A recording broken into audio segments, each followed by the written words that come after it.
Okay, I am finally here. So, hey Alice, Supercell, Fig, True Soul, and there was someone else as well in the chat I think I saw.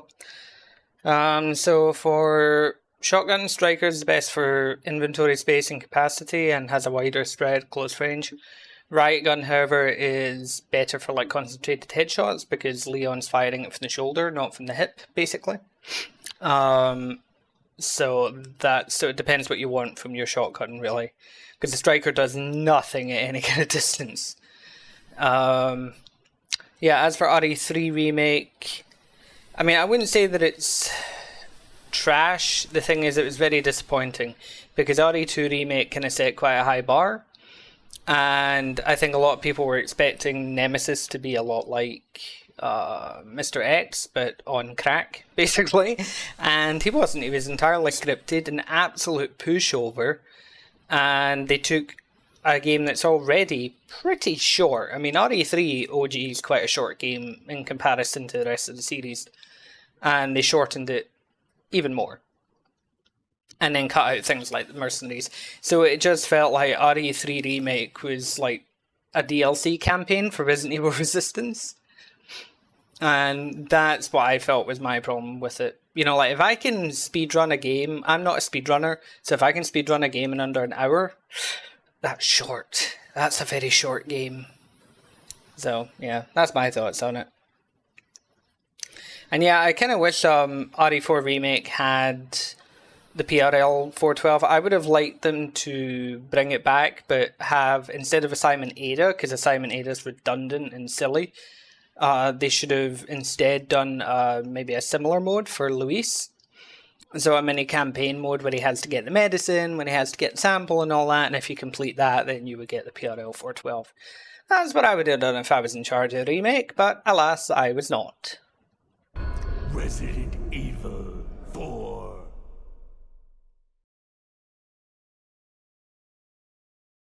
Well, there's a PC mod for just about everything, isn't there? I've got a special one again, why not?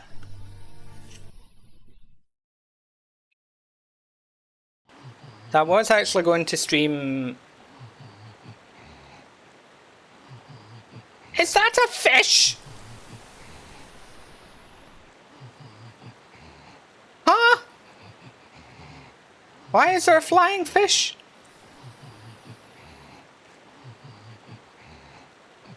What in the fuck? So I was going to stream yesterday, but the weather here was pretty bad, and sometimes the power goes out when the weather's really, really bad, because I think we were getting like the tail end of a hurricane, so I decided to play it safe. Okay, what do I have weapon-wise? Oh, funnily enough, speaking of that, I've got a striker and a blacktail, nice.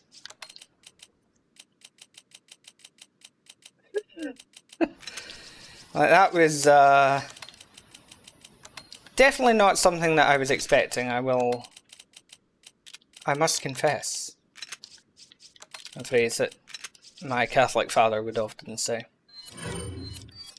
Right, what's 2.7 damage on the shotgun, so... Right, so the blacktail's doing more damage than the shotgun. Awesome.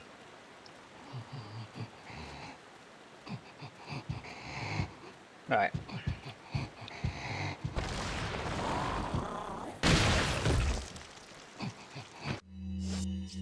However, this does mean Dipman right from the start.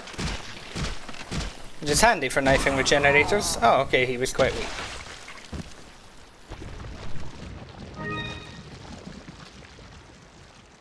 Okay, where did that fish fly off to?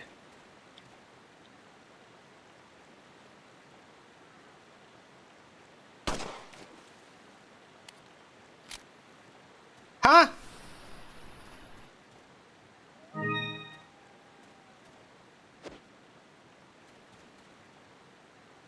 Okay.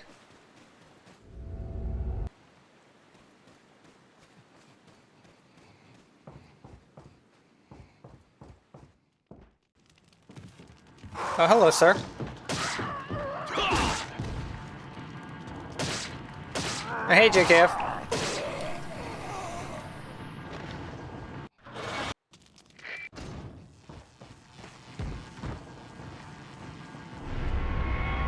Oh, I got the round insignia already. Cool. That'll save time.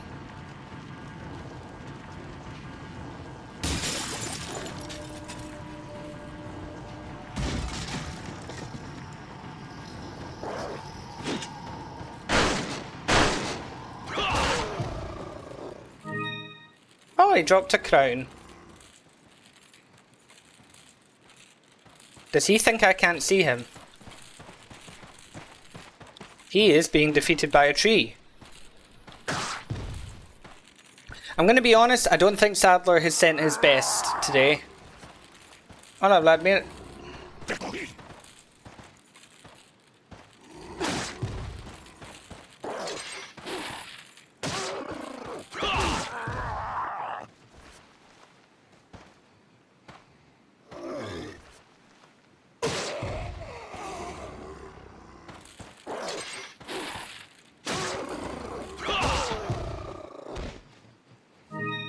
Oh, an elegant mask. Hello, sir.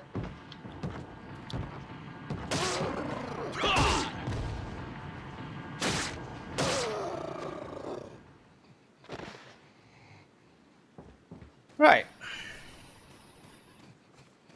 A very interesting start. Right.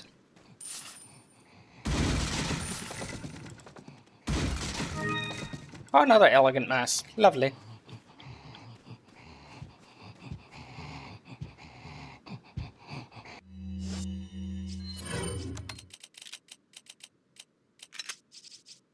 That's my lucky fish right there.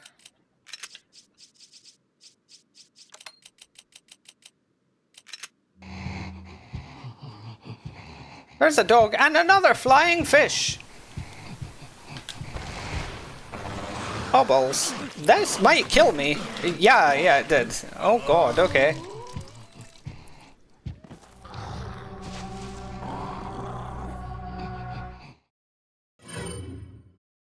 I will try to keep the fish, yes. Okay, that's my quickest death, I think, in a while.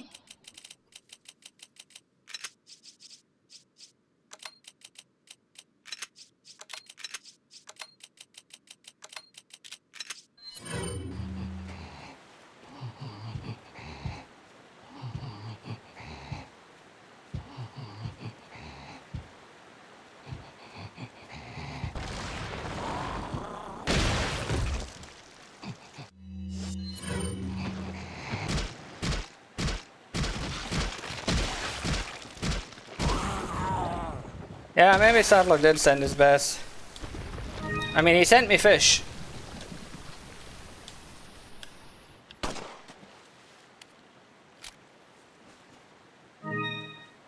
Lucky fish. My lucky fish didn't help me a moment ago, but you know, it was a warm-up. It'll be fine.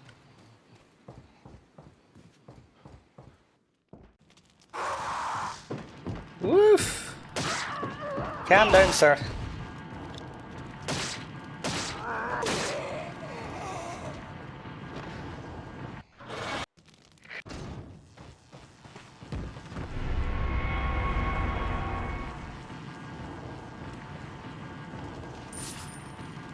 The thing is, I've never seen a floating fish before, so I wasn't sure if it was actually going to attack me somehow.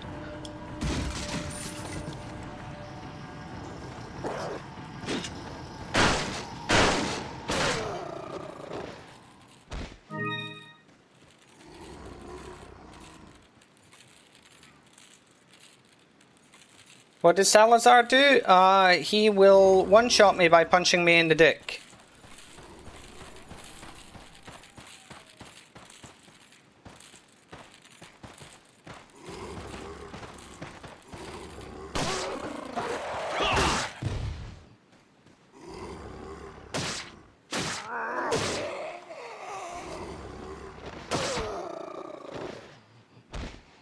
Yeah, maybe Del Piso will show up. You never know.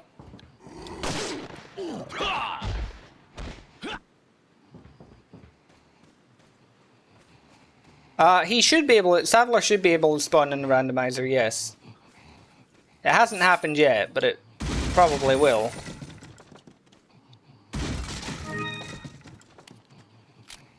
I'll show you what Salazar can do. I'll just save real quick.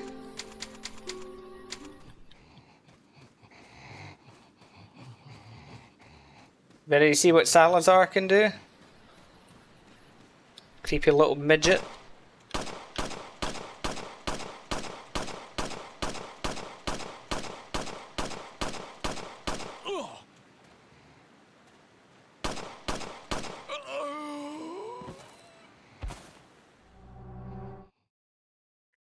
There you go. That's what Salazar can do. Yeah, RE5 stream didn't happen for a couple reasons. The game crashed. Cool.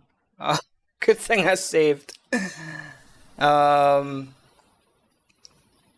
a couple of reasons. One, the weather was really bad yesterday here. And sometimes the power goes out when we've got like really torrential heavy rains and high winds and things. Because like the streets outside were light off. The street lights outside were turning off and things like that. So I thought, stream when the power could go out might not be a good idea.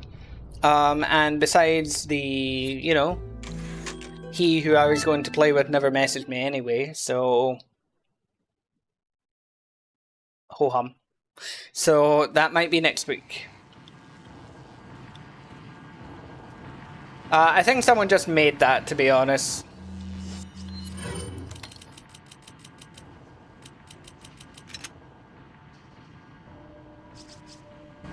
No sé.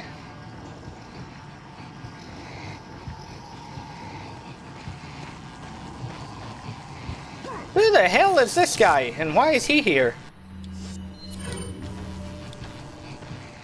Oh, he's running away now. Okay.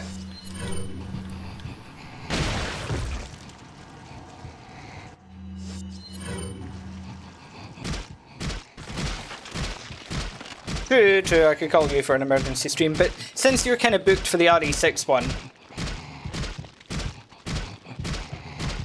The other regenerator's behind me, isn't it? Oh, but it's above me. Okay, never mind then.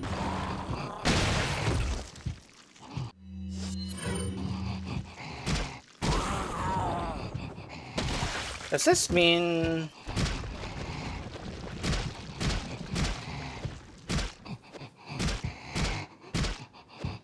Be like a corgi. Nip at his ankles!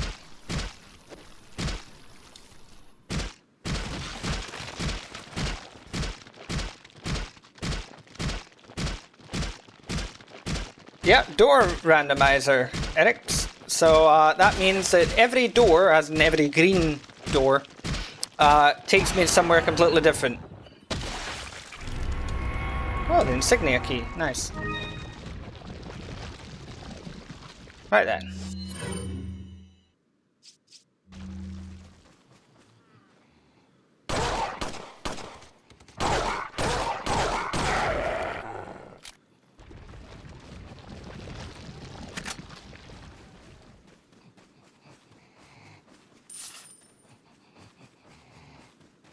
Right. Okay, another regenerator. Salazar's in a tree. And another flying fish. Hi.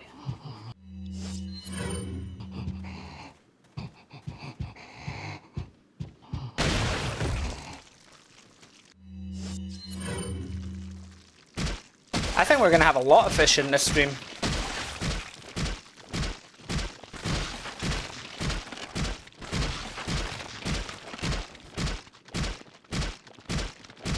Never was much of a fan of the raid modes for the Revelations games.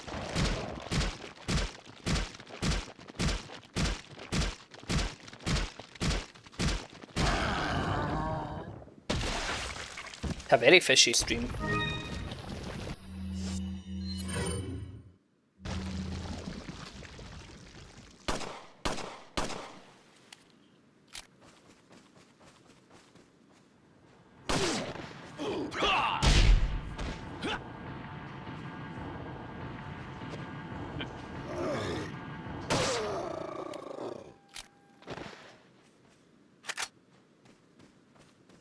Right.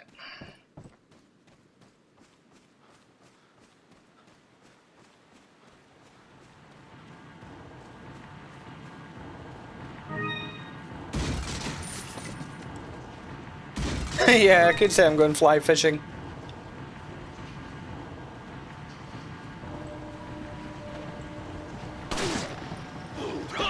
Why is that one ganado just running away from me?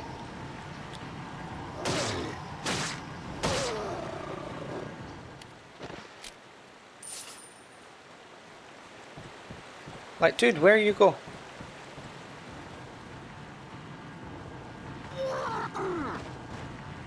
Oh, he went to go dance with his boyfriend, I guess. How? Okay, maybe I should be paying slightly more attention to the enemies right in front of me.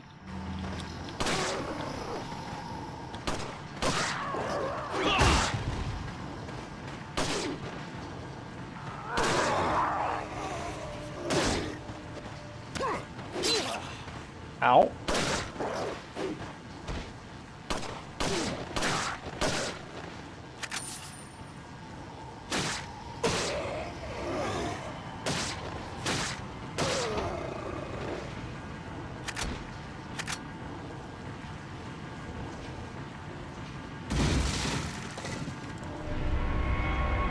Queen's Grail.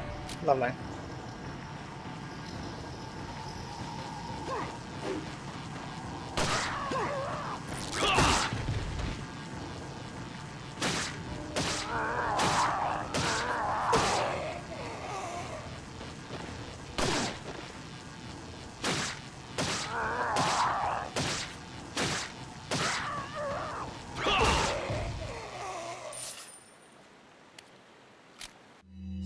So I'm going to have to use my lucky fish.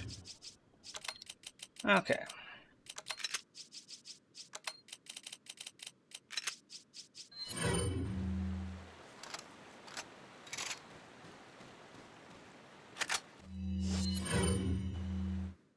Oh yeah, Seth, have you seen the absolute state of Spiral Abyss this time?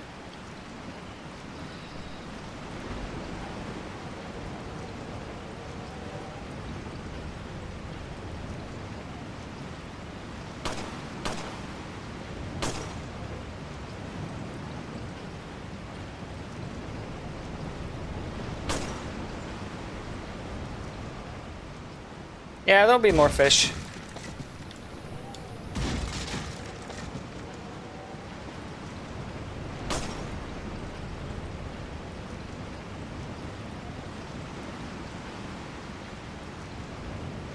Well, it's kind of appropriate that I'm getting fish, because I am a Pisces.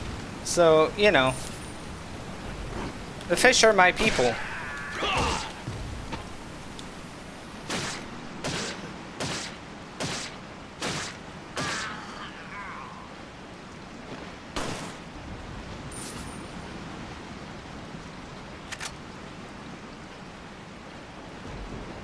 Alright.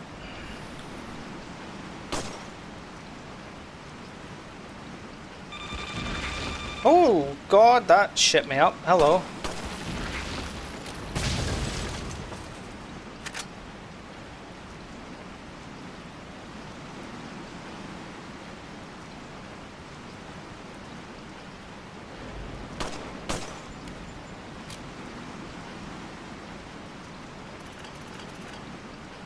But yeah, Seth, fuck the Spiral Abyss.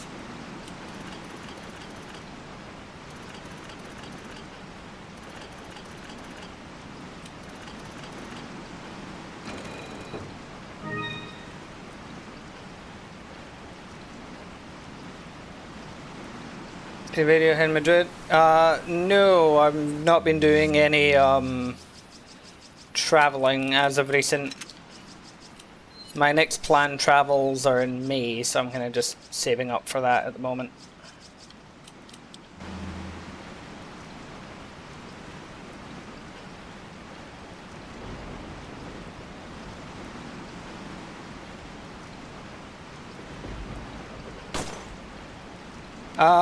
So you are technically wrong on some of those truths, because a lot of the enemy names don't actually properly translate. You know, so like Novistador does not mean invisible. Invisible means invisible. Novistador would be sort of more like no-sighter, or the one who doesn't see. So the rough translation then would be sort of, you would more translate Novistador as the one who cannot be seen. But even that's not technically correct. The same is true for Garrador. Garras are claws. So Garrador would be like clawer, the one who claws. El Gigante is, yeah, just the giant. Ganado or cattle. Colmillos are just fangs, not fanged fangs. Un colmillo is a fang. And Del Lago isn't the side, it is of the lake. Of the lake or from the lake.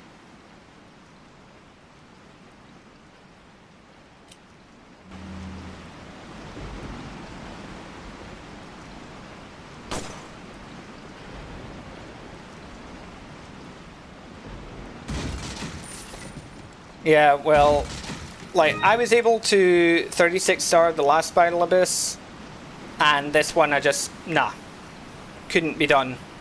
floor 12 has beaten me, because basically, as you'll have seen in my post, the way this floor 12 works is you kind of have to have a full Nod Cry team in order for it to remotely be viable. And Arlecchino in your second team, preferably.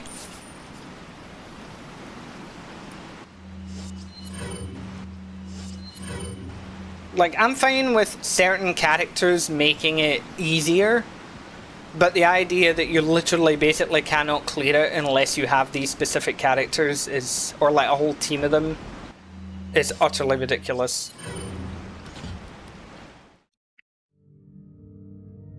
Oh, the merchant.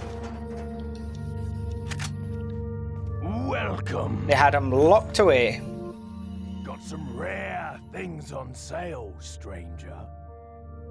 Well, then you probably won't be able to clear it, because that's the thing. Since you have to deal with the bloody Nodcry crab, and then on Chamber 2 you're dealing with the Frost Knight Hera fucking thing, then it means that even if you have a team, like by setting up a team for one, you automatically kind of don't have a team for the other.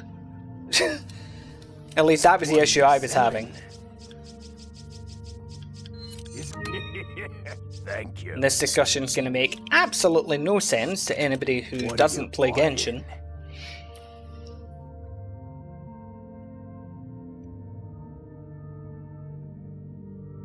Would I play a turn-based RE game or an RE RPG where you make your own character? One where you make your own character, yeah, maybe. Turn-based, probably not so much. I mean, that is kind of sounding more like the current mobile game, though, I suppose.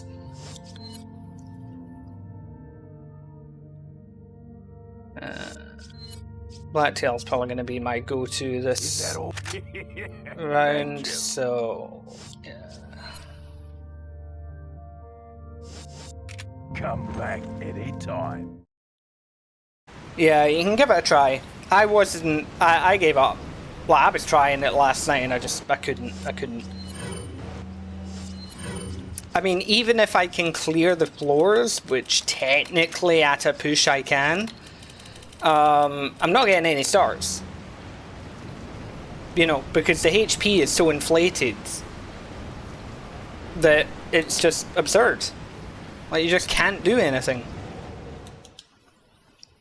But yeah, for those who don't play Genshin, there is a sort of like challenge mode thing called Spiral Abyss, and you have to select a set of 4 characters, a team of 4 characters for like the first phase, and a team of 4 different characters for the second phase.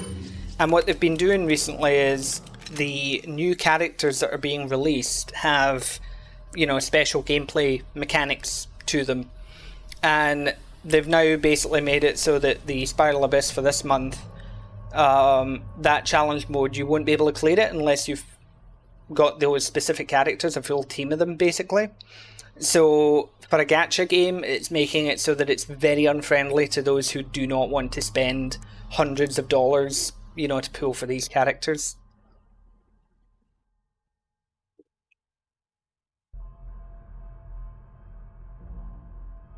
So it's just, you know, making the game kind of unfairly unfun. Let's see. How do I feel about Ominusha Warlords and the MC1? I have never played Ominusha. I have played Devil May Cry before, but years and years ago. I really need to get back to it and maybe make like some streams out of it, honestly. I just go through the entire Devil May Cry series. Because there's plenty of Devil May Cry games that I haven't played yet.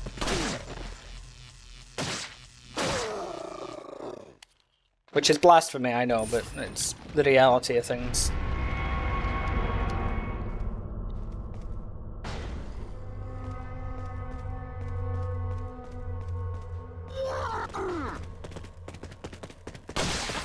Jesus, he came prepared.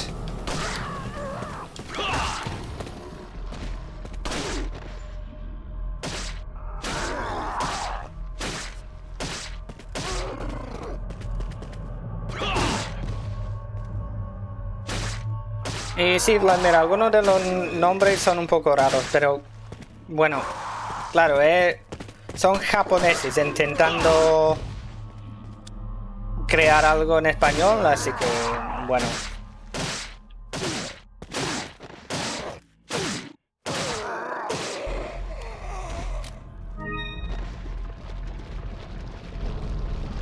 Huh.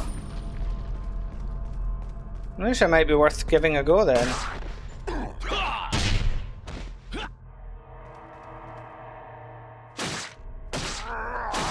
Sí, es cierto.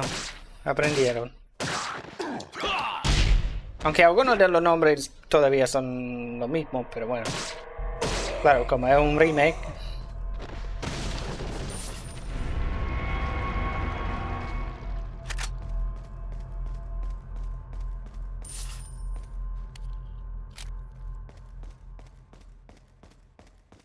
Okay.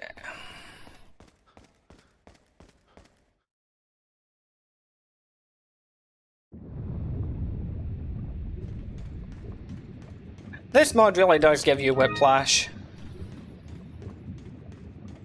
The greatest of all time ornament.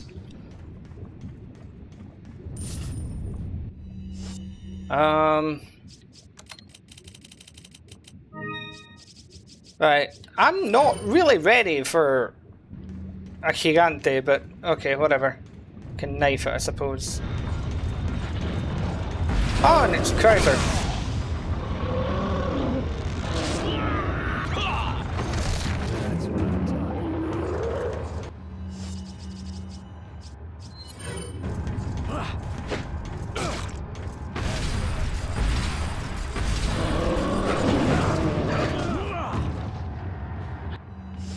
Chrysler accidentally saved me there, really.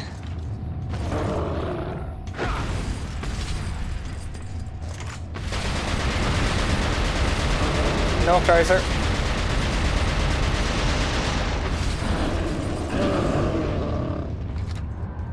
I mean, if you want to help me against the Gigante, you're more than welcome to, Chrysler.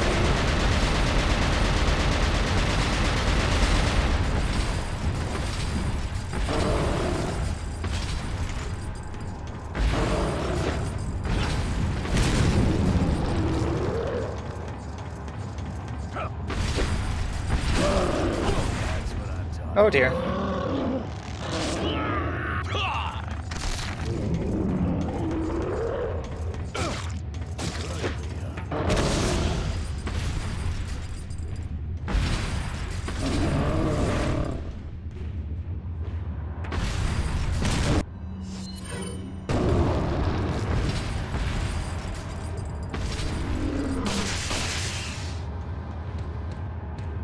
Okay.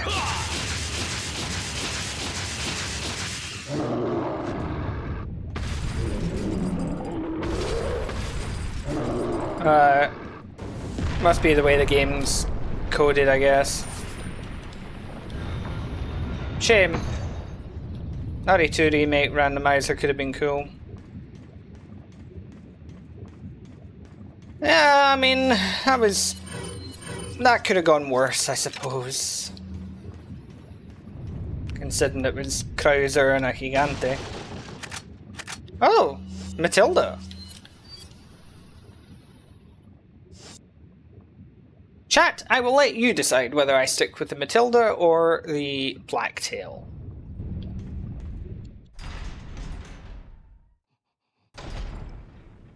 True, I didn't die.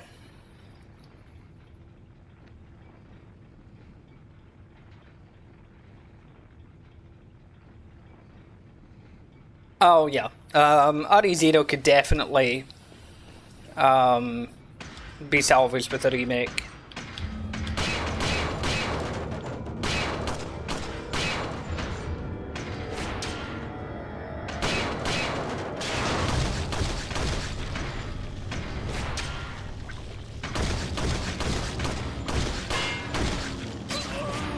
Damn it.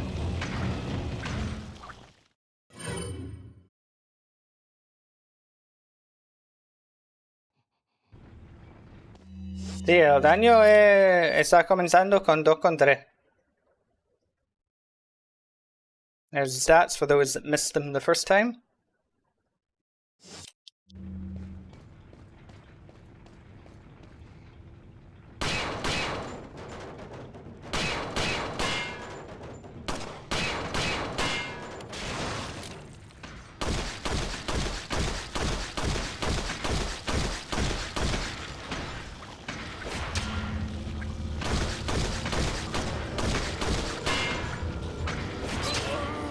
Oh dear.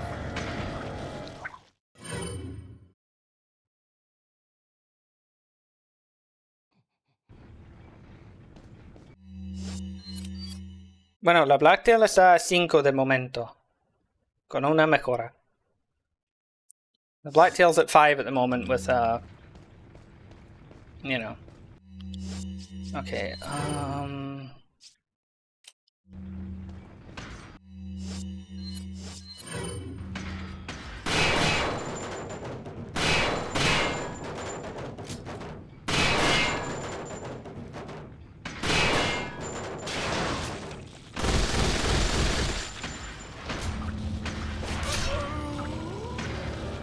this thing's gonna be annoying. It's really hard to fight this without antagonizing Salazar, who's just standing there.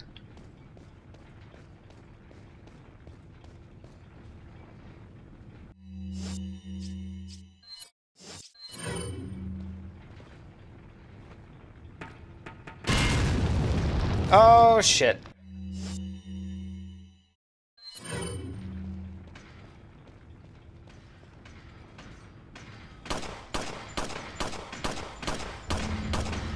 Well, time to die. There goes my balls. Like, that's what's making fighting this so difficult. Sí, que Salazar lo está haciéndolo eso complicado. Porque es que no puedo echar una granada y tengo que tener cuidado por no atacar a él.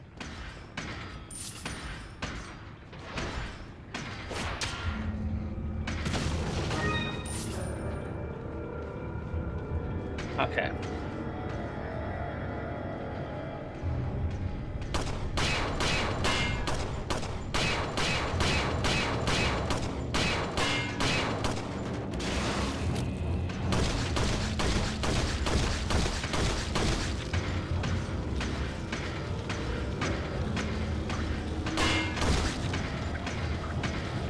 It's just walking at me.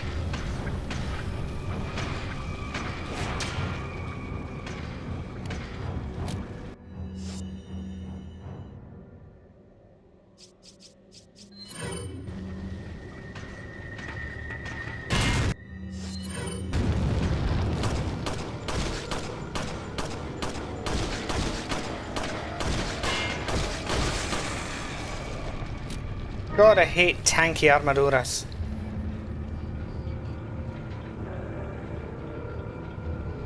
There's a cow there.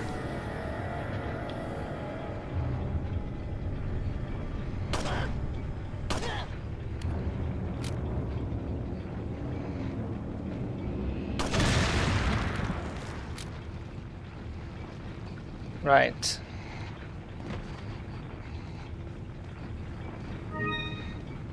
Thank you, armaduras would be a sick bad name, yeah.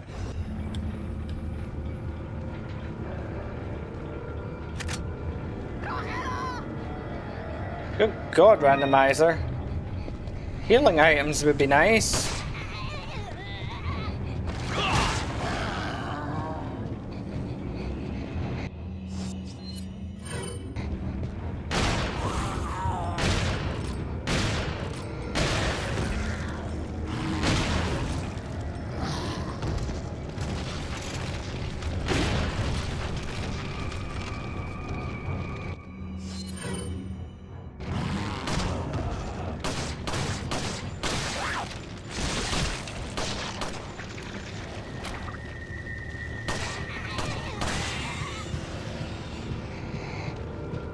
Oh Lord, he coming.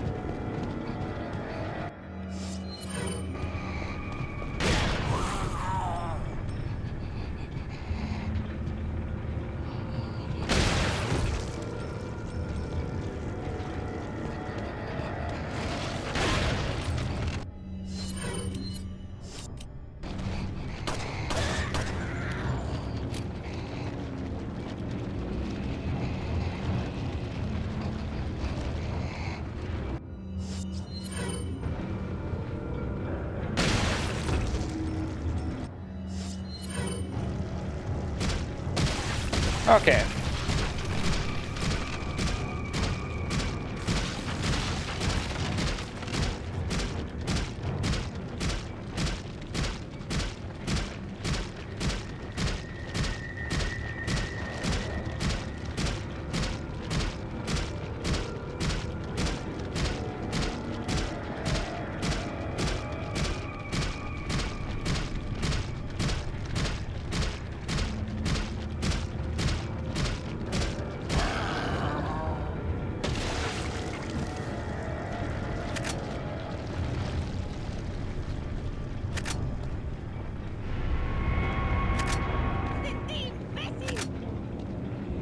Hello?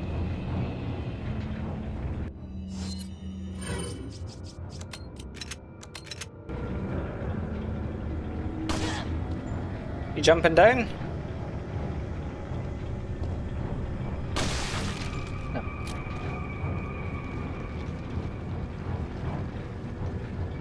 About you, sir?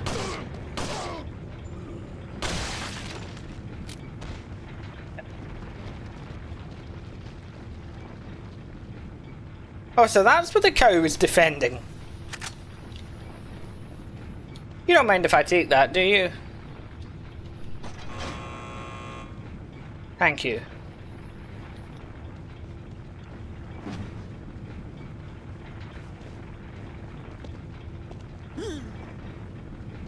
Sí, está... Bueno.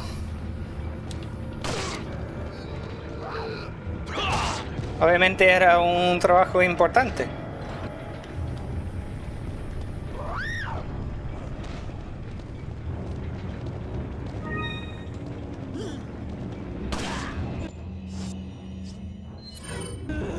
Te voy a hacer picadillo. But yeah, it is. It's basically... This is turning into one of these, like, forced no damage runs.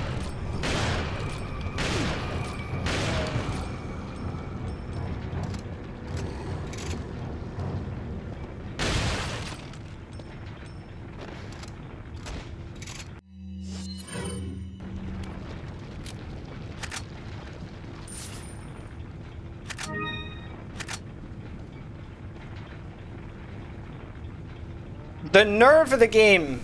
Dropping an herb up there.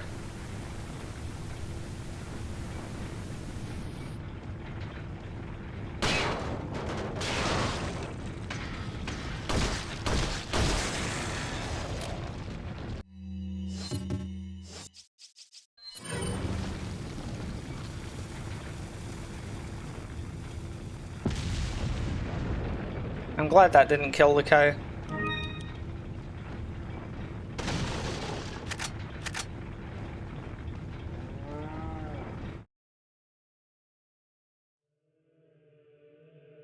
Oh, Ashley segment.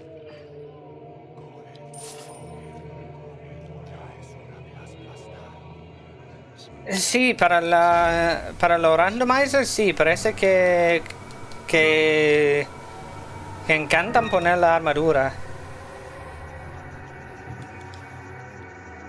Es algo que verdaderamente odio porque la mayoría de las veces es que tienen tanta vida.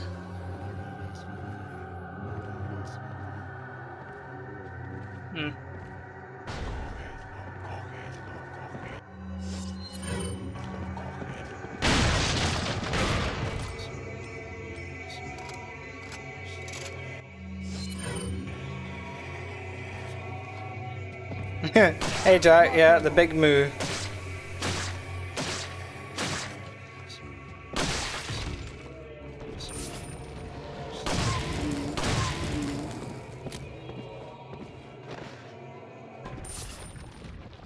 Okay.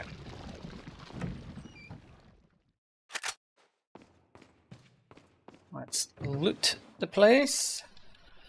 Maybe get, oh, I don't know, an herb. Okay, no herb.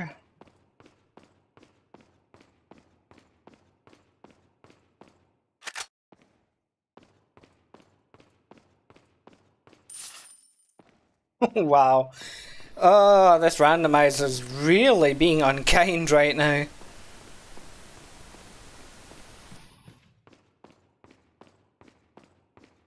Oh well, I'll just have to show off.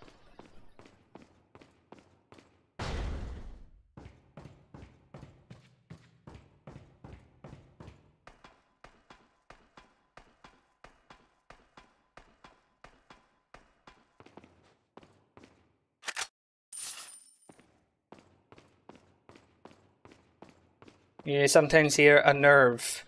So when I say an herb, you hear nerve. When you say that your ears are funny, what you mean is they don't work. Sí, guardaré la partida cuando encuentro una oportunidad.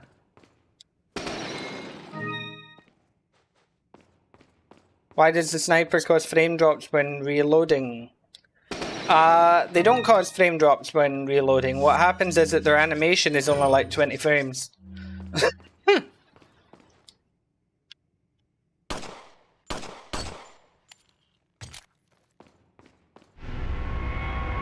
Okay, got the prison key. That's handy, given where I am. Okay, we'll save here, because you never know with this. Correct. Torch granados will only either smack you or blow fire, but they'll never do both.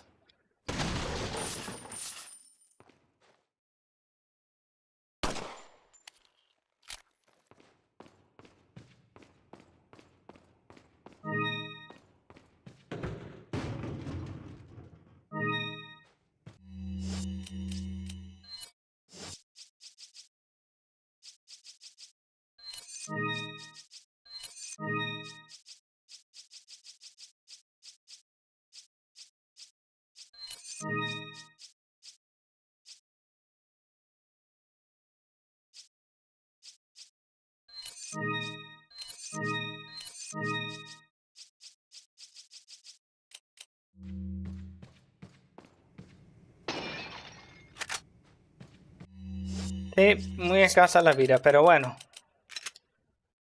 Podemos aguantar.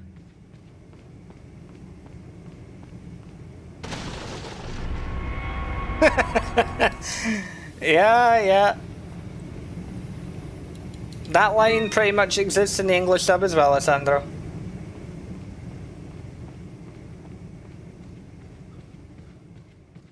I still think my favourite Dragon Ball line has got to be from Dragon Ball Super. You know, don't shoot, this man isn't black. They knew what they were doing.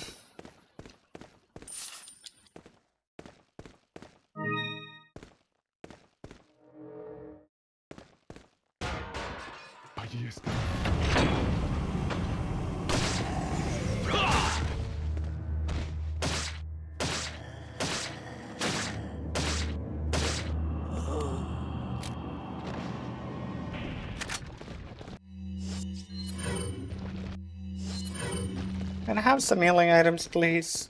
Please, game.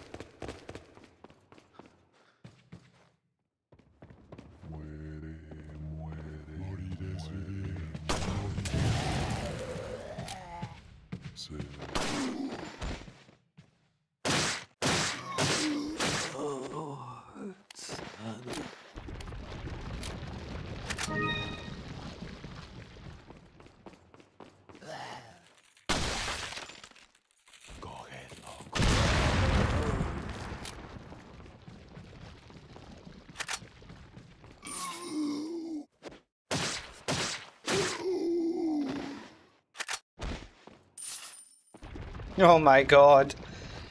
It just won't drop healing items.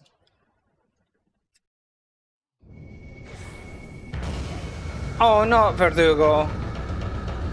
Please, not Verdugo. I mean, I have a rocket launcher, but still, please, not Verdugo.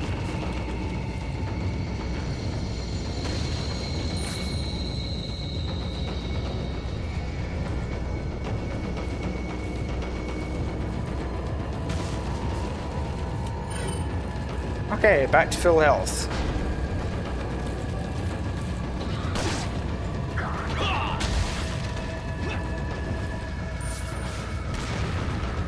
Oh.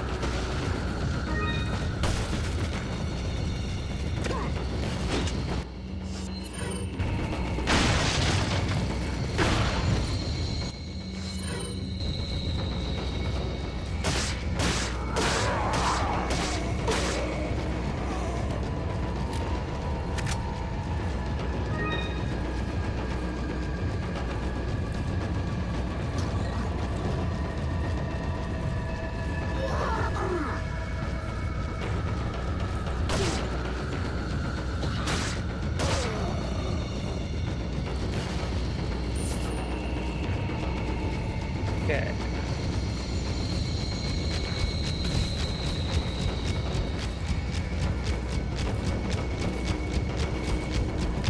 Well, there's a window I don't want to jump out.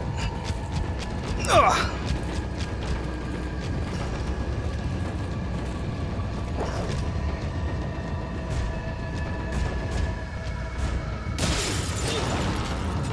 Ow.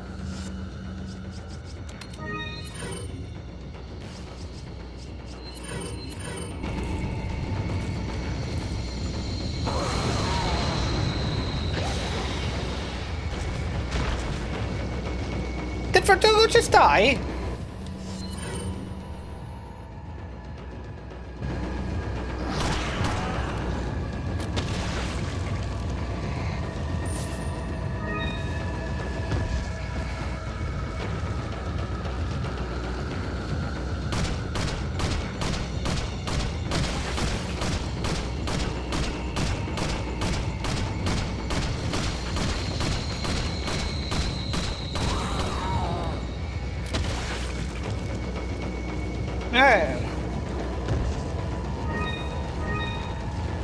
Sí, que no tenía vida realmente, joder.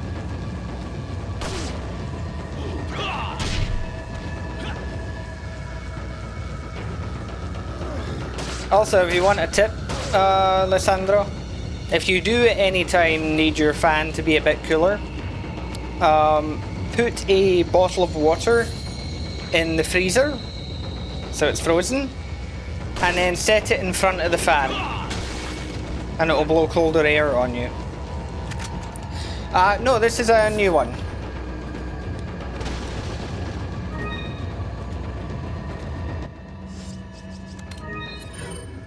This is a new run.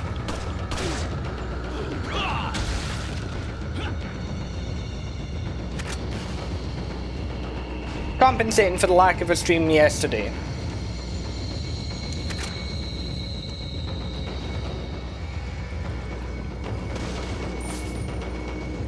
Well, Alessandro, you'll have to take a picture of it and show me, won't you?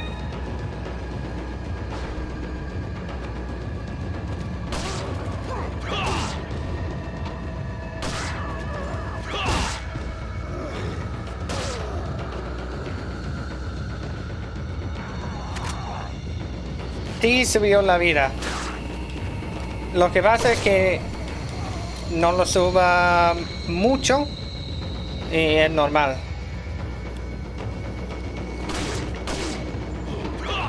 So I already got the constellation for this round of the event, and I got it for Xiao. Because out of the characters I have, he was kind of the best option for it. Since his C1's pretty important.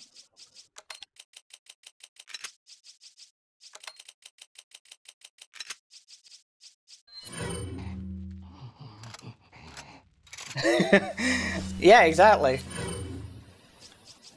I'll happily show you my aircon unit and the fan that I don't use anymore.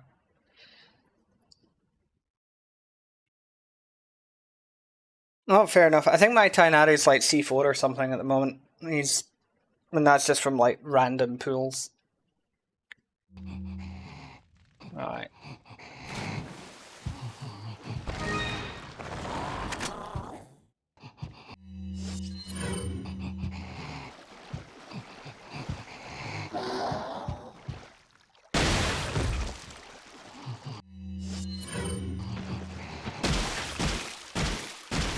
Again, it's amazing how like furniture and things just defeats it. Enemies in Resident Evil West is killed by a door. Lady Dimitrescu can be taken out by a table. Verdugo apparently can be beaten by a window. A wet regenerator, absolutely disgusting. Yeah, you wouldn't be saying that, JKF, if it was a Bea sister though. You'd be quite happy for a wet Bea sister.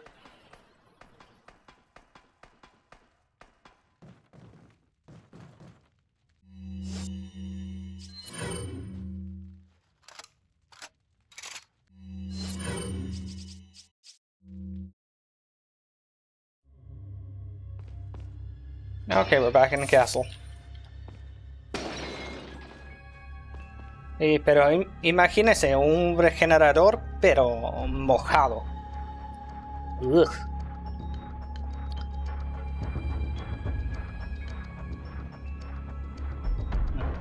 Second.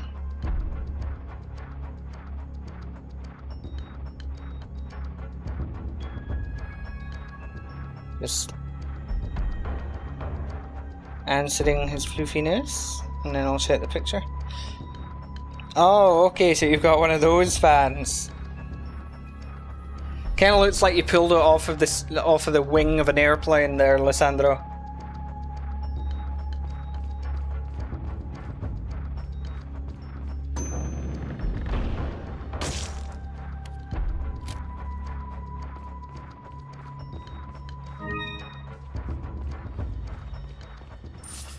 I mean, to be fair, with RE6, it's more a question of like what won't kill you in that game.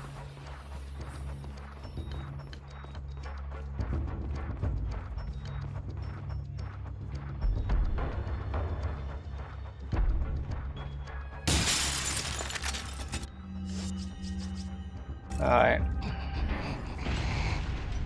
What have we got? Nothing. Another fish!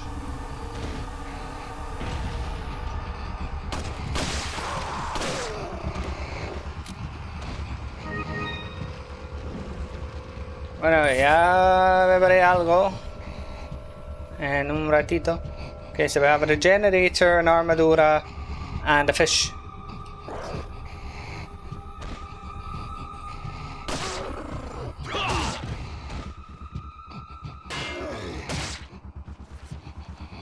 Well, I can certainly make the Matilda my main handgun, assuming the upgrades are worth it anyway.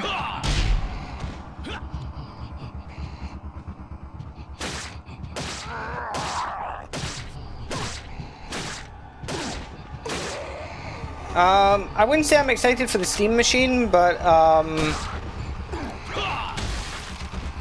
definitely for their VR headset though, because its specifications look amazing.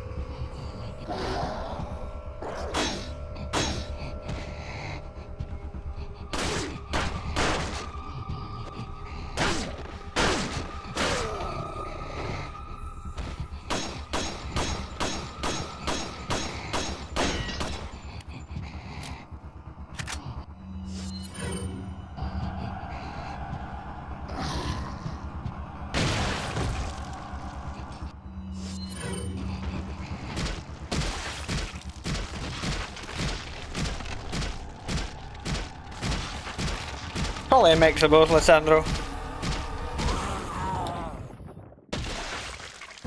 One fishy stream might want to call in a bear. No. I'm not really into bears. I mean, I like the animal.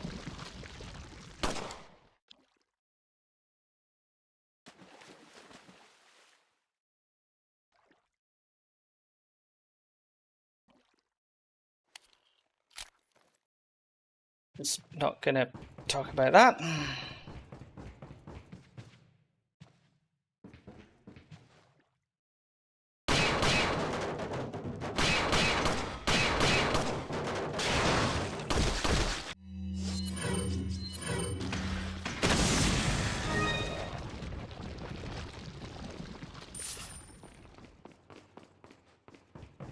Fishy fell through the map.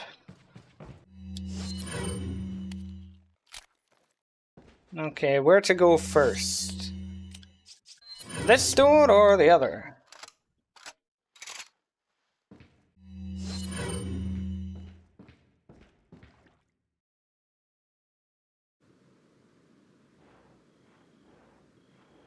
Bucket Man!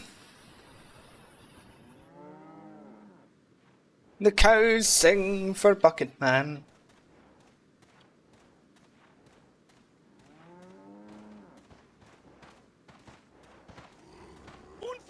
Bueno, todavía es temprano, Vladimir. Yeah, I believe in Bucket Man as well. He is the one true god.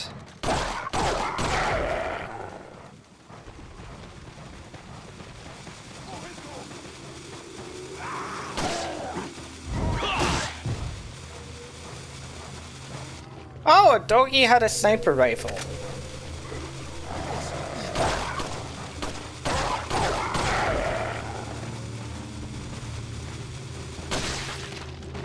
Uh-oh.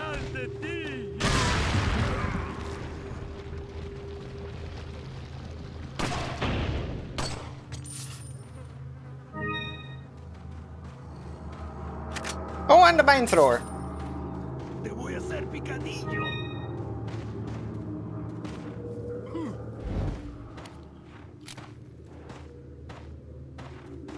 Ganado contra ganado. Ganado versus ganado. Yes, our thrower. Sorry, comrade.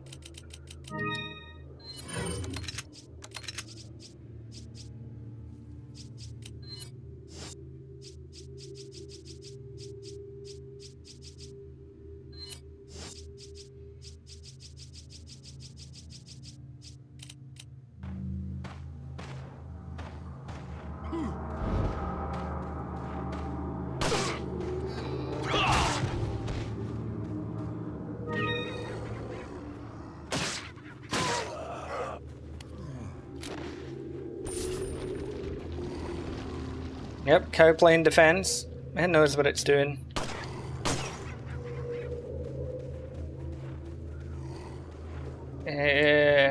Hola, Lucas. Alitano Lucas. I wonder where Lucas is from, guys. I can't tell. Can anyone guess? Ah, cow.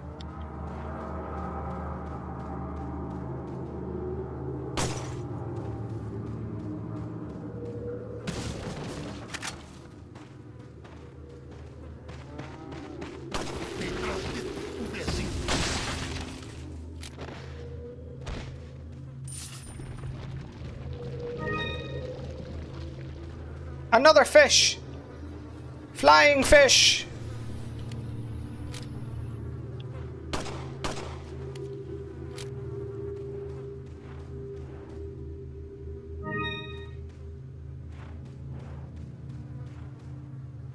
Okay. Unlike you, he's not American.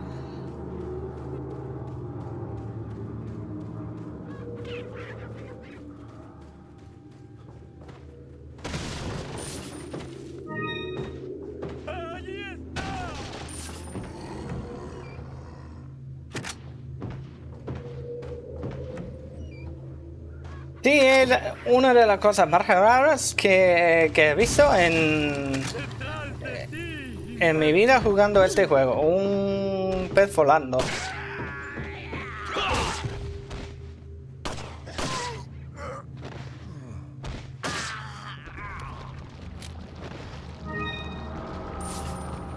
Any chance about a 2 remake stream of the DLC stuff? You mean like the Force Survivor and Ghost Stories? I suppose it could be done. I never really played them much, actually, funnily enough.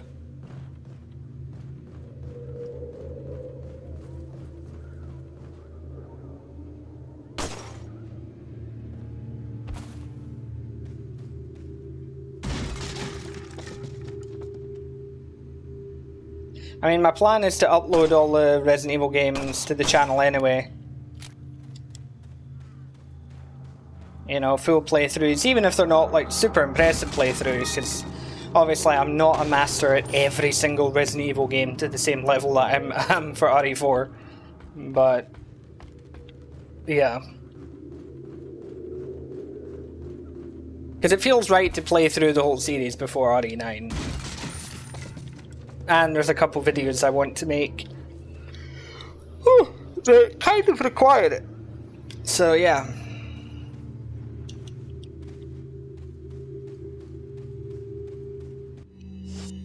Que el buhonero está, sí, está randomizado. Pero lo que normalmente pasa es que no te dan nada por las medallones. Pero bueno, los disparo por si acaso.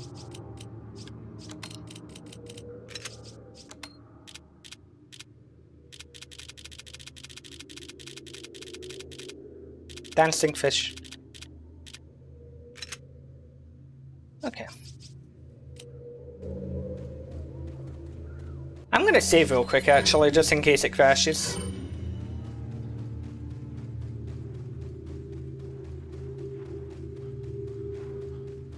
Good night, Adrian.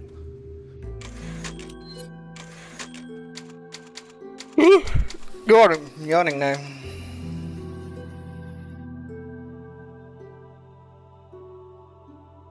It's about time my blood came up. I almost collapsed in the street today. That was an interesting experience.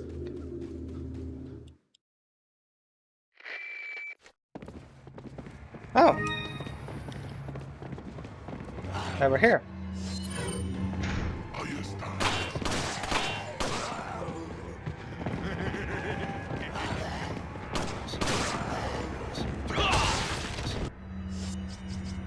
Yeah, no, what?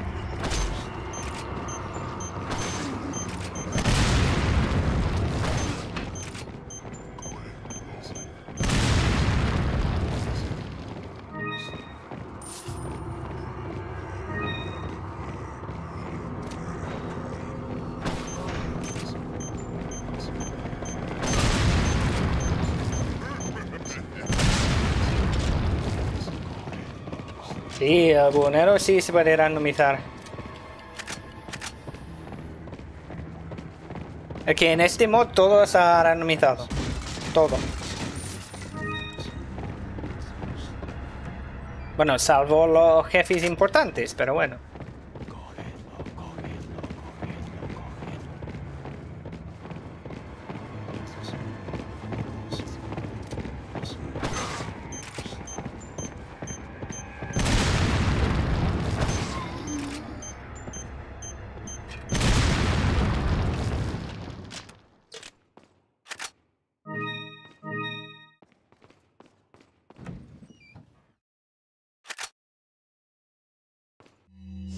Okay.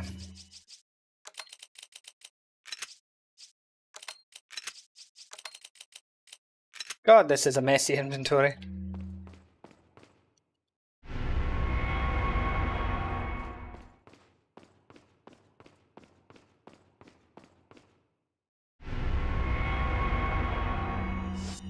Yeah, Granados and Randomizers love rubbing each other.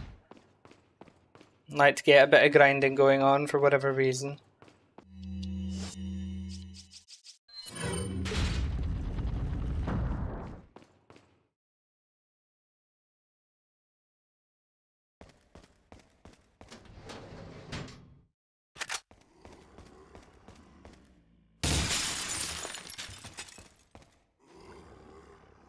Hello. Welcome. Merchant, give me stuff. Got some rare. What are you selling?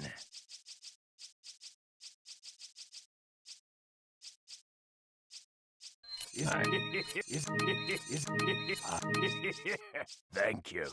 Is that all? Thank you. Is that all, stranger? Is that? Thank you. What are you buying? Alright, I can't upgrade the Matilda yet.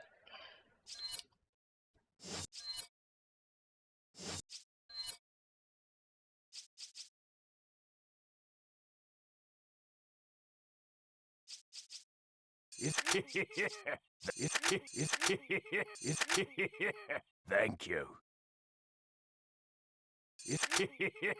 Thank you. Jesus, 9.4, nice.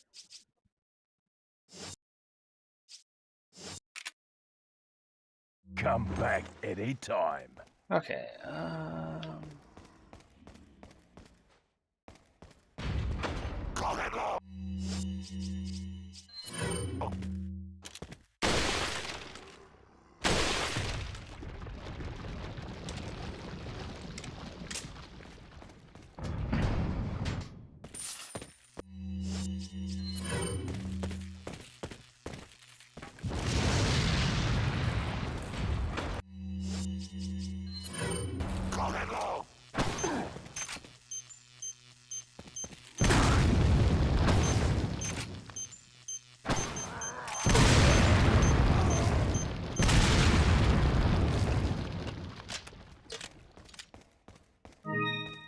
No, de los medallones no me dio nada.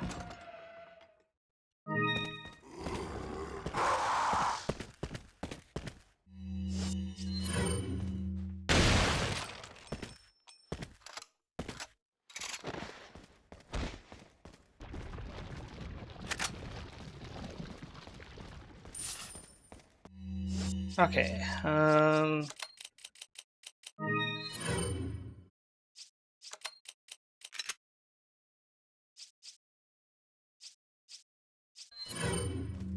Alright, let's see what's through the shooting range door first.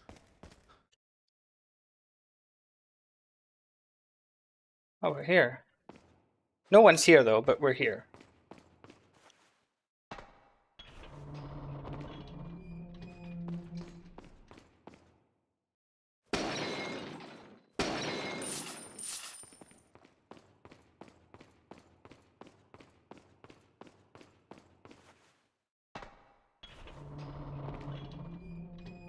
Can someone take a note of that for me? Well, actually, no, never mind. Doesn't matter.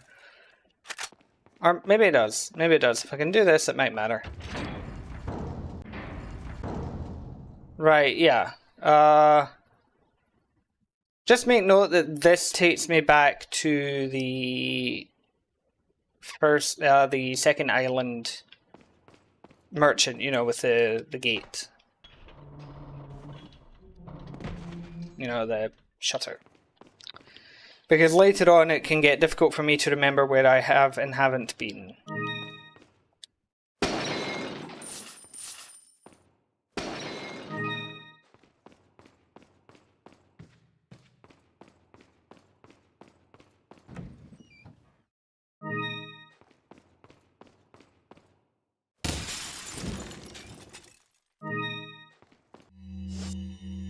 Alright, so this is an area with a lot of doors.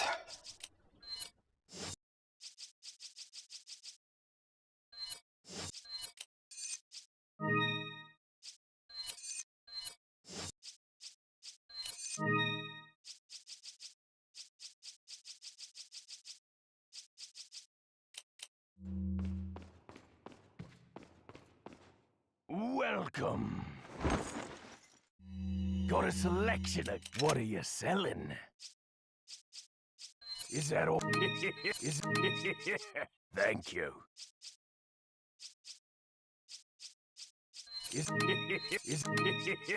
Thank you. What are you buying?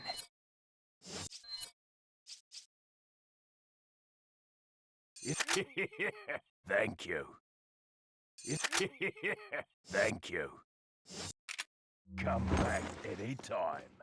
Okay, so I'm gonna save here because this is one of those like key spaghetti junctions. Because I've got that door up there, that door there, that door up there, this door here, and that one there. So, got quite a few doors. It's a case of which one first?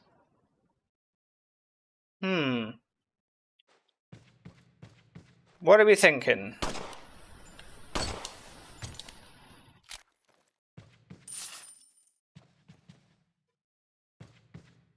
Well, let chat decide.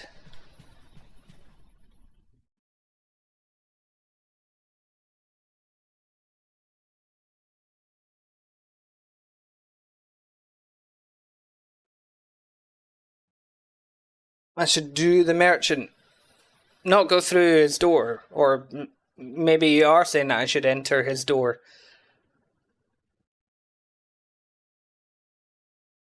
2 for the sewer. We find the door that leads to the Only fan club. Yeah, that would be a start. I think that would be JKF's bedroom door, though. We should all do the merchant. Stranger, stranger. Okay. Sewers it is.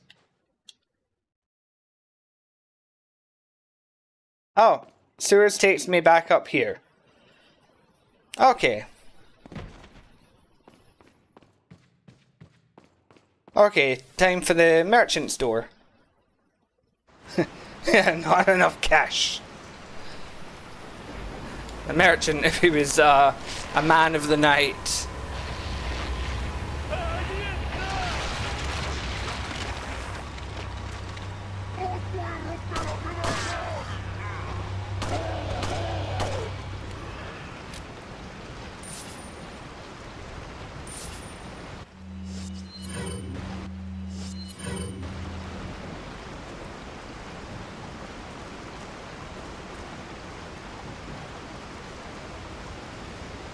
The pimp chant.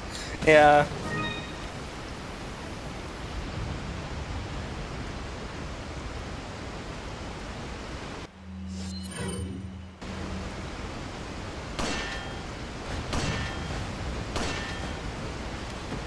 There's a cow there.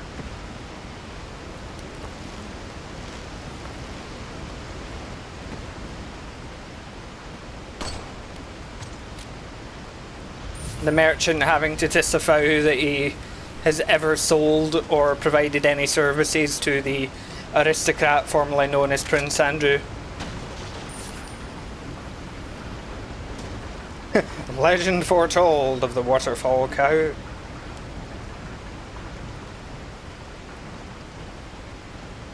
It's the other thing that I need to think about doing, like, before the end of the year, what video to try and get done before the end of the year, like a guide, a review, or one of my special projects. Because I'm probably only going to have time for one of them.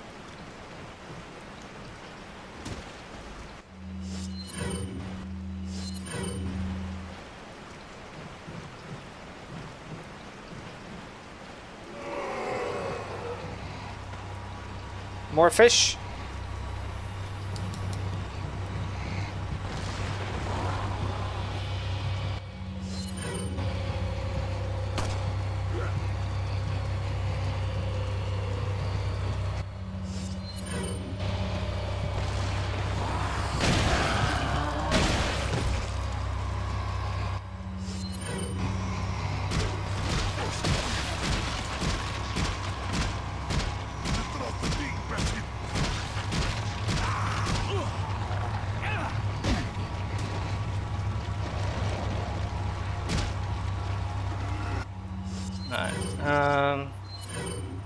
Well, the reviews would be like, it wouldn't be like a weapon review. It'd be like, for example, the RE4 remake Separate Ways comparative review. That's one I'm still to do.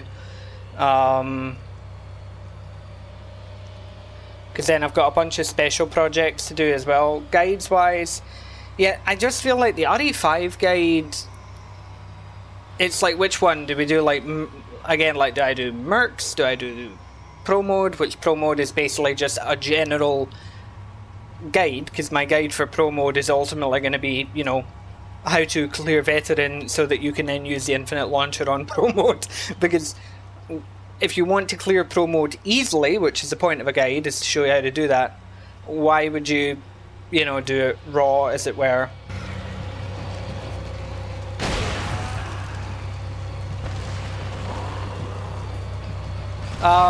That's a neat trick.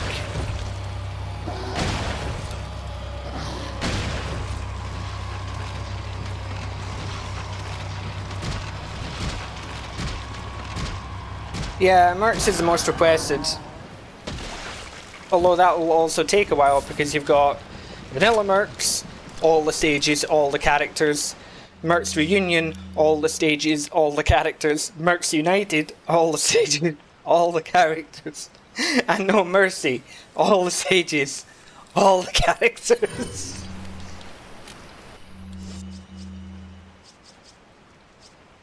Like, it's going to be quite a big project. Which means it will probably need to be probably better as separate videos.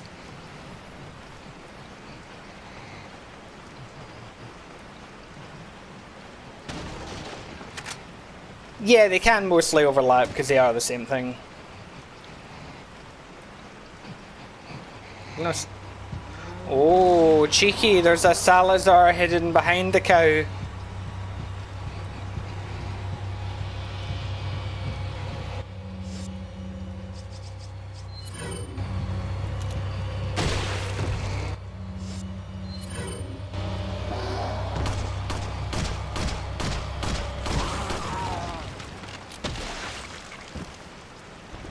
Yep, cow's protecting me from Salazar's stick punch. I think the fish jumped back in the water. Okay, I'm sorry cow, but you need to die.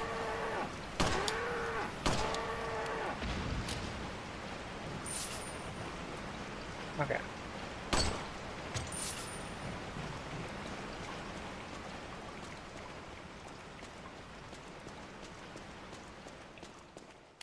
Yeah, I mean, the thing is, if I'm gonna do the RE4 weapons, that wouldn't be a review, that would be more a tier list or a guide. A review for me is more, you know, a critical analysis of something. Okay, now we're here.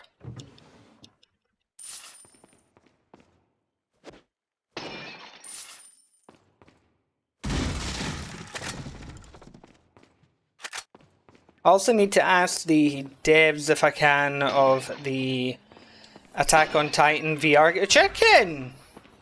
Attack on Titan VR game, if there's going to be more content in 2026, because I kind of want to review that game, but I don't want to review it if it's not complete, you know?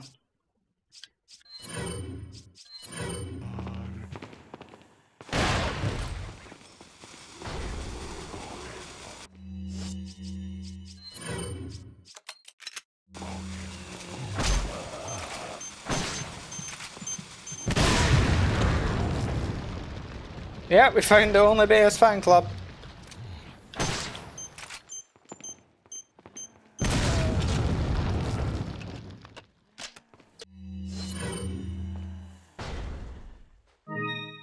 No wonder they kept her cock in a vase.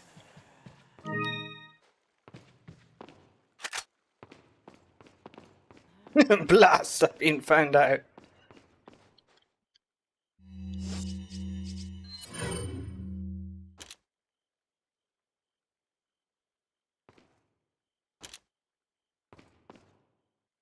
Here's someone, but I don't see them. Right.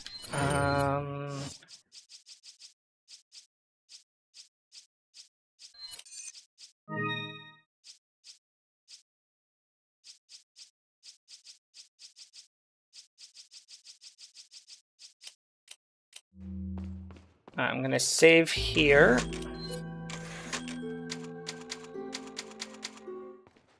More so just in case it crashes than anything else.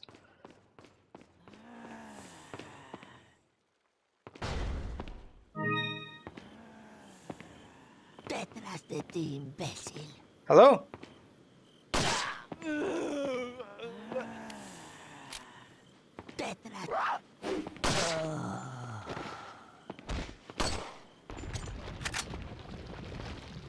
And what would that funny thing be that you have to tell?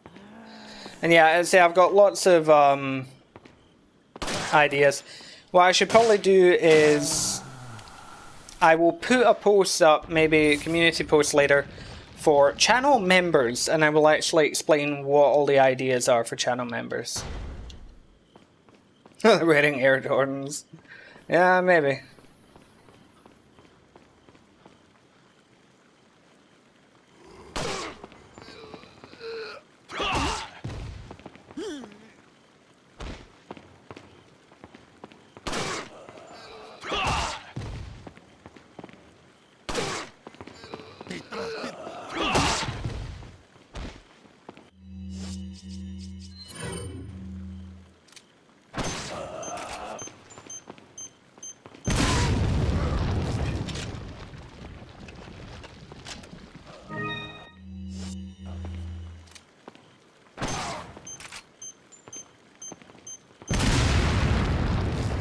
Yeah, why not?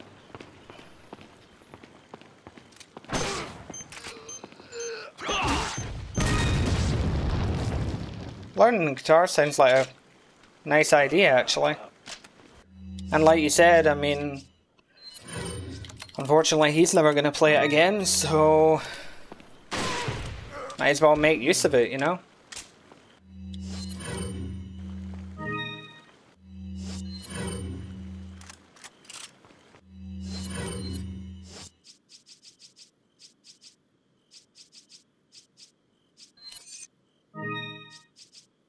That reminds me, I need to check one of my...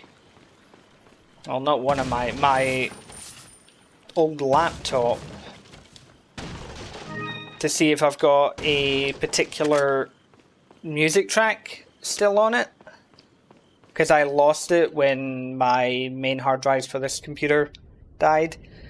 It's either that or hope that maybe the friend who made the music in the first place still has it somewhere and can send it.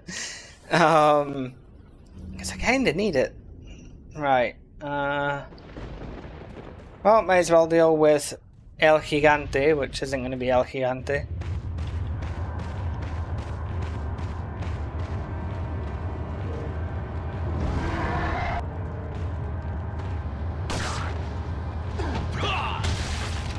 Well, that was a difficult boss fight.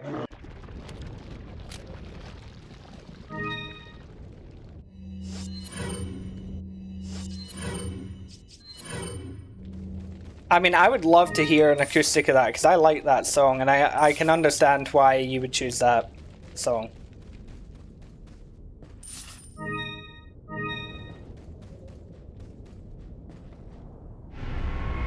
Ooh, Plaga sample.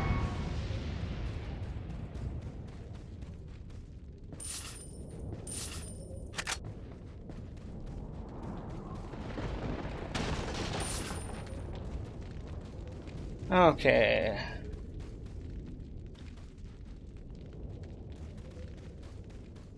Let's try this way first. Okay, now we're on the island again.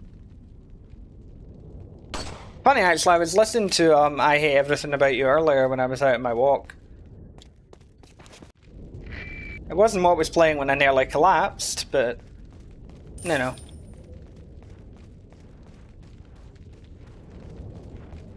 Hey, bear traps and cows.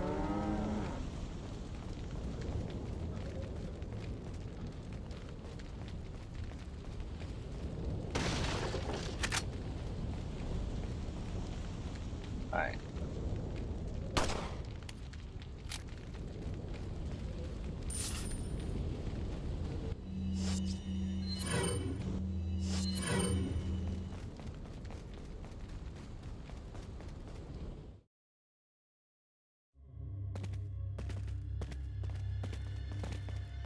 Fair enough, yeah. So it's a song that's ultimately going to mean a lot to you, so yeah, why not learn it?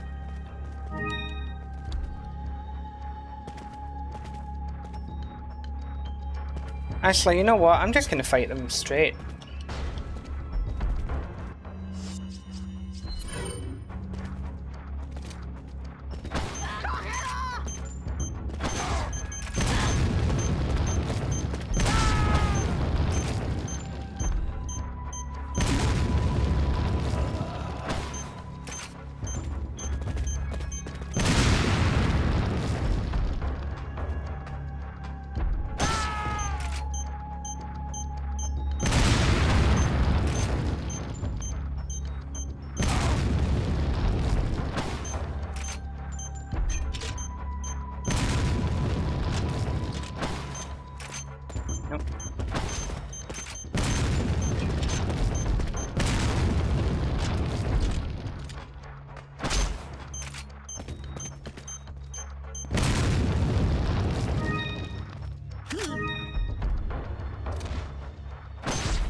Hey, sir, can you just die, please?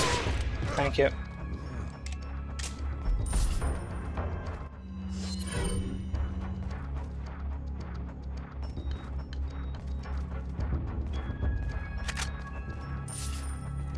Oh? Here to share the tattoo idea, or is it going to be a surprise?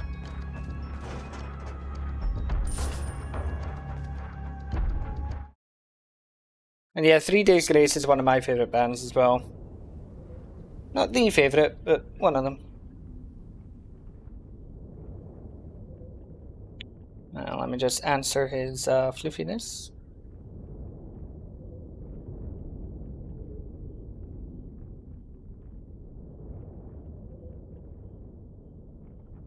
Right. Move. Oh, chicken. Murdered that cock. Okay, fair enough. I can wait. I am a patient creature.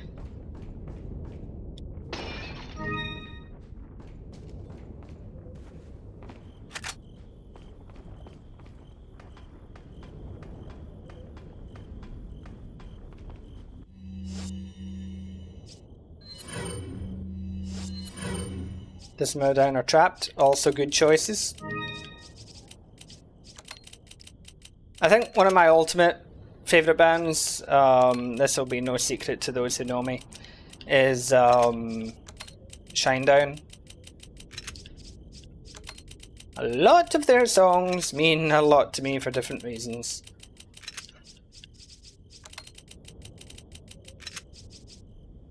I mean, as we've discussed on past streams, my Spotify is quite an interesting an amalgamation of things.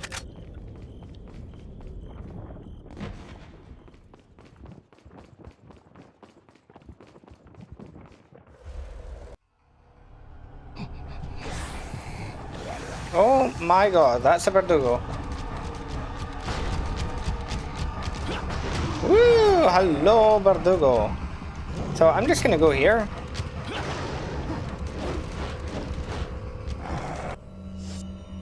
Okay.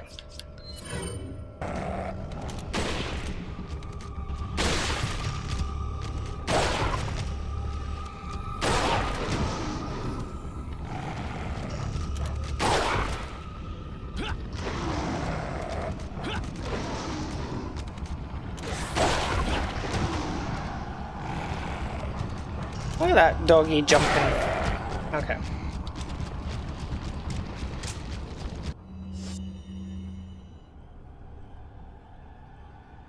Oh, okay, fair enough. That makes sense, Lysandra. So, for...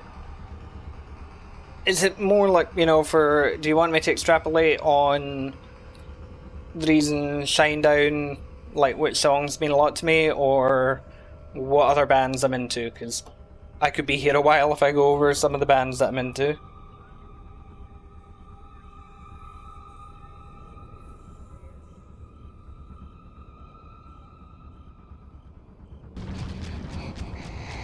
I gave you two options there and you said yes. Which is it? Oh, first thing. Right, so, I started listening to Shinedown in a particular, like, quite difficult time in my life. So a lot of their songs kind of remind me of those struggles and what I went through. Then, like, one of their songs actually ended up becoming kind of like a song that I had with an ex, that we made it sort of our song.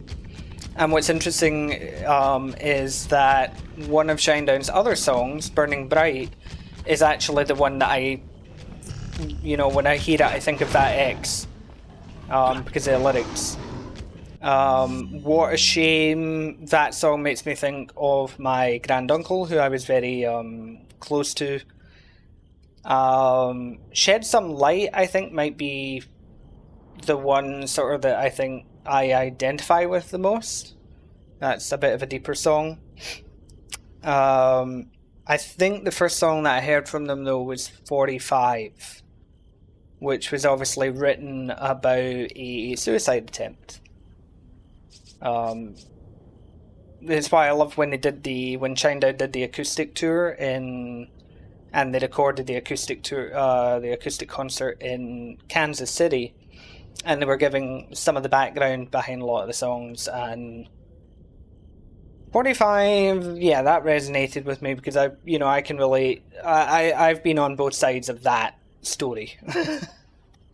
So yeah, Shinedown definitely, just always seems to resonate with me quite well. I want to see them live. I never have, but I want to. It's just never had the opportunity so far.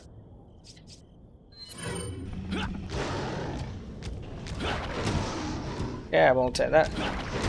Did I ever play Medieval growing up? No, I didn't.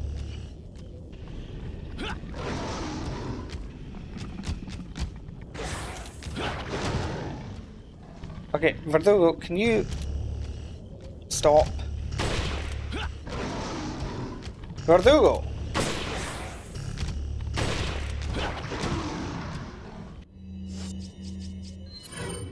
Dead!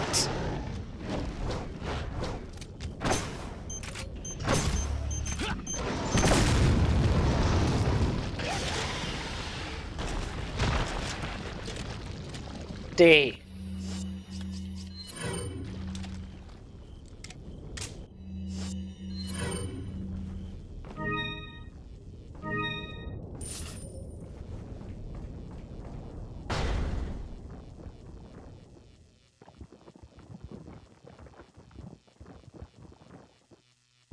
Oh, yeah.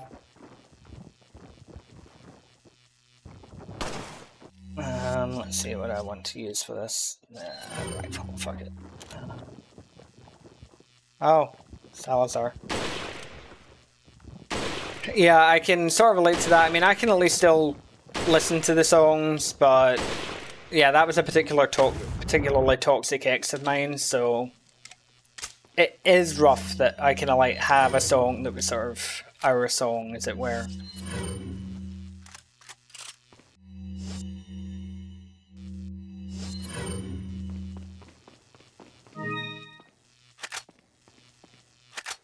But, that's life.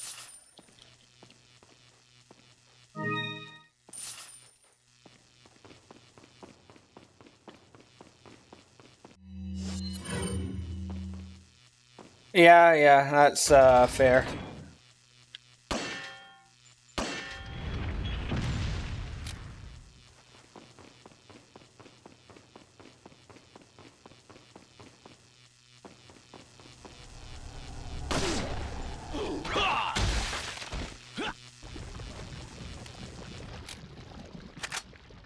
Fortunately, there's not many songs that sort of like get me emotional over bad memories or anything, so I'm mostly okay in that regard.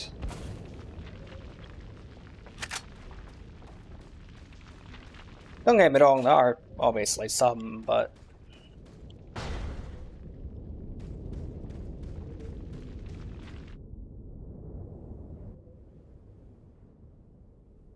Oh, New Divide by Linkin Park, yeah. I'm a big Linkin Park fan myself, so yeah. New Divide, What I've Done. Linkin Park, I'm sure I've mentioned this before in other streams, but Meteora was the first album I bought with my own money when I was much, much younger. And I think the first Linkin Park song I heard was Numb. It was either Numb or... oh god, what's the name of the song? Points of Authority. So it was either Points of Authority or Numb were the first songs I heard from them, and that was me. I was kind of like hooked on them.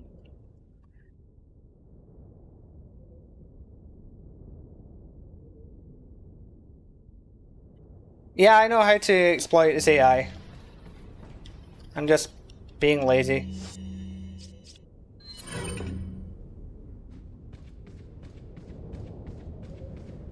I have knifed Verdugo to death before, so...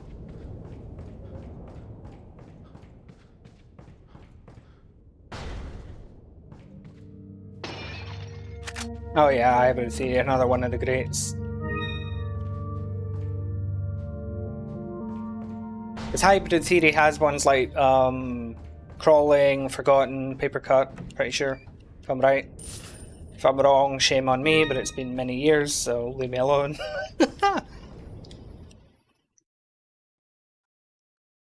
Okay. Gold. Okay, merchant. Give me stuff. Yeah, it does. My memory's not that bad. What are you selling? I might be old, but I'm not senile yet.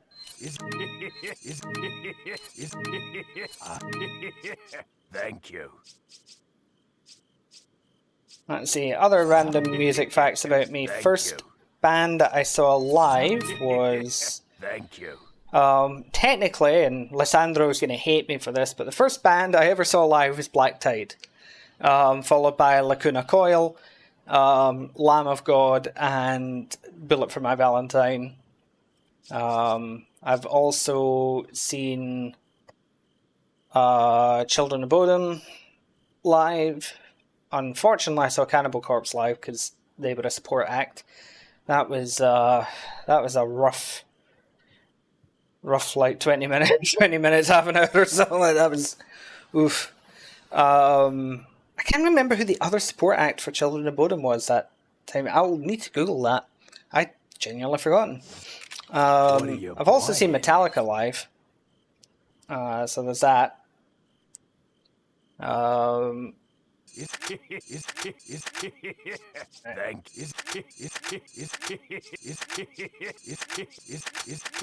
Right, you know what? I think I'm going to stick with Blacktail simply because it could be ages until I get to like a chapter end for there to even be upgrades for the Matilda. So yeah, I'm getting rid of it. What are you buying? Sorry, I'm getting rid of it. Thank you. Come back anytime.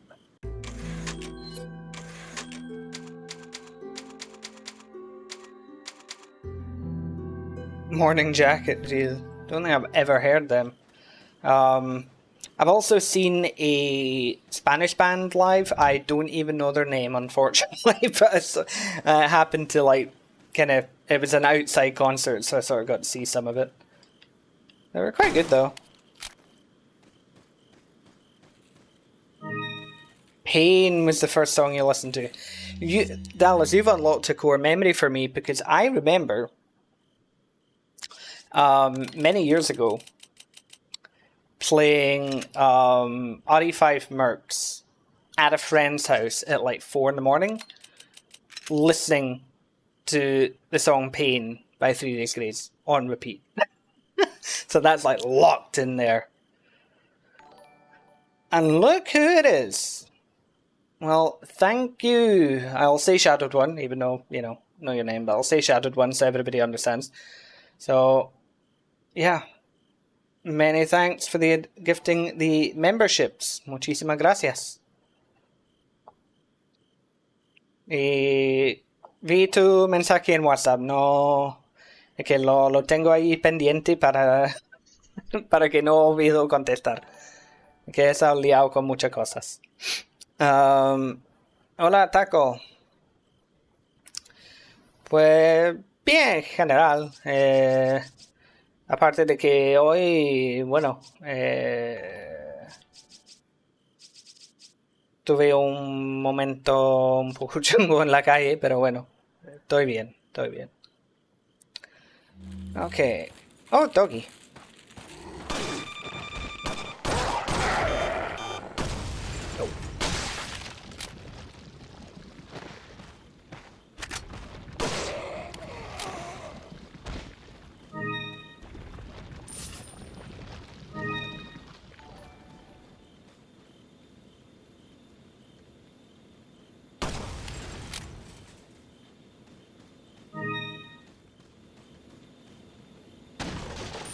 Being Gorillas live must be an experience. It's like walking into a cartoon, I imagine.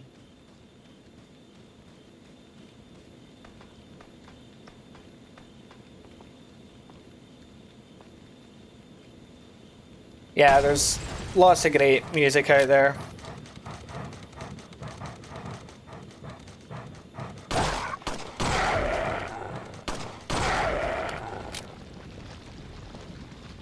A band I recently got into is Ice Nine Kills. Who, for those of you who don't know, actually have a song about Resident Evil.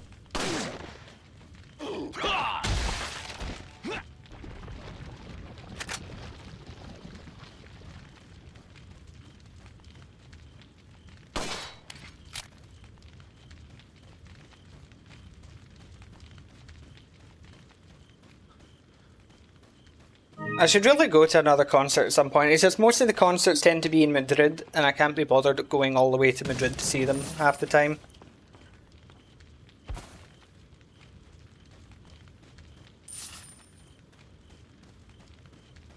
Oh, fair enough. Yep, it's the metalcore band with the horror lyrics. They just released their song, you know, based on the Joker, the laugh track. Oh, Breaking Benjamin. I was about to mention them earlier, then I forgot, but yeah, one of my top favourites. Oh my god, hi Ashley.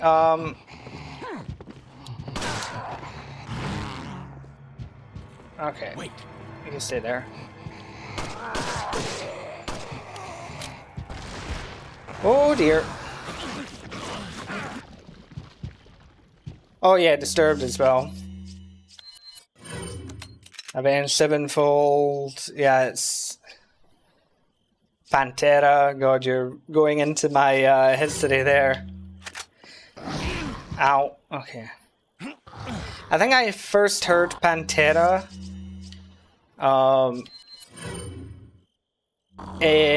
when they were featured in the Dragon Ball Z movie, the American dub of movie 8, which was the Broly movie, where they used TENS for his transformation into a legendary Super Saiyan, and it went so hardcore. In fact, I think the Dragon Ball Z movies actually helped to shape a lot of my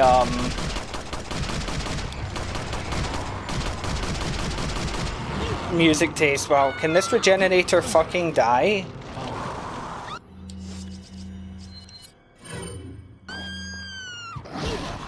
Wow, this regenerator is just kicking my ass here.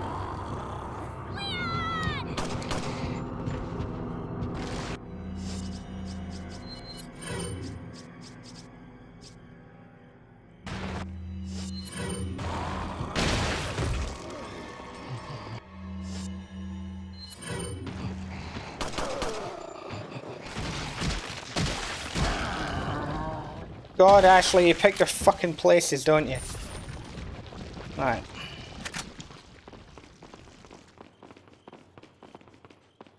Wait. Skillet came in here. Damn, I would love to go see Skillet live. Because again, they're one of my favourite bands as well. One of my favourite songs from them back in the day shows how long I've listened to them. Collide. And it shows how far back I go.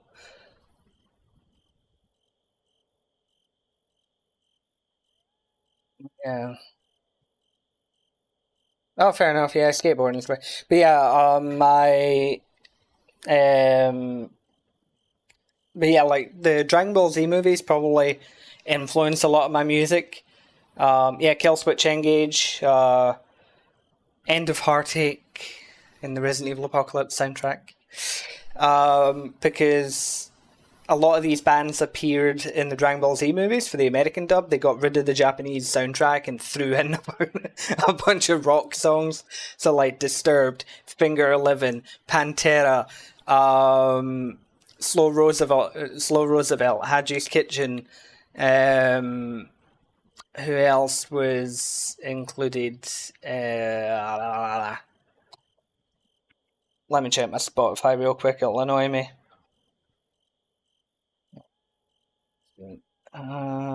Where's the playlist? Where's the playlist? What is it?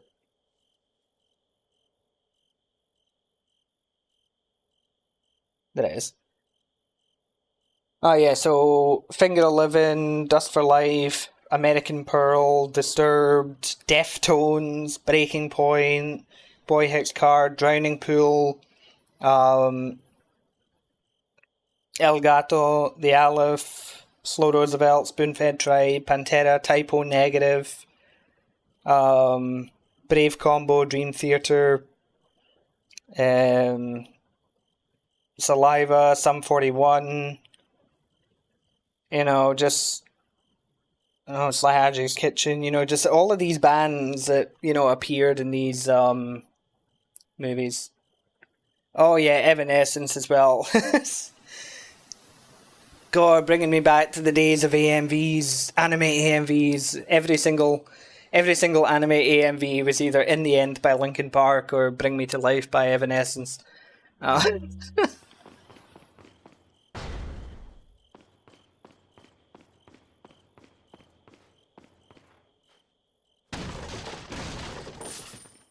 What about some Story of the Year?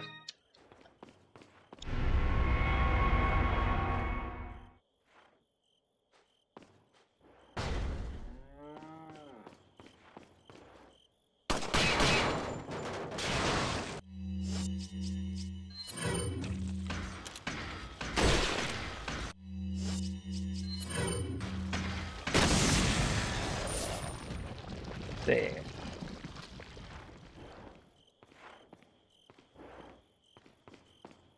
Well, why not? Why not, Lysandra?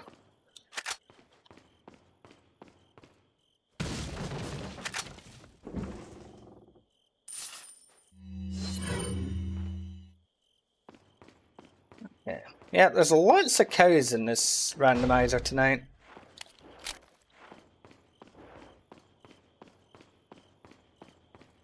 Yeah.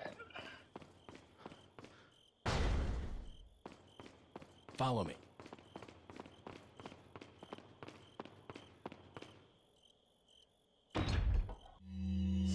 Green Day I've listened to a bit. Not my biggest favourite, but, you know.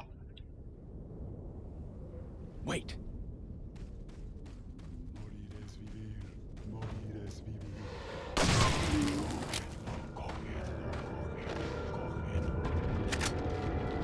Yeah, I still watch those AMVs. I just wish I still had mine.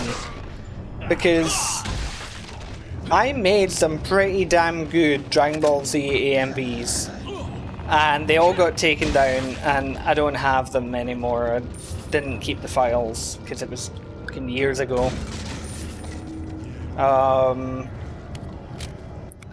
But if we want to talk about obscure bands that I've listened to as well, let's try Gravity Pool and ION.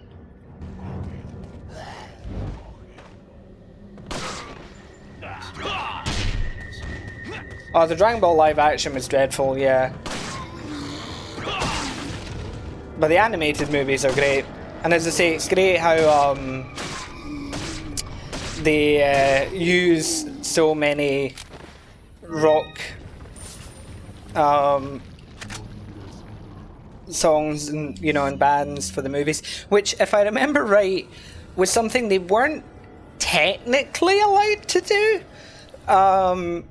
But basically somebody in the production was a huge fan of rock music. And remember, we're talking about like the early 90s, so a lot of these bands weren't what they are now. So I think the guy that was doing a lot of the soundtracks for the movies had connections to the music industry and basically knew about a lot of these bands that were relatively small at the time. And thought, oh, you know, I'll do you a solid and we'll add your songs into it. And that's kind of how that got started. Which is why they eventually stopped doing it as the movie 12, I think it was. Is it 12? No, movie 11. Movie 11 was when it stopped. Movie 10 was the last one with rock music.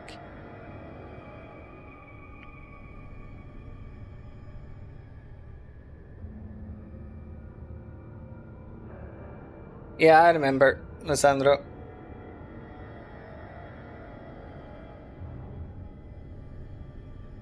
You are more than welcome to crash my wedding, Lissandro.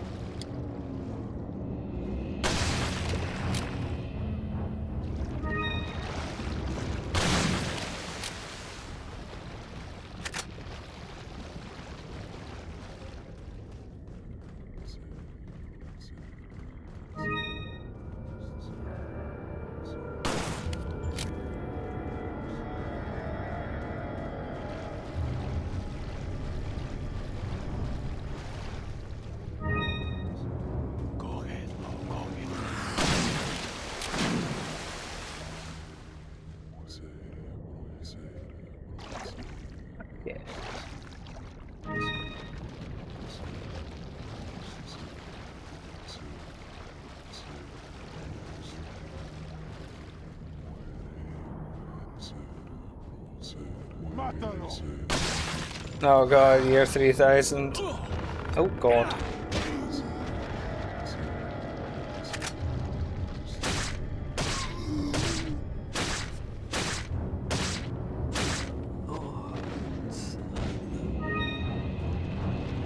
Show my age, I remember the days when, like, Avril Lavigne was a huge thing with songs like Skater Boy. But yeah, busted year 3000. You know what's absolutely absurd? Is I still remember the lyrics to that song and I haven't listened to it in like at least 20 years if not more. Like, oh my god. I have a cursed memory at times, I really do.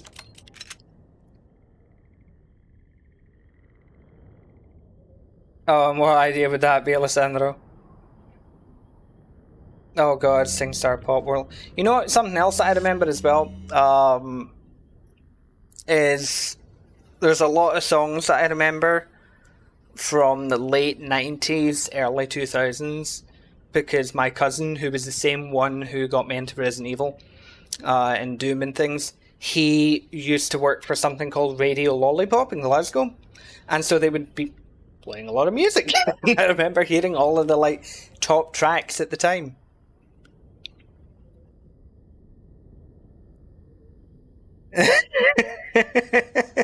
Yeah, Crash It with Skater Boy. I mean, you know, I wouldn't necessarily be against that, you know, or like if you Crash It was like something crazy like Tattoo or something. Oh yeah, that's true, yeah, Scooby-Doo Unmasked, now that's going back. I suppose another thing that sort of shaped a lot of my music as well was Grand Theft Auto San Andreas. Radio X.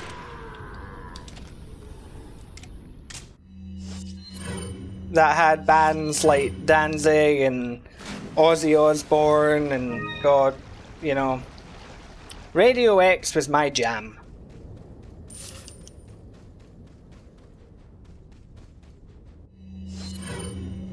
Oh, Spartan.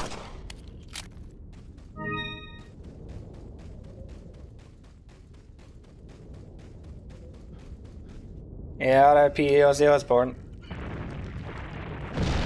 God damn it, Ganados, I just got to the top.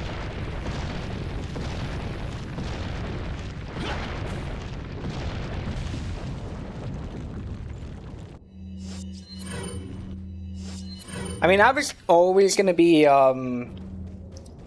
a rock fan anyway, because, you know, my father was really big in, like, 60s rock music, so it was just one of those things. I was always going, you know, I grew up listening to the Rolling Stones, for God's sake, like, you know, and there was no hope for me to be into, like, pop or something. It was never on the cards.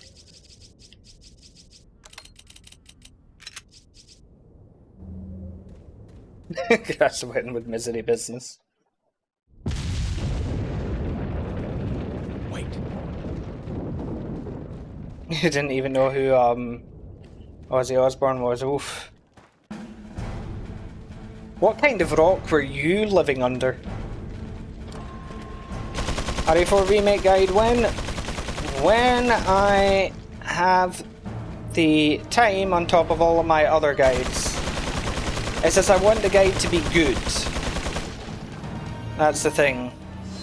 I don't want to cobble together something that, you know, isn't of the same standard.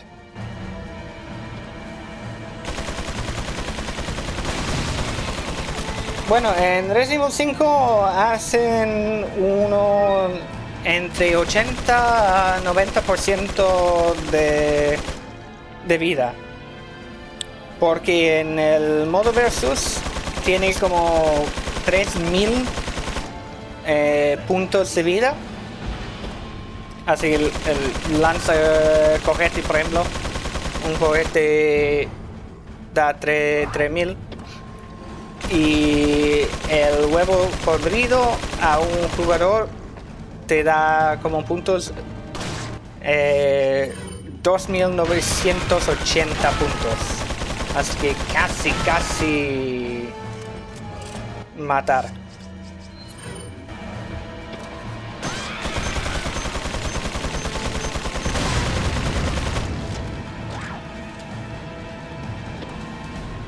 Oh, Lordy!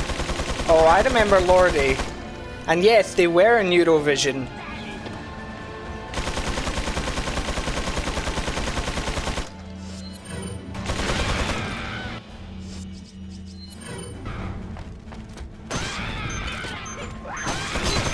Ow. I was actually quite, how to put it, close to a girl years and years ago who is a massive Lordy fan. Hard Rock Hallelujah, yeah, that was like her song. Oh my god, core memories that you're bringing back to me now.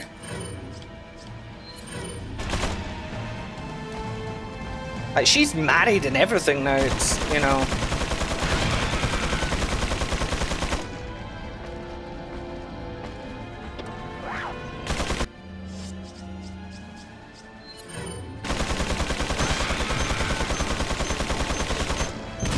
But I'm gonna have to go and like listen to that now.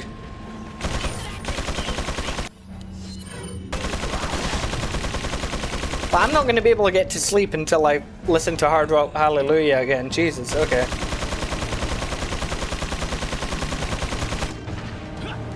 Yeah, Saints Row 2 also had some great music.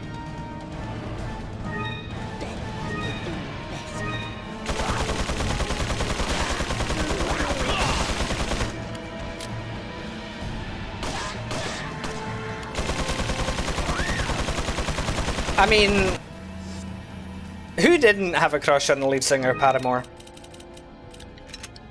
Let's just be honest. Who in the sort of like emo culture didn't, at least at some point, even fleeting?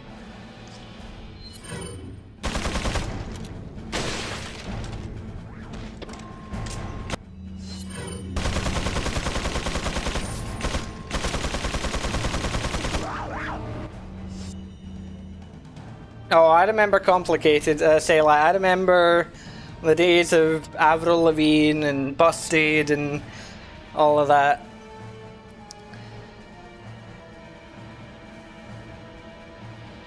Yeah, would you love a Monster Man? Yeah.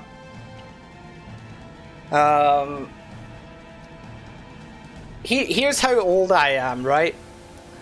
Another core memory for me was playing Doom 2 at my cousin's place and listening kind of on repeat because my female cousin was listening to it at the time. She was like 17, I think. Like she was like 15 to 17 or so. I can't remember the age gap between us. It's not huge, but it's not, you know, tight, you know, like small either. But anyway, and it was Britney Spears' "Hit Me Baby One More Time." So that's a song that is stuck in here.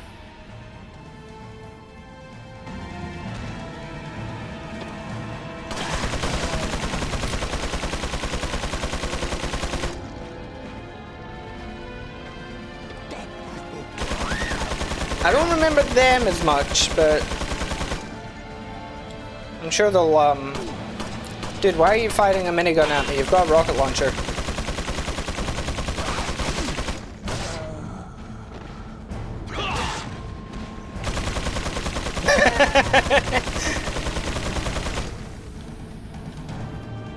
Embrace it, Lissandro. Become one of us.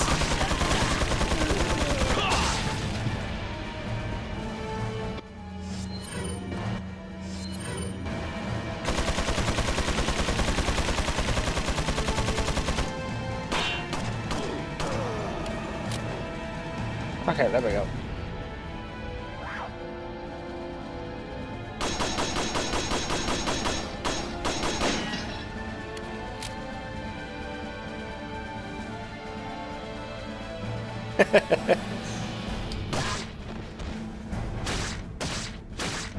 Let's see, what other bands can we mention? Poets of the Fall? That's another one worth mentioning, I'm sure.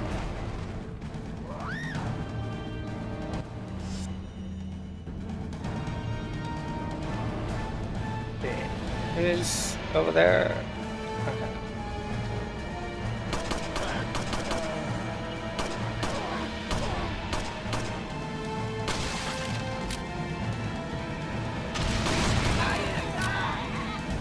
Slipknot, yeah.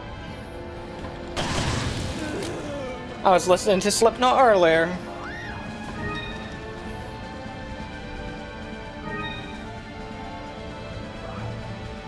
Oh, I look forward to that joke.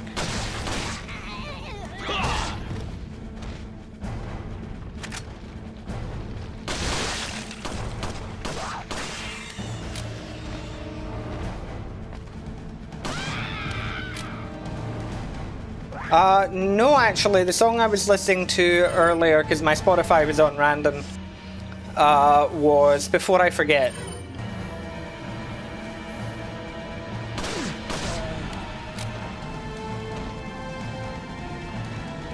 But one of their songs that I really like that I think is maybe a little lesser known, or not as commonly brought up, is the new Abuse mix for My Plague, which was featured in the Resident Evil movie soundtrack.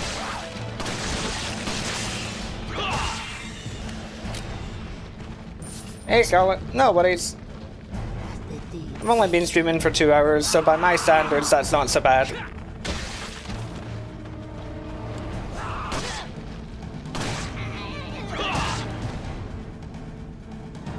Ah, it's fine. We'll call it being fashionably late.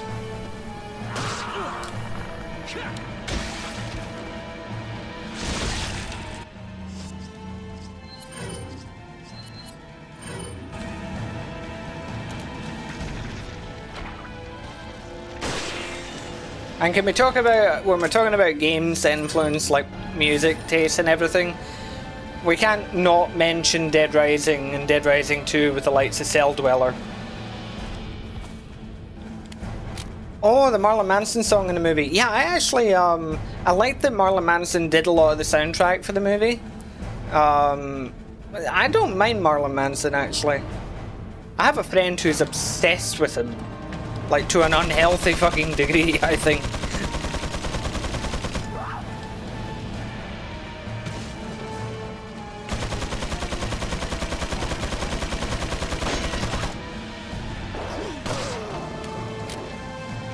Again, like I'm from the when it comes to like Marlon Manson, I'm from the days of, you know, like The Beautiful People.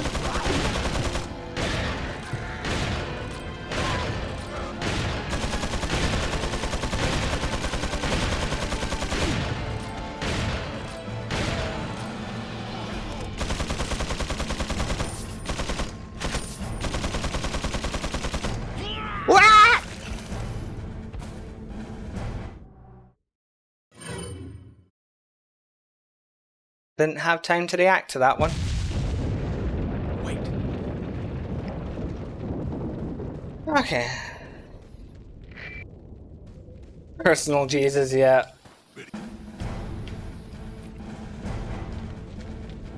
Yeah, no, that's fair. You got him. Yeah, you got a reference going, Guru.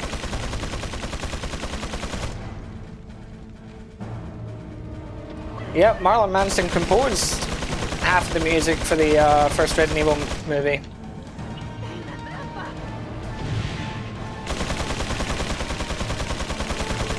Fight song, yeah, beautiful people. People equal shit.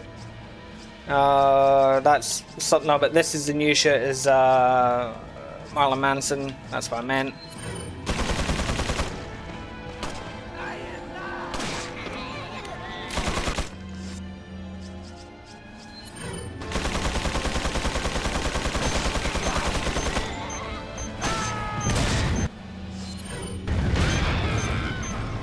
Oh yeah, Justified.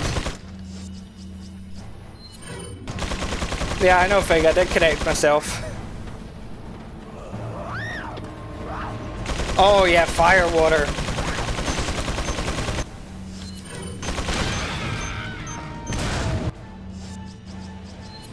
I love Firewater, it's a great song.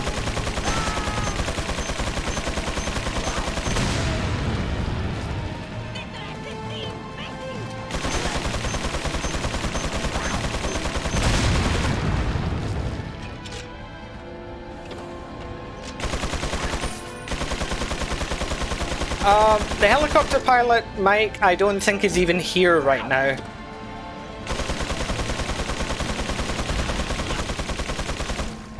The band that sings the song Justified, I believe that is the singer, is it Drea?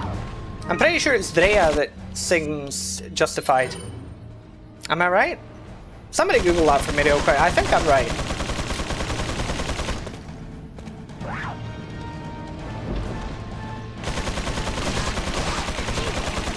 Ow.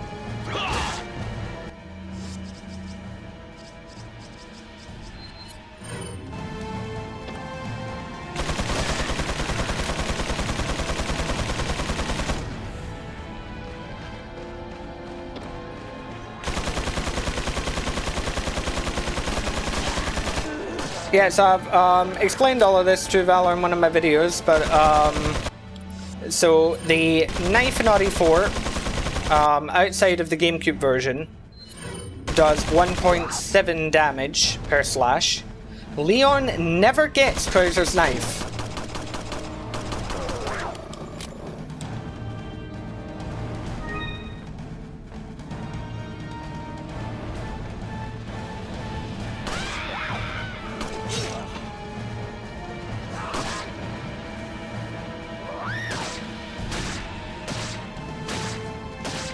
Yeah, I thought it was Drea.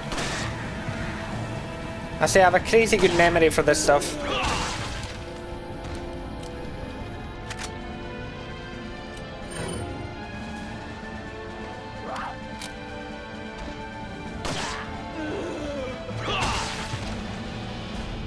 Yeah, no, he never did. It's incredible how in the video where I debunk that claim, there's still people arguing the case with me.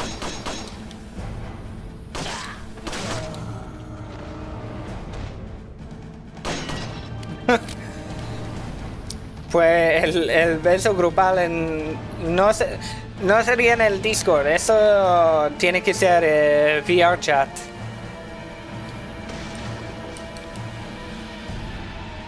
Yeah, it's a shame that you don't get his OTR outfit.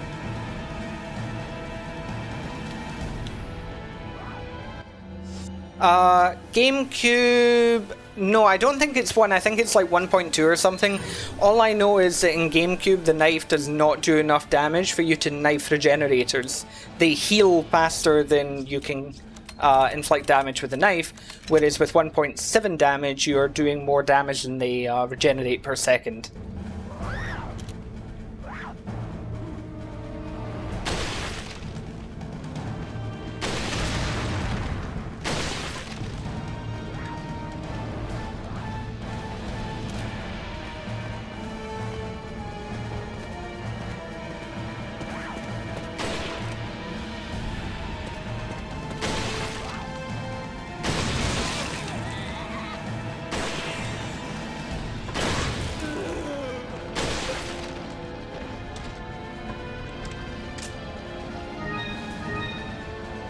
Yeah, with Dipman you can, but without it you can't.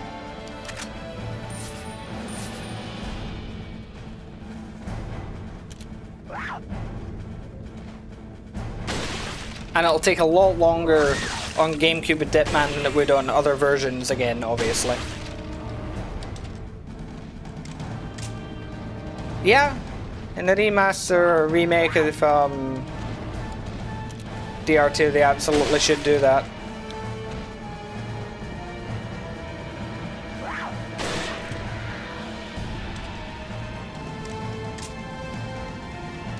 That would be funny if Merchant just one-shots you. Oh, hello.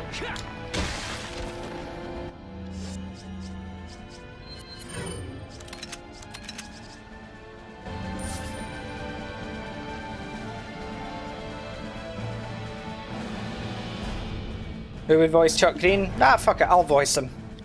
It'll sound nothing like him, but I'll voice him. Can you imagine? Scottish Chuck Green.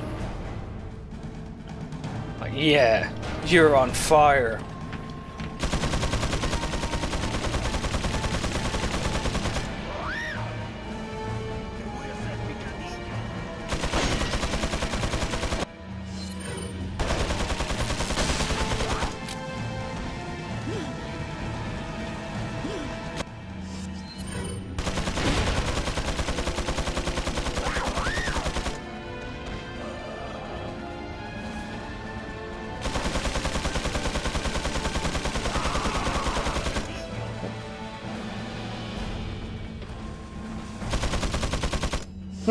Yeah.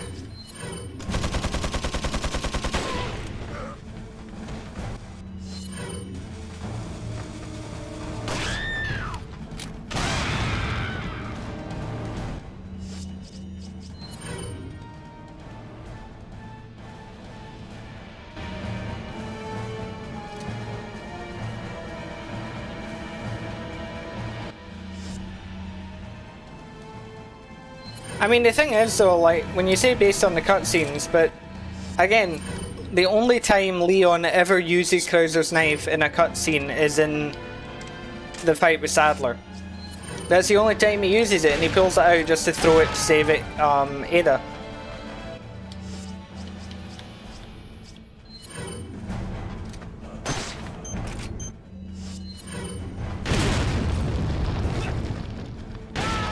Well, that was 1000 IQ maneuver on my part. My grenades and ammo are stacking because that's the way the randomizer works. It's to compensate for the fact that because you could be going a long way without meeting a merchant or anything, it's just so that you don't run out of space.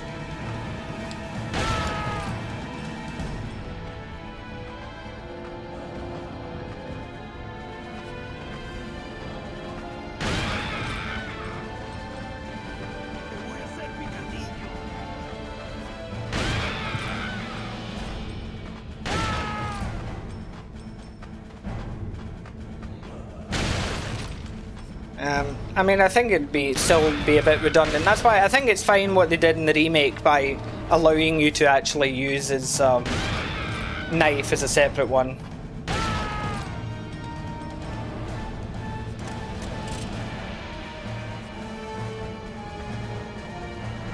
I swear, the remake feels like Capcom were watching some of my videos. It is a lovely water view.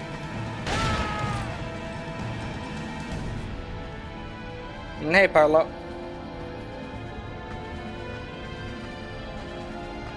Yeah. I can also voice Ada moving forward as well. I'll happily replace Liligo.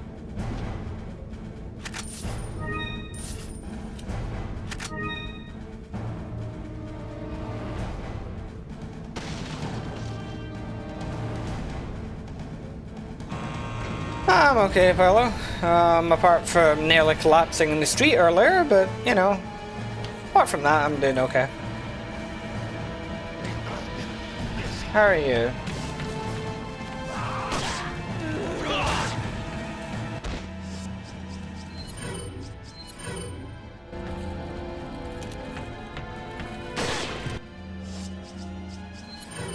Yeah, I'm fine, I'm fine.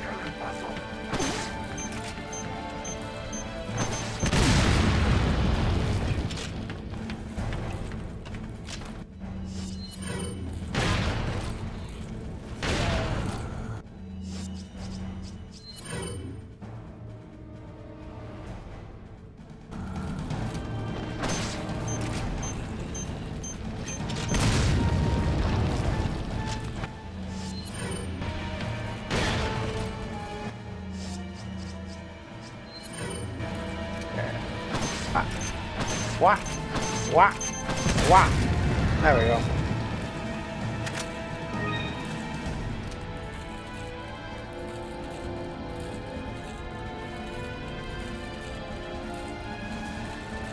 Okay.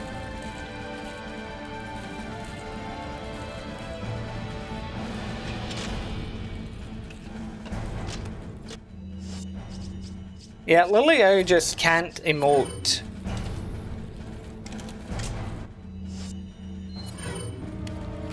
Like, I'm gonna have a lot to say about her in my Separate Ways review.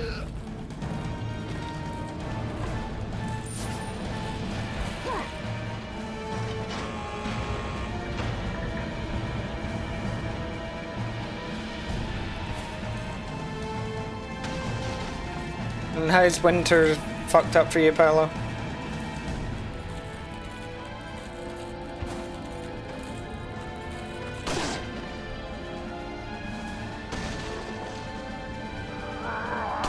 Yeah.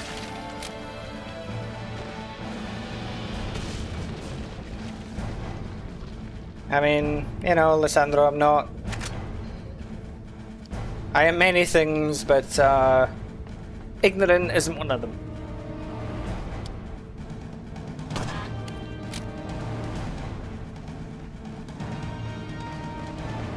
Oh, right, yeah.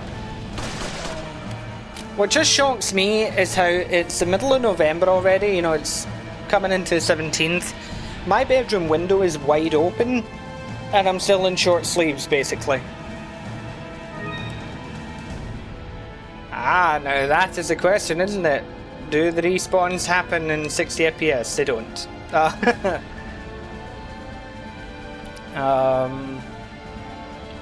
What am I doing? Brain farted there for a second. Well, I'm gonna go back here.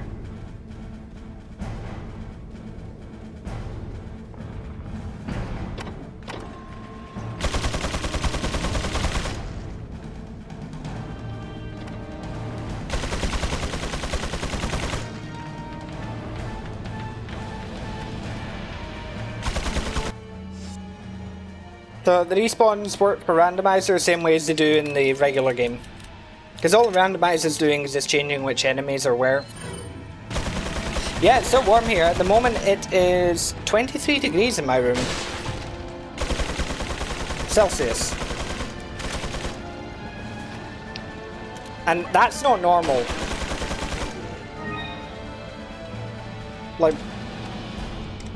Like you can all check, for example, my streams from like this time last year where I was wearing my Leon jacket. Yeah, I've got a video that I'll need to do on like all the different respawns, because there's some infinite respawn areas in the game. Ow.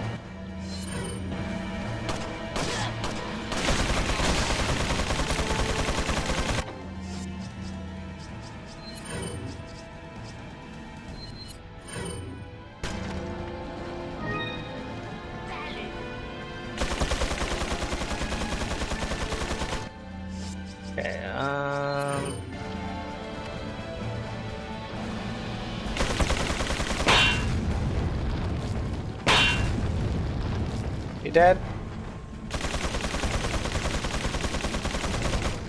Yes.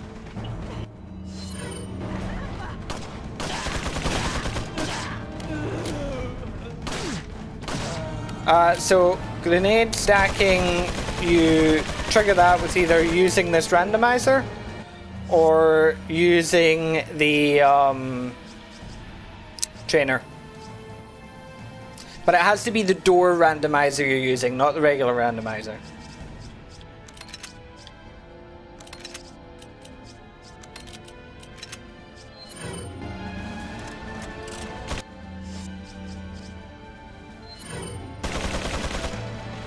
No, the trainer is not RE4 tweaks. When I say the trainer, I'm talking about Razor's ultimate trainer. Yeah, shame there's not been any fish in a while. No, you're not annoying me. Your questions are reasonable, unlike, you know, some questions I get. Ow. My god, she's fucking tanky. Okay, time to eat the fish.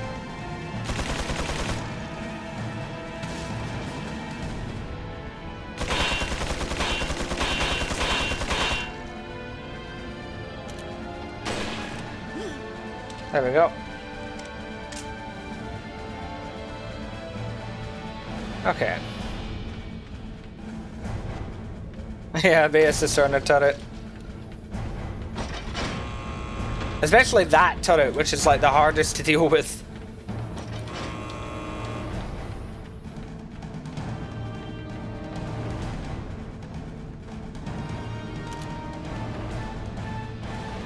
Salvador's looking at something very interesting. Yeah, just because it's discontinued doesn't mean it doesn't work. Just means he's not updating it. I don't blame Razor, because the RE community treated him like shit.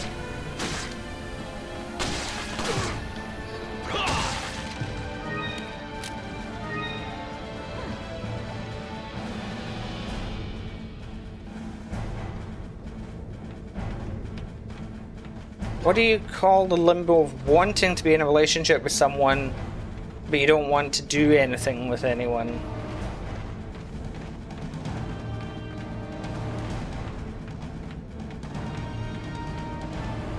You might have to expand on that for me to understand it better.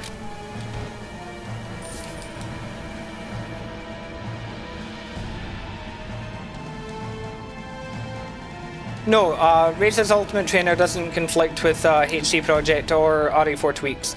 I mean, it might conflict with RE4 Tweaks a bit because I have been having issues with it myself. But generally speaking, it doesn't. The only thing is, you have to be using a specific version of the fucking game. Why did Salvador suddenly activate? He was staring at the floor the entire time. You do need to roll back your version, but there's a guide into how to do that. Ashley, how the fuck did you get up here?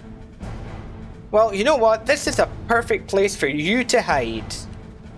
No one's gonna get you up there.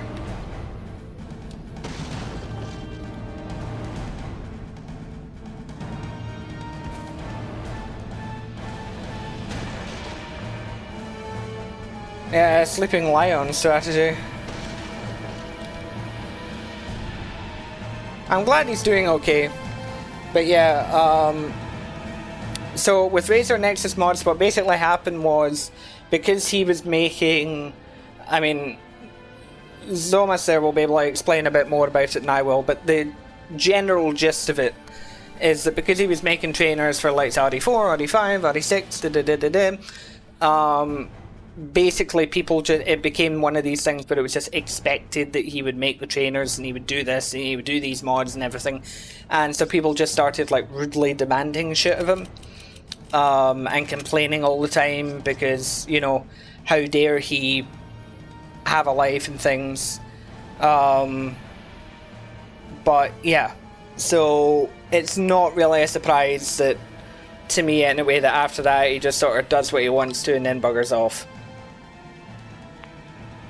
What's that next to the handgun bullets? That is a Plaga sample, Parlo. I can collect 5 of them and beat the game.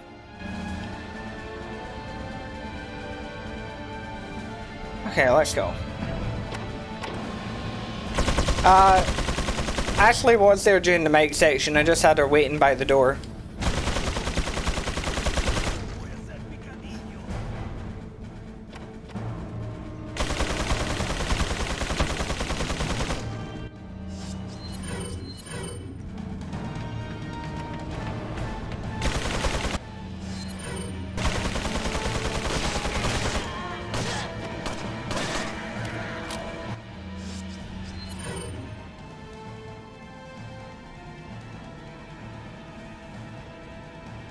I want to go outside and meet people, maybe get in a relationship, but at the same time I don't want to go out there and deal with people at all and know me. Right, yeah. I don't know if there's exactly a single word for that, but I do understand sort of like what you mean.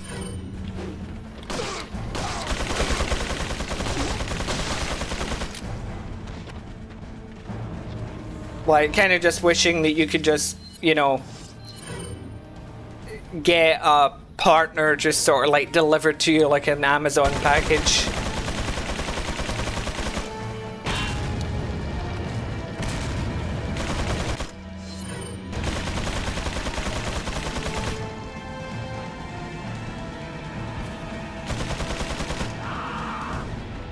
I mean, you're saying trainers aren't necessary. It seems to be a bit of a weird thing to say, because the trainers can be used for various things, you know, like to, like, I use the trainers for my videos, for example, if I want unique camera angles. So it's not...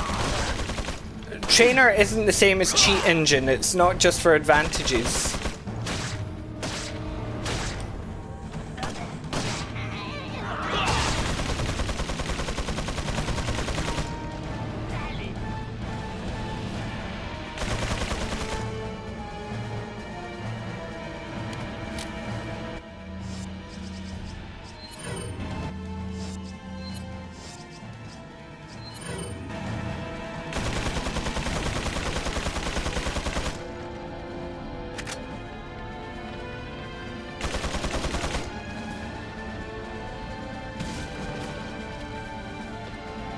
Yeah, although, at least now, you can just use, Anthony's mod to remove the filter.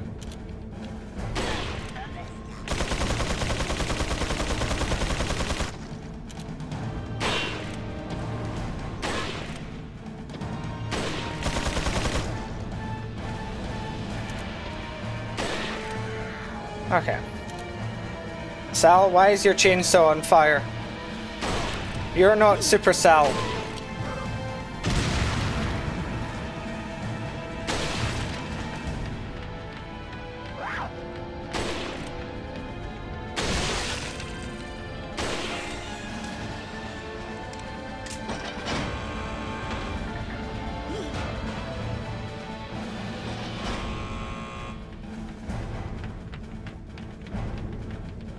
Alright.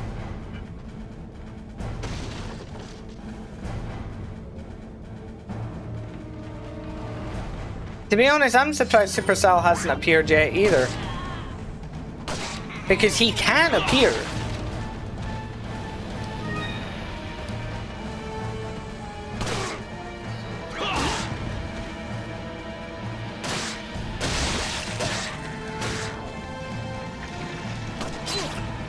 Wow, did not think that was going to hit me.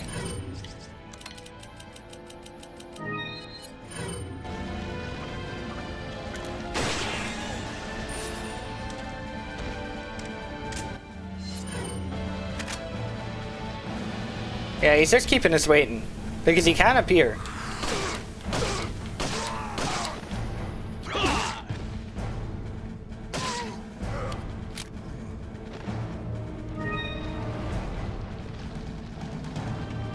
Remember as well, it's easy to end up doing this, but remember, just because I'm on this fight does not mean we're near the end of the game. Remember, we're still technically on Chapter 1.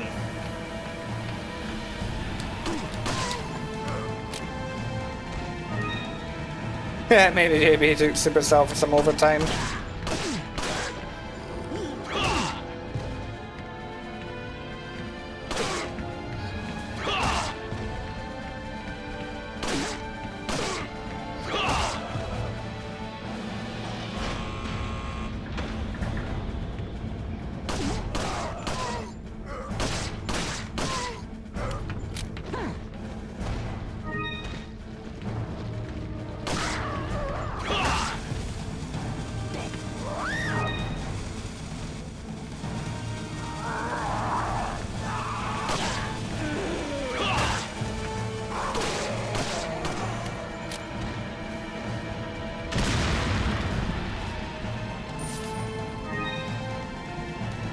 Also, if you're ever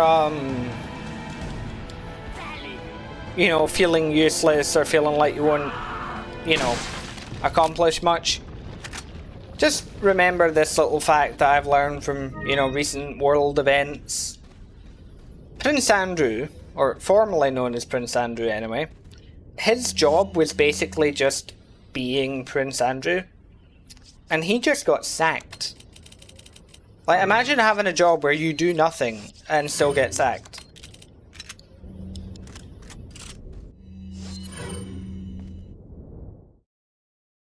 Yeah, we can try and do the RE5 stream next weekend. I say I didn't message you yesterday about potentially doing it this weekend because the weather here was so bad. It was a case I thought I might end up losing power at some point during it. See, 1-1. This is a very long chapter 1-1.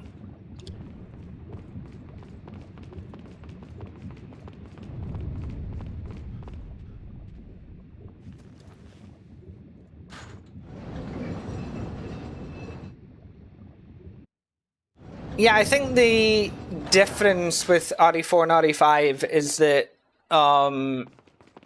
in RE4 it's only some very select enemies that have the guns, whereas in RE5 you just got like regular dudes running around with a machine gun.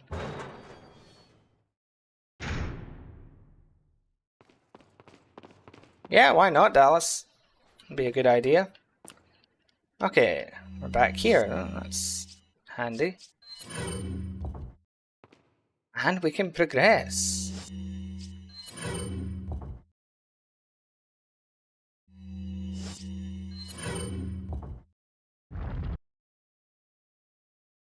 Wait. Yeah, I mean, I suppose the one good thing about him, you know, having lost his royal titles and all that, is that it does mean that he's stepping away from his royal duties to spend more time with the kids.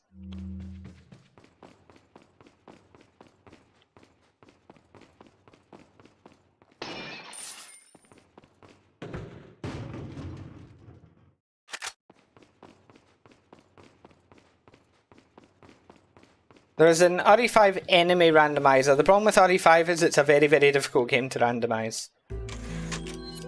The coding doesn't really allow for it, but you can randomize the enemies at least. I mean, again, I try to stay out of controversial politics in my live streams.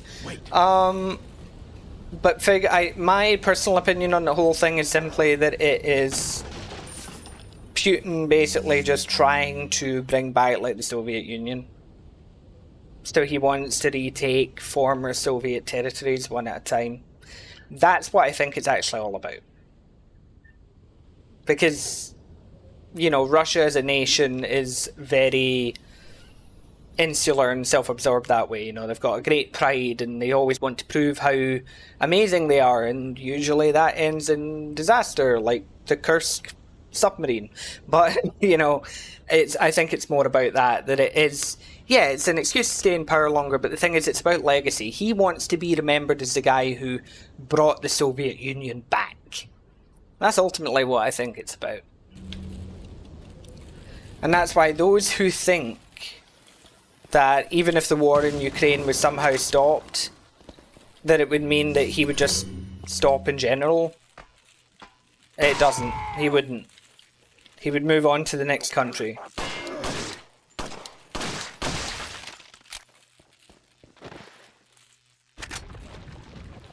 I don't know if RE4 was MT framework or not. I don't think so. I would have to check that. Welcome. Got a selection of what are you selling? The thing is that you have to remember is that warmongers and dictators and all that, like the man with the chaplain mustache, they will claim to be doing things for certain reasons, and those aren't actually the reasons. It's important to remember that propaganda is a powerful thing. Is that all, stranger? Thank you.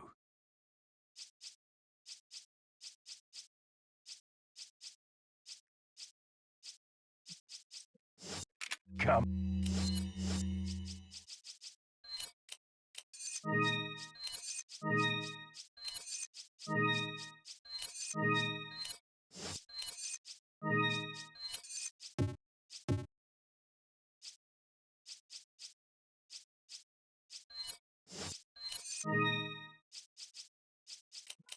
back any time. Yeah, they do it to look a lot more noble and What are to you selling? make it so that the public are at least somewhat behind it. Thank you. What are you buying? Because if they don't do that, then it's very difficult to convince people to join the military to do it. I mean, yeah, you can Thank you. force people to join the military, and that's certainly not beyond them, but the point is, like, politicians, any kind of politician is going to lie about things to make themselves look better and to make their own lives easier. The biggest folly you can make is expect a government to be telling the truth to you at any given time. They won't.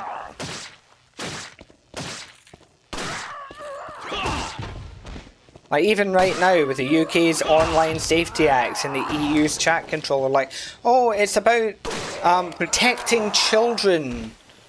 No, it's not. It's about mass surveillance. It's not about protecting children.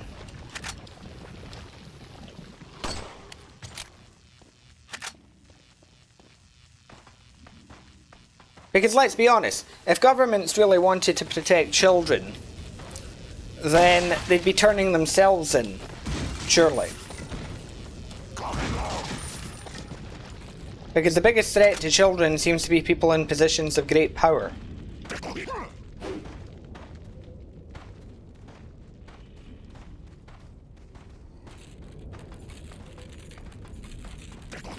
Yes, this is also true, because like climbing those kinds of ladders is easier if you don't have much of a conscience. It's very easy to rise to the top if you don't care about who you have to trample to get there.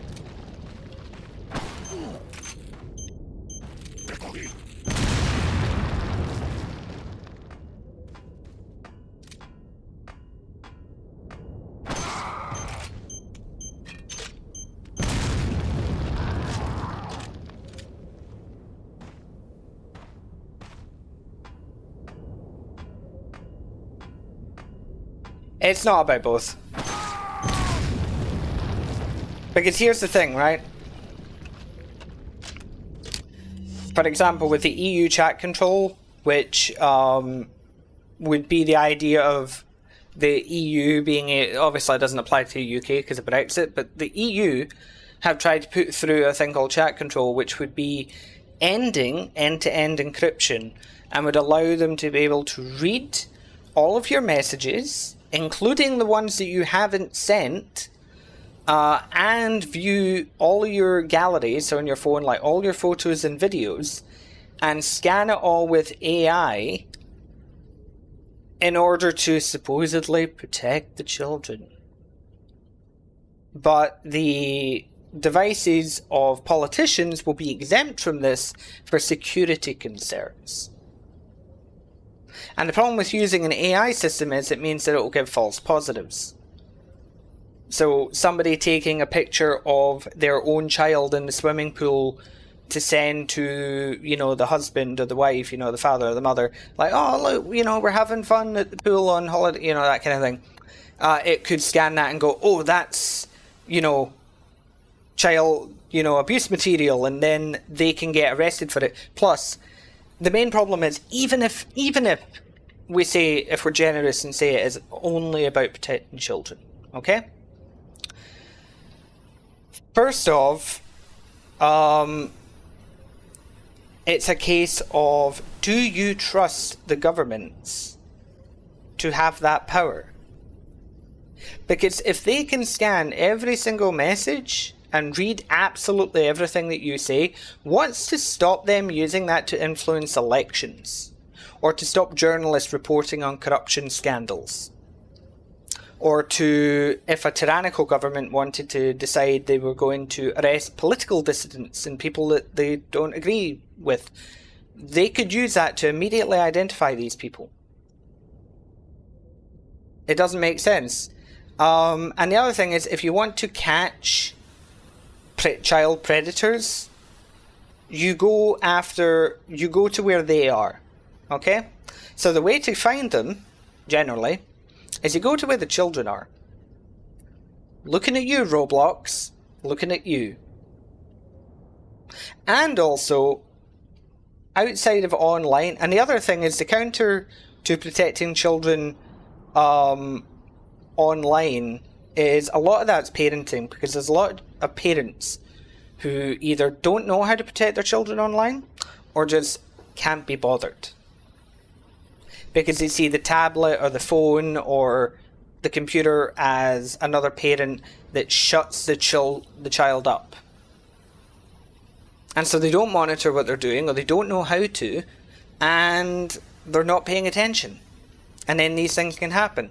I have seen some of the predators that will stalk around places like Instagram and all that. A lot of them are not very smart, and they're not very subtle either. They're very easy to identify, and it'd be very easy for parents to notice them as well. But apart from that, you know, it's a case of most predators as well, I think statistically it still holds true, tend to be known by the victims. So they tend to be a member of the family, or a friend of the family, or a trusted neighbour. You know, it's someone within the immediate social circle. You know, they're not hiding in some dark WhatsApp chat group waiting to attack your child. It's not happening. It's not happening. And the UK government don't get to try and say things like, oh no, we need to do it to protect the children. Not after they protected Jimmy Savile. Because the entire British establishment knew about Savile and did nothing. They knew about Andrew and did nothing. So, you know, the same people that want to say, oh, we're doing this to protect the children. No, you're not. No, you're not. Because if that were true, all of them would be out on their arse already. That's the way I look at it. Yep, they protected Gary. So I will not be lectured by these people. And I will not have them accuse me of being that which they are. And saying, we want to be able to read all of your messages and look at all your photos and all your videos. In case you happen to be like us. Because I'm not. So, you know. It's always the same. It's always the same. As I believe one of the founding fathers of the US once wonderfully and so eloquently put it, he who would sacrifice liberty for security deserves neither. Yeah, digital ID, it's all about control. That's the thing, it's all about control. And you can always tell, because as soon as they come away with things like, oh, no, the politicians' phones won't be scanned. Theirs won't be scanned for security concerns. Well, then we know it's not really about protecting the kids, is it? It's just not. Because what does that entail then? Does that imply then that no politician could possibly be a predator? Because I think history will tell us being a politician does not automatically mean that you couldn't possibly be a predator. Politicians are never the most virtuous people in society. So, I don't like to be, I'm not going to be monitored by people that I wouldn't trust to run a bloody bath. Not happening.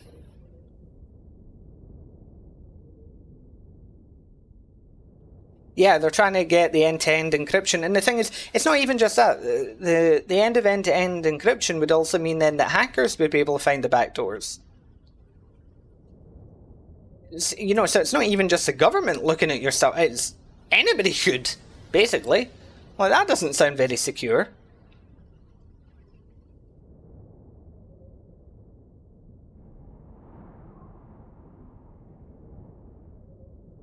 Yes, it's because a lot of people don't want responsibility, so there are a lot of people who like to just be told what to do. And then you've got the sociopaths that want to have power.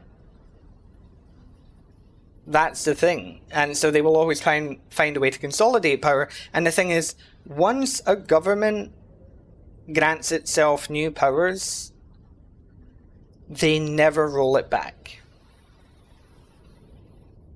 Name me a government that have gone, in this time of crisis, to solve this thing, we are going to grant ourselves new powers that before were not allowed. And then have gone and gone, okay, the crisis is solved, we'll now not do that anymore. We'll roll back that power. They never do. It's death by 1,000 cuts. And hey, it's alright, yeah, just a heavy discussion.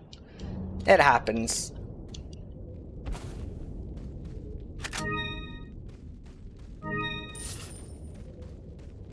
Nothing bad, I just end up on my soapbox sometimes. I didn't know we were playing Killer 7 again. Yeah.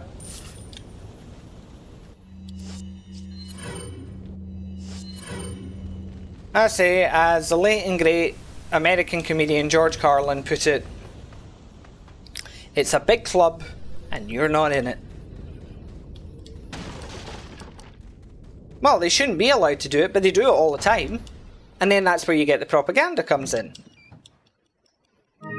So, so like the government, because let's be honest, like if it went to a vote by the public and the government said, okay, we want to be able to spy on you and see all your messages and have complete unrestricted access to your personal and private lives, most people would understandably go, no. But if they go, we want to protect your children from evil predators and this is the only way we can do it, all of a sudden now people are okay with it.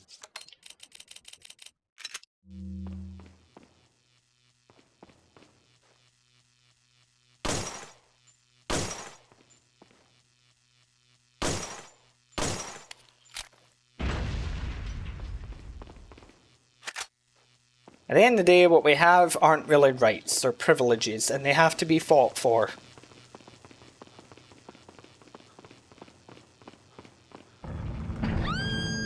Correct, Scarlet, yeah.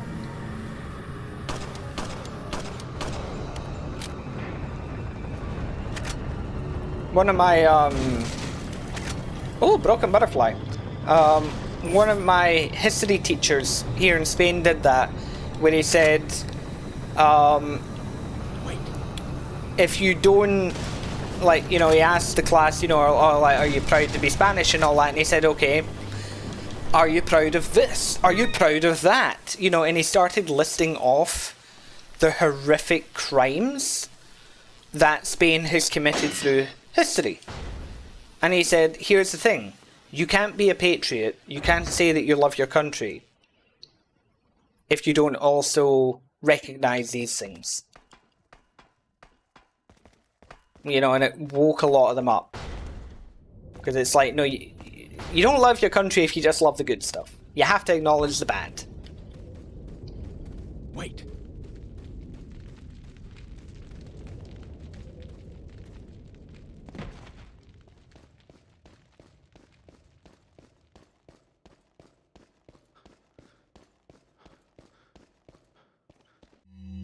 Yeah, there's a lot of things that could be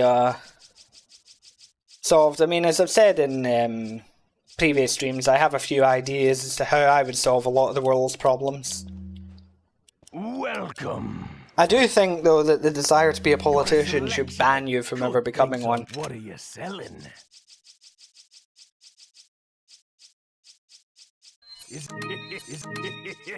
Thank you.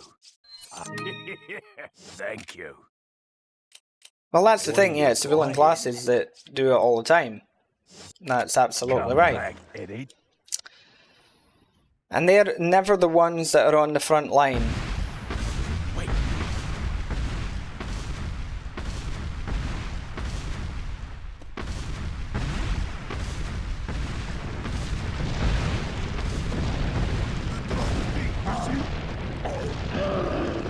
But yeah, it's... Look at how many... Yeah, that's an El Gigante here. But it's just like, look at how many young people have died for the aspirations of old men.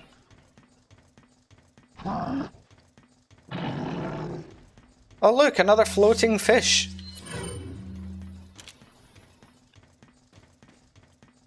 For those of you just joining us, don't mind the politics.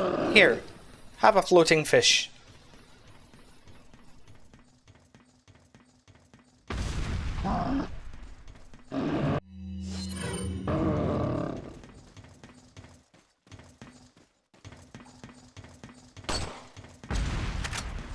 I mean, there's so many examples throughout history, you know?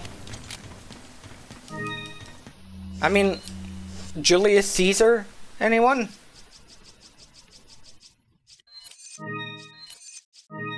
I mean, he was loved by the people.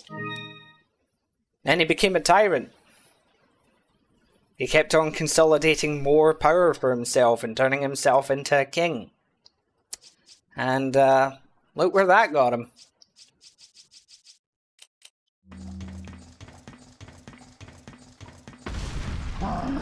Oh, yeah, exactly.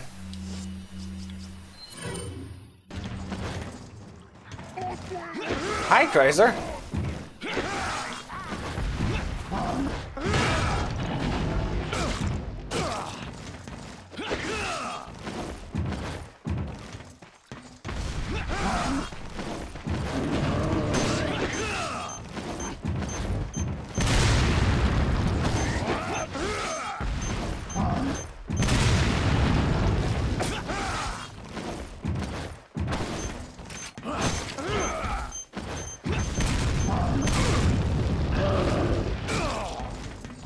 Oh, he's still coming.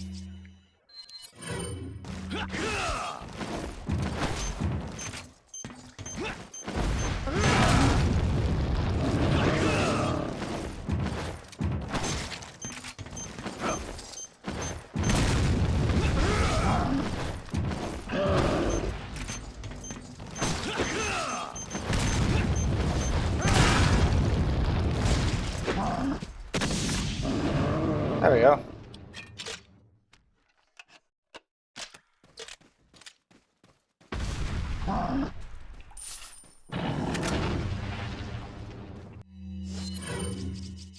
But yeah, I mean, there's...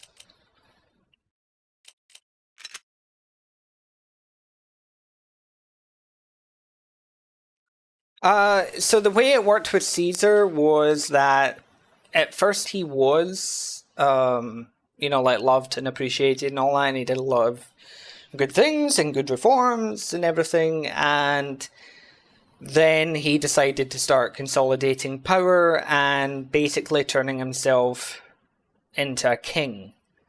And the problem with that is, of course, is that Rome at the time was a republic. And the last king that had been tyrannical, you know, got assassinated, and that's how they became a republic. So then he started, you know, going that way and ended up in basically leading his army into, you know, Italy, instigating the civil war, ended up basically winning and making himself into this king, and that's why there was that group of friends of his and colleagues within the Roman Senate that decided, yeah, we're not going to deal with that anymore. And so they decided to, you know, solve the problem.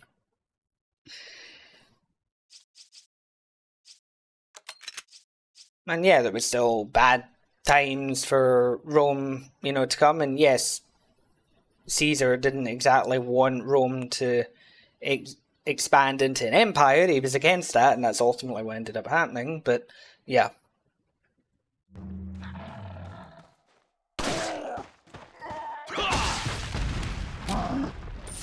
That's the one. Et tu, brute.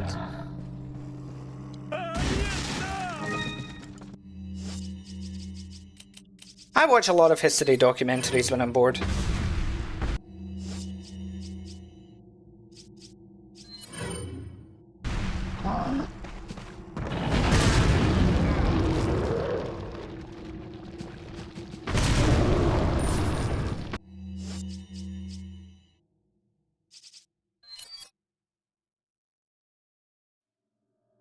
I have a broken butterfly that's about as strong as my shotgun.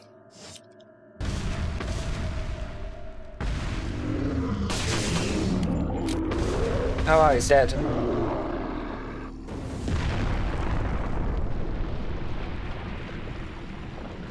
I believe so. It's also where the expression with cross the Rubicon comes from.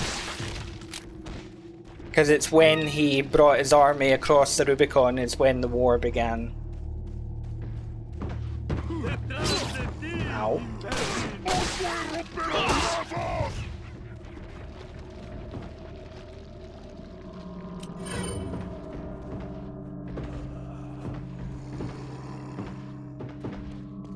Well, yeah, that's also gonna happen. The Rubicon River, correct.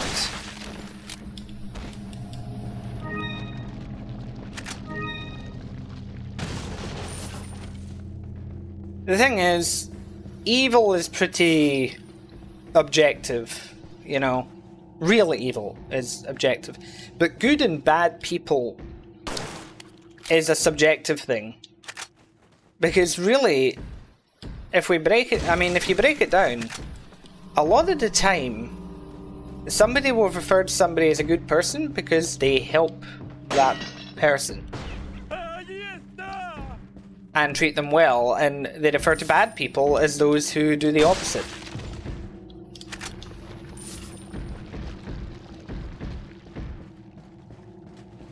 You know?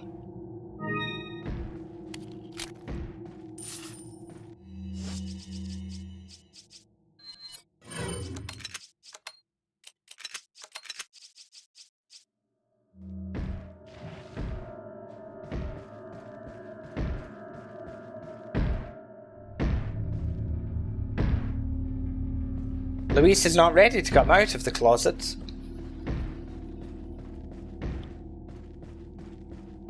Yeah, let's get the stereo music for Killer 7.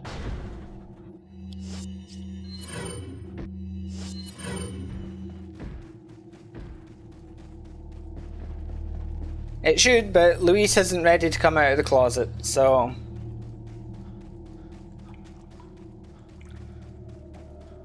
we'll have to respect his wishes.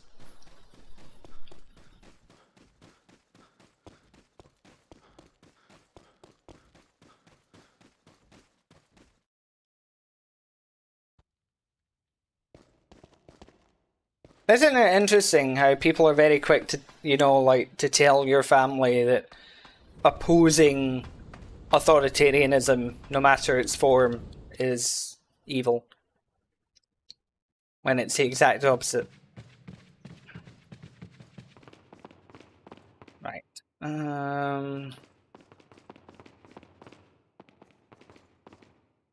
Save here. Where do I want to go? I think I'll backtrack.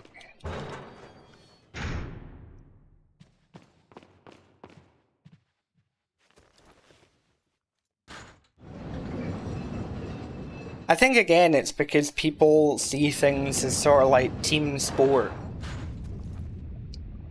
You know?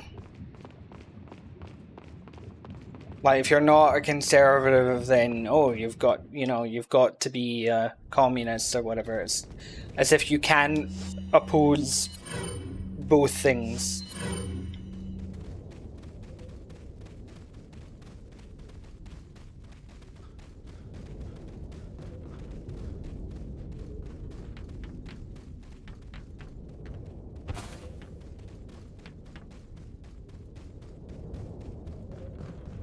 Yeah, people are like that though.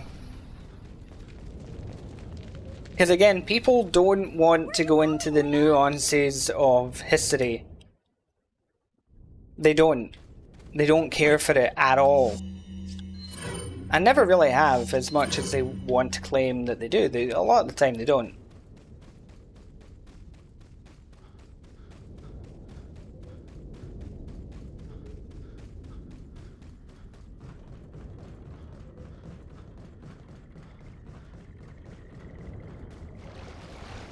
Because again, a lot of the time, people really struggle, You know, and we're seeing it a lot. I mean, I'm not going to reference events, but, you know, we see it on the news a lot at the moment in social media and everything. That you'll have people who cannot possibly fathom that you could say, for example, oh, you know, this group or this person or whatever is bad, and this other person who they don't like is also bad, or also did a terrible thing. You know? You know, you could say that, you know, if we want to go into like World War II, you can absolutely, obviously the Nazis were pure evil. And Japan was, you know, list the war crimes they weren't committing. But that doesn't mean that the awful bombing of like Dresden was right. And it doesn't mean that the nuclear bombs on Nagasaki and Hiroshima are somehow just morally A-okay. You know, you can say something was perhaps the right move to make at the time because it ended a war or whatever, and still recognise that it was an awful thing that happened and ideally shouldn't have happened. You know, it shouldn't be complicated for people. It really shouldn't be. But people really struggle with this. They really struggle. They seem to feel like it has to be black or white or either or. A lot of the time it's not. Like, both sides often suck. It's just one sucks a hell of a lot less.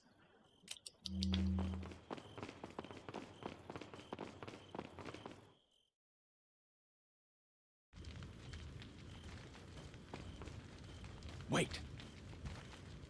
Right. Can't go that way, so we'll continue backtracking.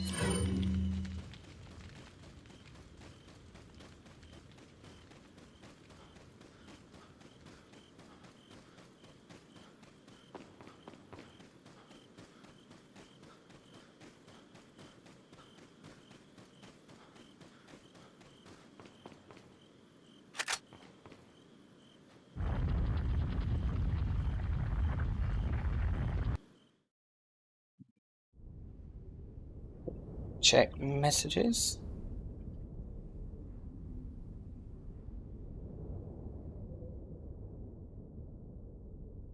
Can't keep his fluffiness waiting too long.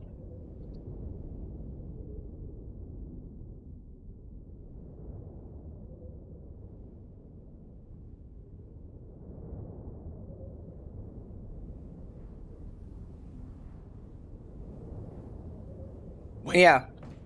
I mean, and again, regardless of the how or the why behind the bombs, the fact that they happened at all, you know, is the problem. Wait. You know, it doesn't matter if it saved more lives in the long run or not, or whatever. The point is, the mass killing of innocent civilians is never okay. Doesn't matter why you're doing it. It's just not okay. Okay?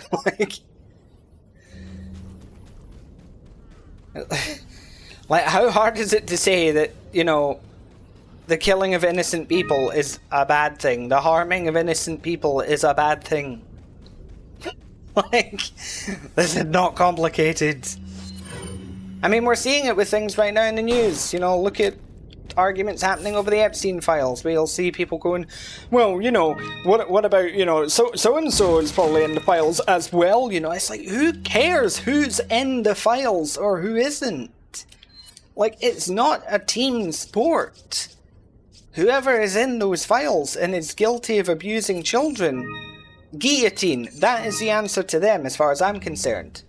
Guillotine. That's it. It's not about, well, what if this person or what if that person? No. Just guillotine. Immediately. Guillotine.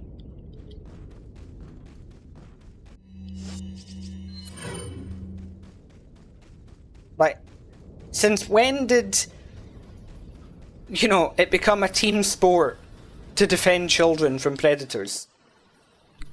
I seem to have missed that memo.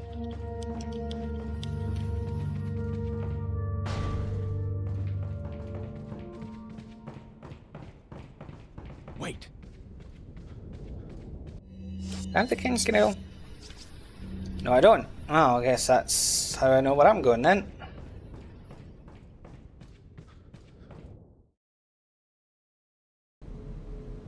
Wait.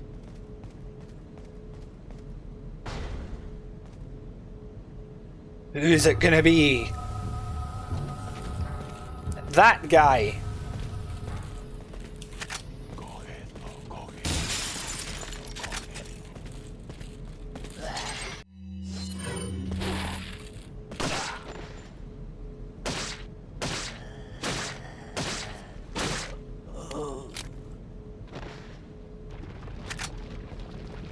I remember him saying that on Fox News, yeah. America's wild. See the things that get said on American TV that just wouldn't happen on, like, British TV. Like, coming from Scotland, it is amazing to me to hear some of the stuff that is seemingly allowed.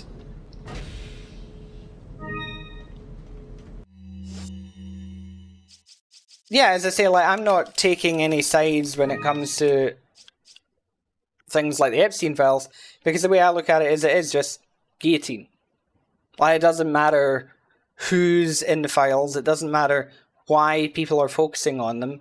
You know, it doesn't matter, like, if they are guilty of abusing those kids, or they knew about it and didn't say anything to anyone about it, guilty.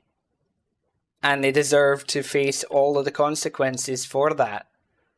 That's it. It's not about the politics. It's not about which side of the aisle they are on, or if they're part of Hollywood or whatever. It's just the way it, like, get rid of them. And yeah, like, most news media have become entertainment. I mean, certainly, like, Fox News is a great example of that. I mean, if I remember right, and I couldn't believe I was watching it, wasn't that Fox News talking head with, is it that Megyn Kelly is her name, I think? Is that her name, Megyn Kelly, the blonde one? The blonde one with hatred in her eyes, who is talking about the Epstein files and emails and basically saying that, oh, it's okay and it wasn't really abuse because they were 15. And she has a 14-year-old daughter, if I recall. And she's like, oh, it's no, you know, they were barely legal, you know. They were only 15. It's not like they were 5. Like, abuse is abuse. It doesn't actually matter. But the fact that somebody can say that on TV and not immediately just, not just lose their job, but just immediately not be ostracized from society is shocking to me. Like, what do you mean? Oh, they were only 15, it's fine. As if, what part of that is fine? What part of trafficking young people to be exploited by people in positions of power is okay? What part of that is okay to anyone? I don't get it. I don't understand how these people sleep at night. I mean, they probably sleep like fucking angels, to be honest, because of course they do.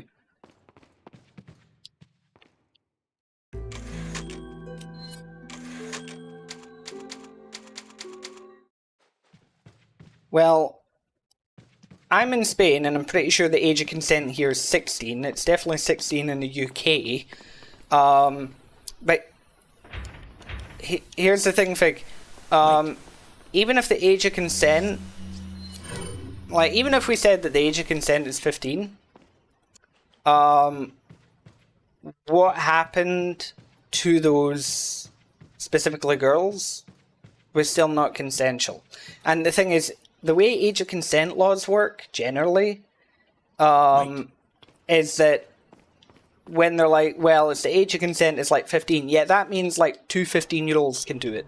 Or like a 16 and a 15-year-old can do it and it's not a crime. It doesn't mean that a 15-year-old and somebody who's like 50 can do it. That's not what that means. Wait.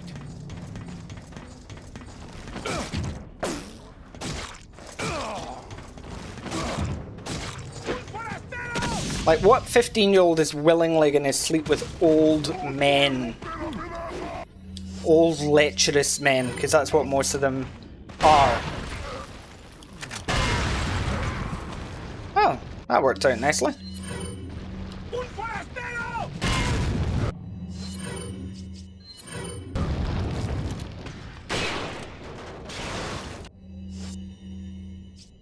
Yeah, it is propaganda for the rich, and always has been.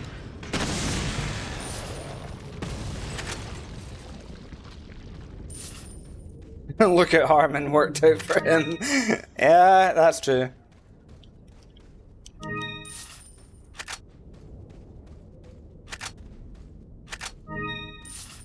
I mean, why do you think the powers that be want to be able to crack down on social media and on private information and communication? It's because beforehand they could control the narrative through the mainstream media, because that's where people got their news. They got it from the newspapers or from the television or the radio. But nowadays, where everybody has a camera in their pocket, they just can't do that.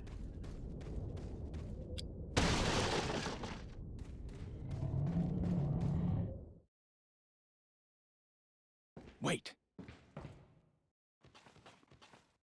Leon's very manly crawling there.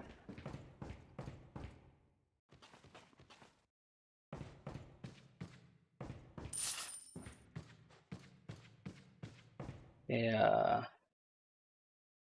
Guess there's nothing for me to do here.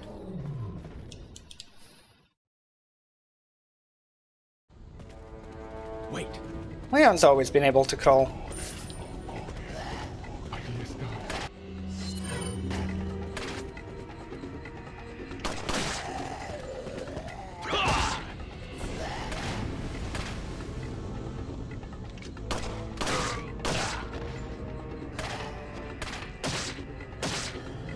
Leon on his hands and knees. You love to see it. Hands and knees, mouth wide open. Yeah, put crouching in the remake to shame.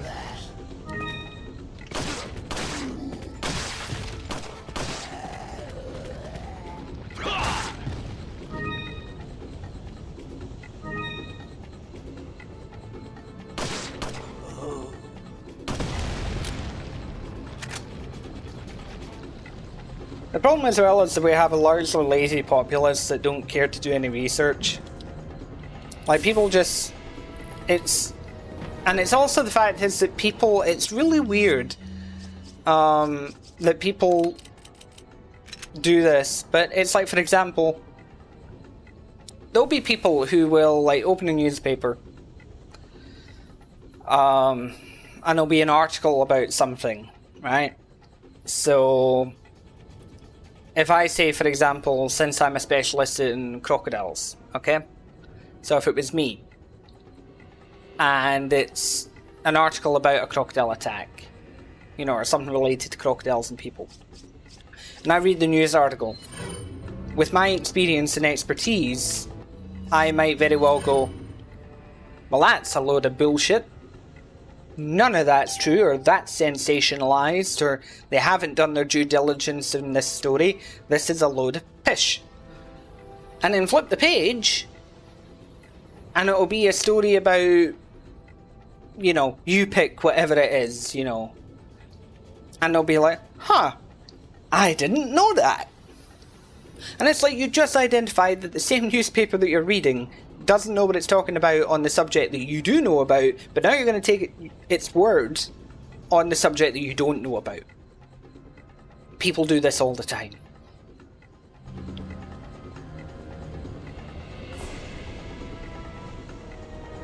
Yeah, people do just...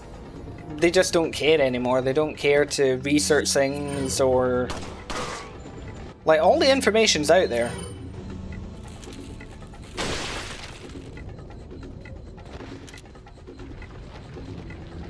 Well, that's an image. Garador taking a shit while a guy watches. Don't see that every day.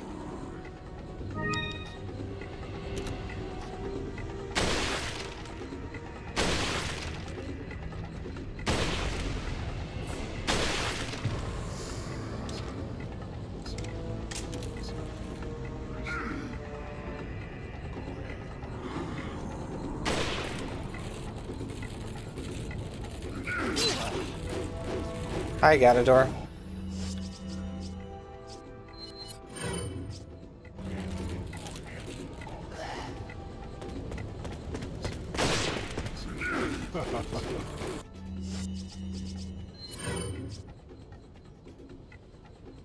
Yeah, which has never happened. Yeah.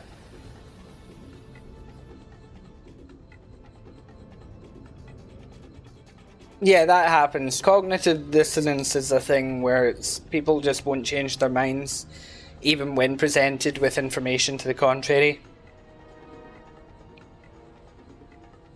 I mean, it is amazing how these days you have so many poor people that are willing to defend rich people. The same rich people that exploit them.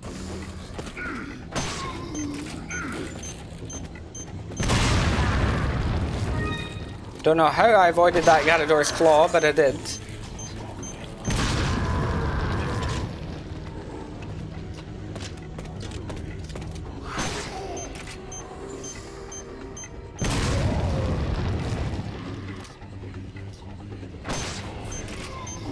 Oh, that's an interesting collection of things.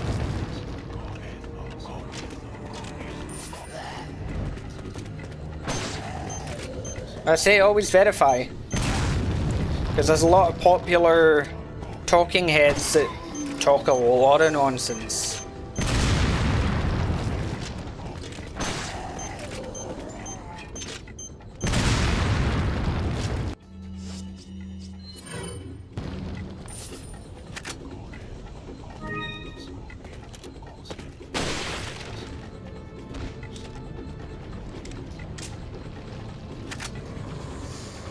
And some of them can be right about a lot of things, and then they're blatantly wrong about a bunch of other things.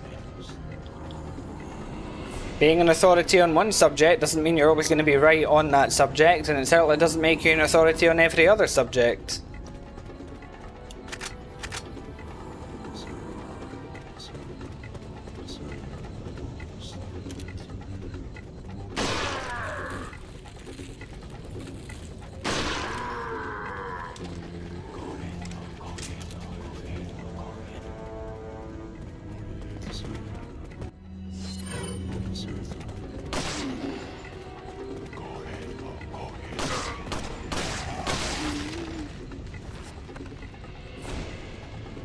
Yes, exactly. A lot of people want to win more than anything else.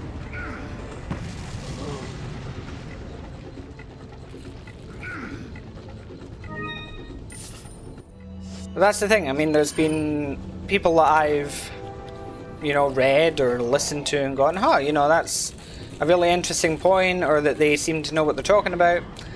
And then they end up talking about something else. I'm like, well, what in God's name are they on about? This is nonsense.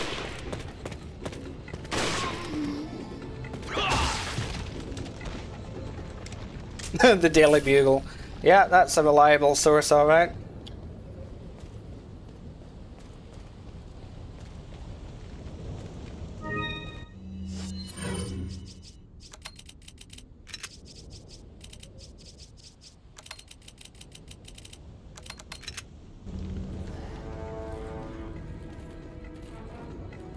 Welcome. No, it's crazy how people go, oh, like, these talking heads are bought and paid for and are lying to you. But the guys I follow that agree with all of my viewpoints, they're not. They're true and honest, and they're like, no, they're probably lying about things too. Especially in this day and age, like, the grift is real on both sides. Thank you. Thank you. Thank you.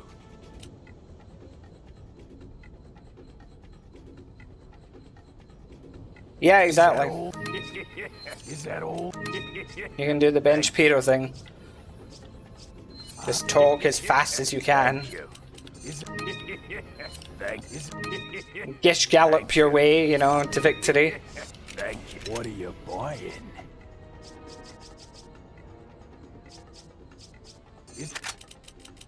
Another gold chicken egg, don't mind if I do. Thank you. What are you buying? Come back anytime.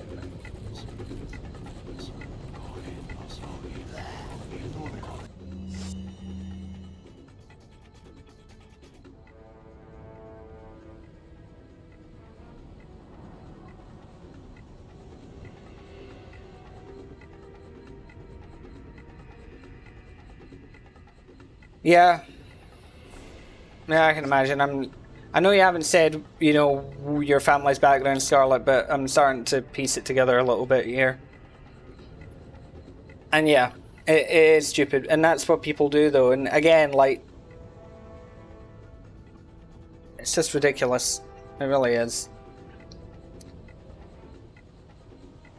But it is. It's all about just winning points and everything, and it's a shame because, you know, like, there's even people on, like, YouTube that I used to watch and everything that I thought, you know, were being given reasonable viewpoints, making arguments that I agreed with, that seemed to align with my political views as well. And then as the years have gone on, I've just watched them slide further into a grift where they have basically abandoned a lot of what I thought were their core principles to become sellouts, because they've realised that they make more money by being hyperbolic, by exaggerating, by missing out the fine details and all of that. So yeah.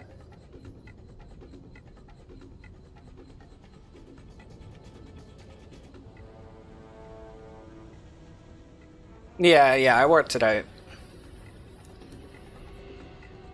And yeah, I mean, that's the thing, Scarlet, you know, it's like, this is the main problem, and obviously it's not a topic I really want to get into on a stream, because I want to try and, you know, not get completely, you know, blitzed over.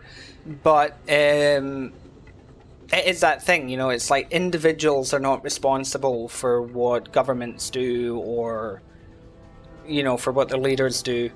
So that's, again, it's this thing, it's like, it's the elites, it's those in power that do these things. You know, it's not right to judge somebody, especially if it's somebody who's never been a part of it. Like, by all means, judge a politician or judge somebody who's, you know, been in the military and done awful things or whatever. But you can't just, you know, go up to somebody who has no connection to it other than faith or a loose blood connection and go, oh, well, you're just as responsible as whoever else, or you're just as bad as whoever else. It's nonsense. It really is. It's not so much about my stream rules, it's more just like what YouTube will allow, so I try to be very careful. Because I don't want to do what other content creators sometimes do, where they'll open their traps about politics and, like, you know, piss off half their audience. Like, you know, you come here to watch me play RE4, you know, most people don't come here to, you know, listen to my political opinions. If I want to do that, I can, you know, make another channel. But yeah, I think if you've never watched it, I would highly recommend the anime Attack on Titan, because it deals with this subject quite well, this idea of inherited hatred and this idea of people being held, you know, people today being held responsible for the actions of those in the past, and how it all snowballs into a cycle where the actions of the past inform the present, which then means that it will be repeated in the future, and, you know, all of that sort of stuff. And it is a sad state of affairs in the world. That's, as I said earlier, too many young people are dying for the aspirations and fear of death held by rich old men.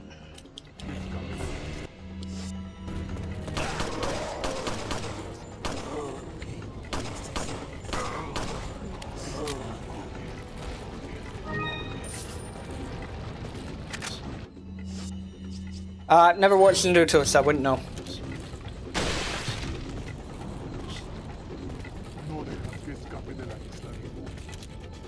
Where the fuck is he going?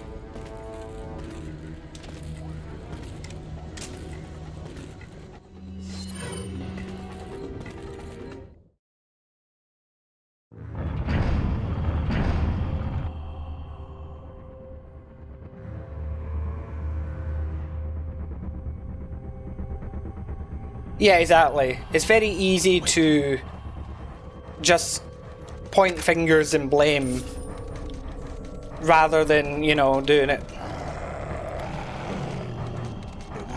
Wait, has the video been released? Or has it just been confirmed to exist? Because that's hilarious if it's come out.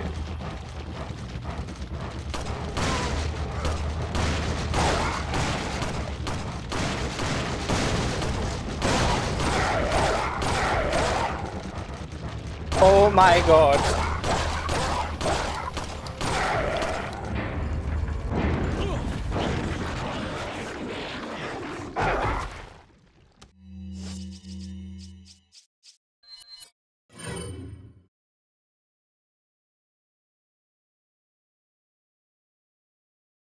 Yeah. Like, oh, I need to see this. Like, I don't want to see it. Like, you know, I want to see it, but I don't want to see it. Like, I'm just glad it was actually Clinton, because Ghislaine Maxwell's horse is called Bubba as well, so I was getting really worried.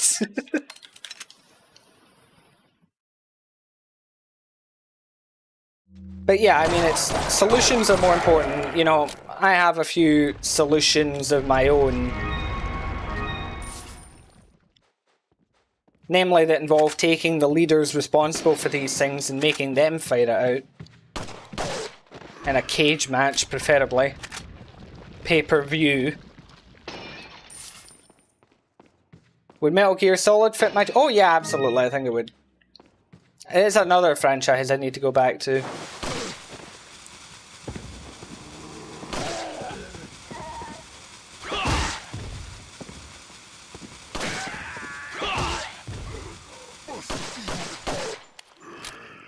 Shall I have a look at it and you get a live reaction on stream?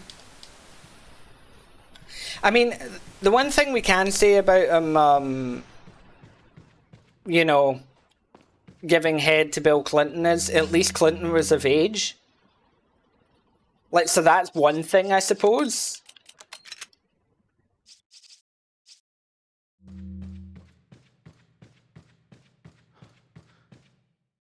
I mean, it must have been very confusing for Epstein, you know? To be like, oh, I like hanging out with my, you know, fellow pedophiles, and then it's just two of them are just doing it with one another instead. Like, that must have been confusing.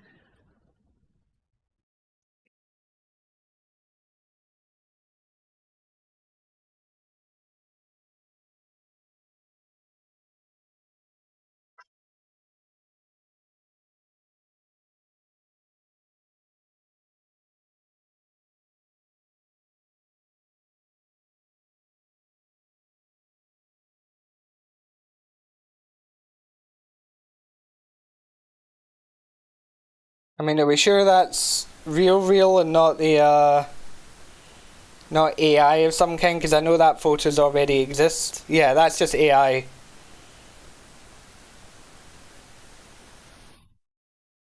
That's just AI. You got my hopes up.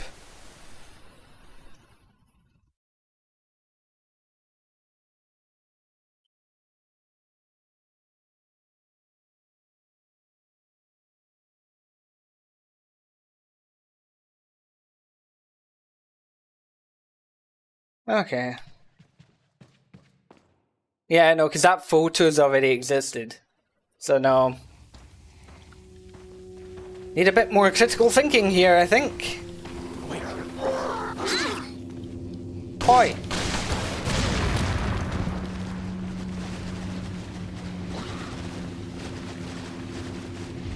And yeah, this chapter's still going on. And hello!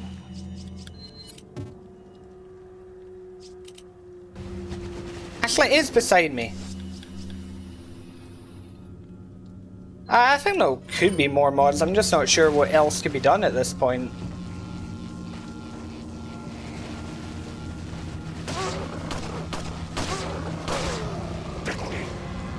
Hello?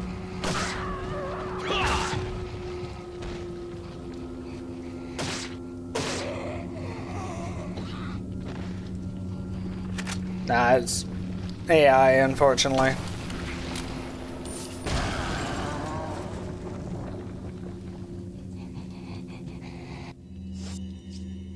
The real thing would have been at like a wouldn't be at such a public event as well.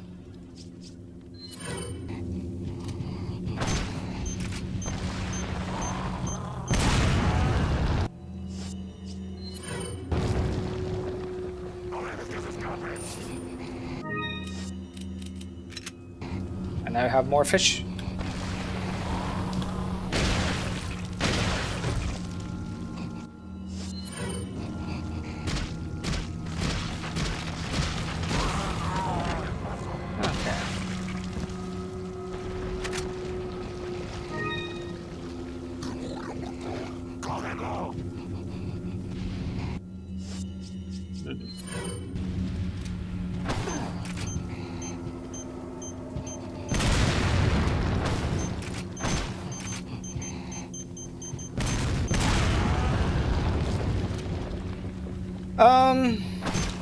I mean, I suppose they could put it on GOG. I mean, how many more ports does RE4 OG really need? I suppose it could be good for those who maybe don't have Steam.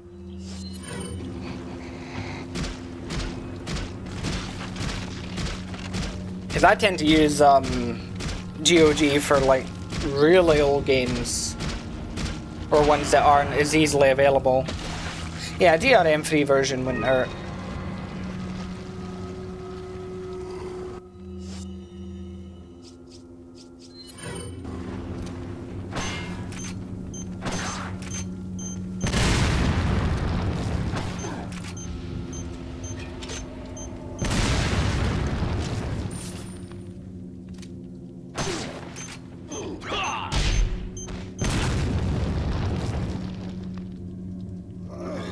How is he still alive?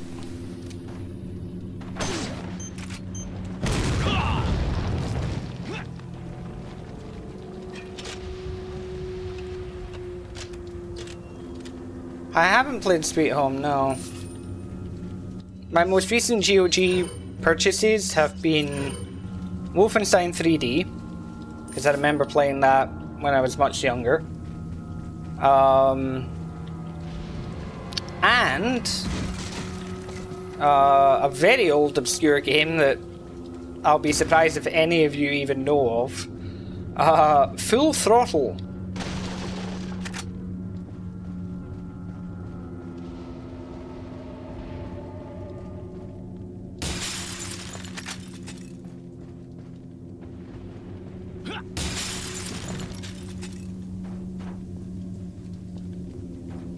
I'd never heard of it. Yeah, I didn't think so. A very old game.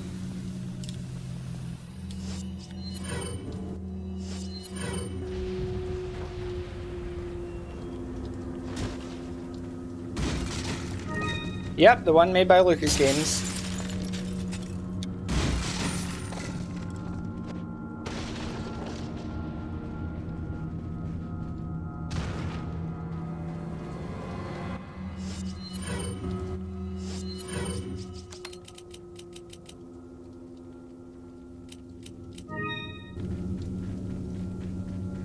Again, showing my age a bit, I think.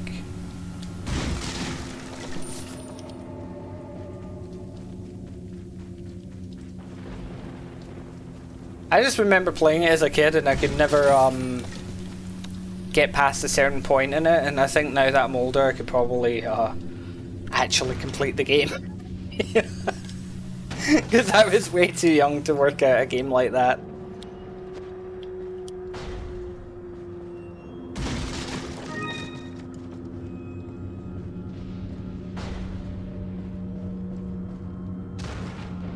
Whew. Ugh, I'm tired for some reason.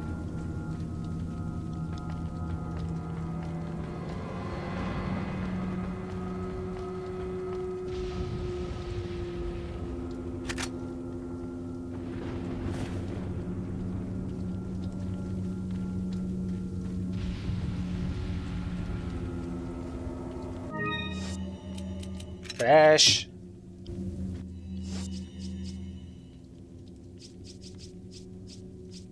make this fish fit.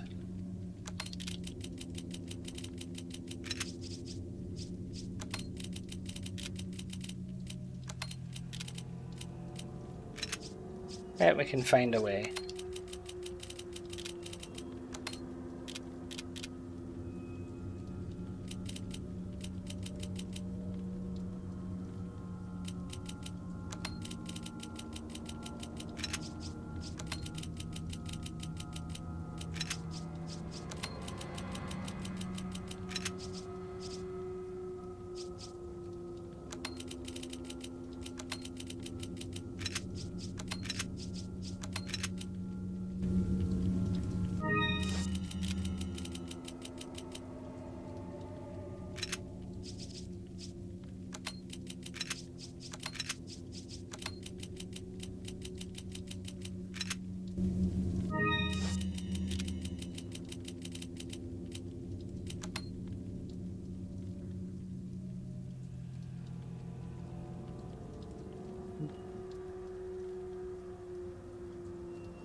He's gonna get rid of this other blacktail.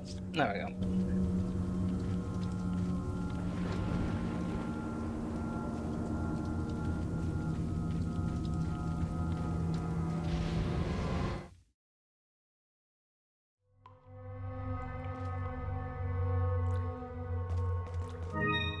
Yeah, that's true.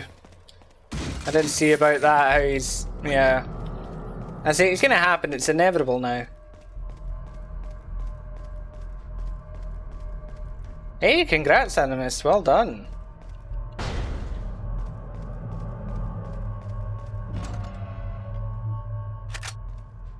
Yeah, game preservation is important. I say it is funny how the Stop Killing Games initiative came out, like literally just as Resident Evil Reverse died. And yes, those were 2 blacktails, pilot. Alright, let's go and save while I'm here. Because this is an area with like 4 different doors.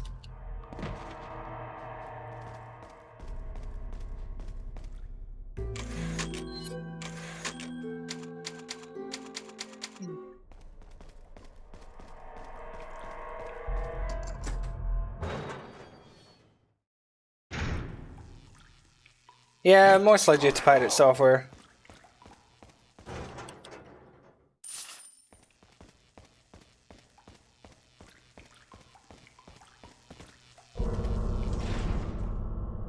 I love how he became one of the internet's biggest lol cows.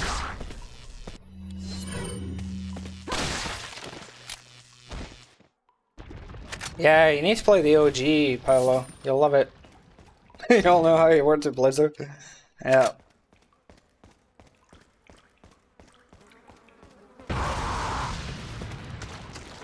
Sir, how are you still alive? You had a rocket launcher and an oven. I feel like that's a good way to die. Okay, waste disposal. Wait. I think DSP is still the biggest loser, but I mean it's... Oh, another striker.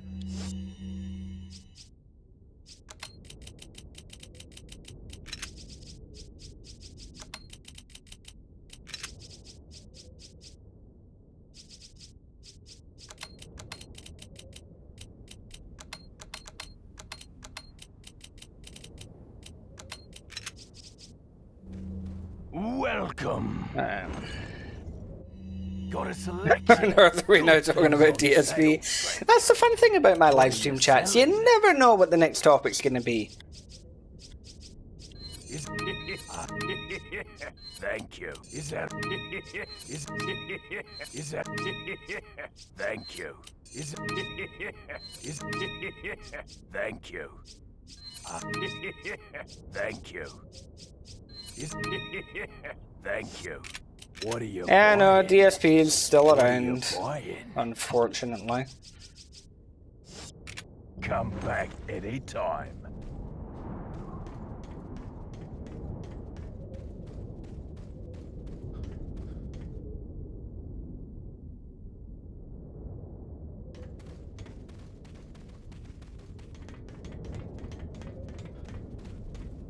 Yeah, OG RE3 is great.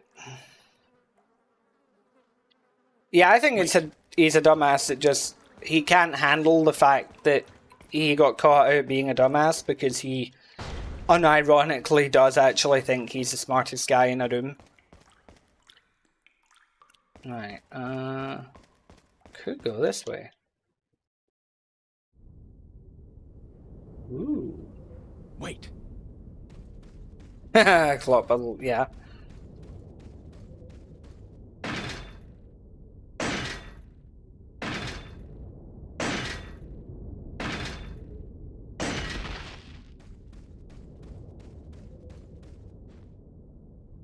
Yeah, I'm surprised he survived that as well, to be honest.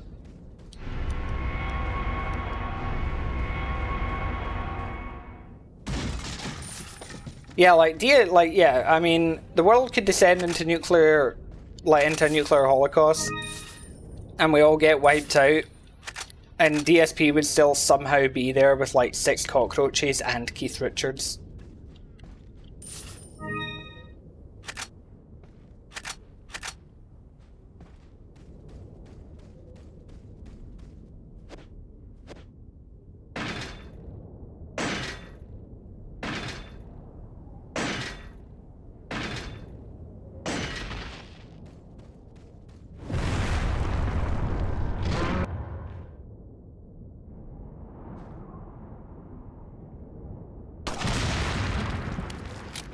Well, that was anticlimactic.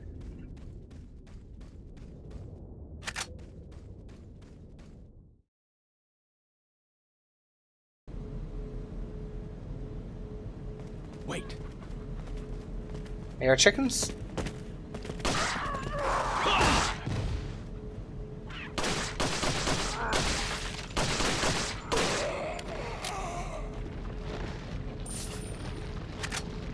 Was that 69 pesetas that I got there?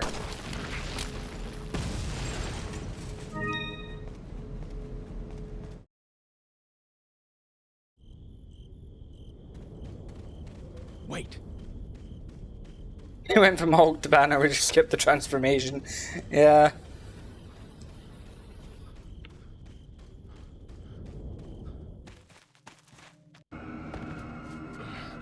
Cool, boss fight time.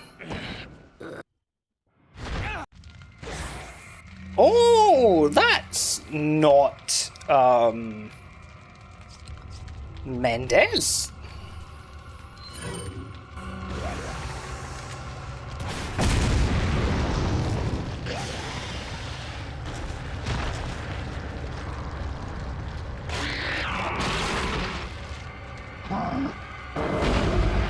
That's, Gigante.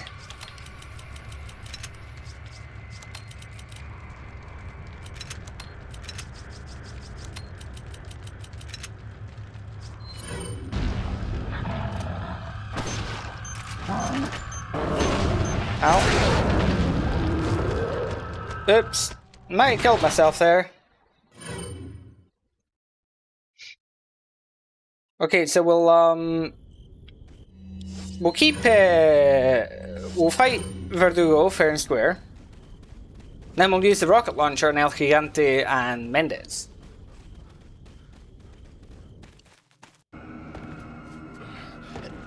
No, Mendez didn't stab me. El Gigante flattened me, and I had hit him with a mine, so, basically, El Gigante basically beat me the same way Batman beat the Joker at the end of Arkham Asylum. That's what happened to me. I mean, I could knife Verdugo if I really wanted to. But that works. Yeah, I had enough low health to die like that. Right.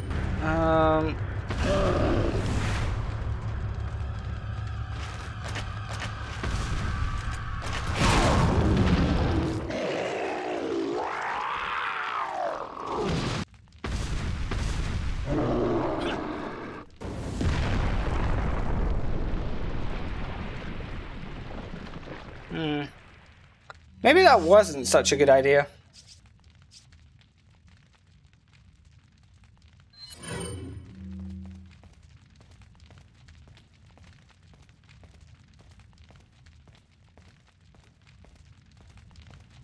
Oh wait, no, it's fine.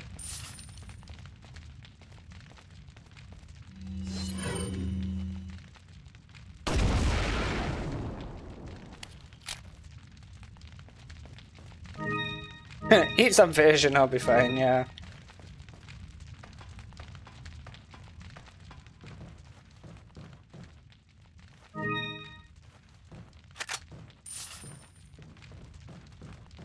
Yeah, perfume on the trash. Yeah. I could make a joke there.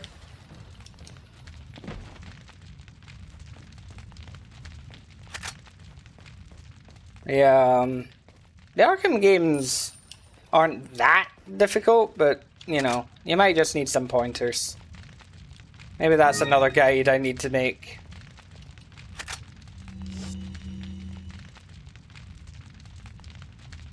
Yeah, I kind of fairly normally stream like this.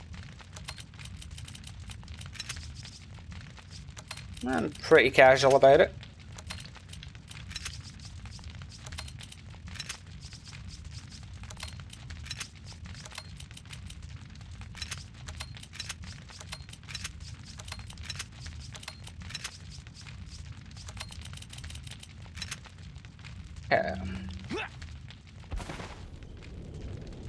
Are you okay, Leon? Yeah, we're still in 1-1, technically.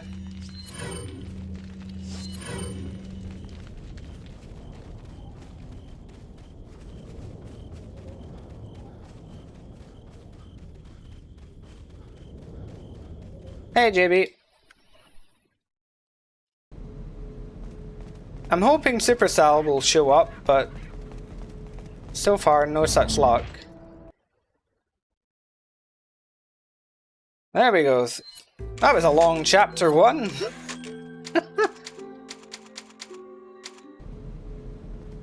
But, at least now, we should be able to get all the upgrades. Because technically now we're on the final chapter. Oh, a Killer 7. And a Punisher. What stats do they have? 25.5 for the Killer 7. I'm definitely keeping that over the 9.2 bloody Broken Butterfly. Sí, jugaré Resident Evil 9 en directo. Wait. Es lo que siempre hago. Yeah, talk a lot of politics and all of a sudden Killer 7 appears. Okay, are they just gonna go for me? In the name of Harmon. Okay, they're following me. So... Right. Just making sure they don't go for Ashley, which doesn't look like they are. Yeah, as I once said, in the name of Haram.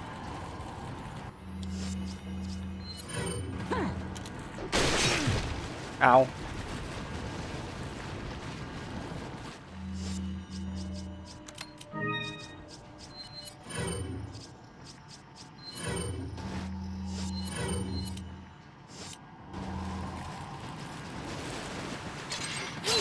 That fish appears to be having trouble.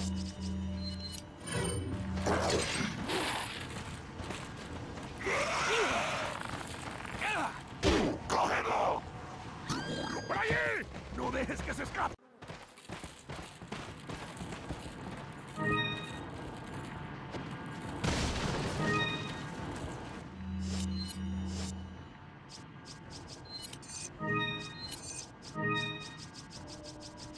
I had a yellow gem. Did I accidentally sell it? Not me, I probably did.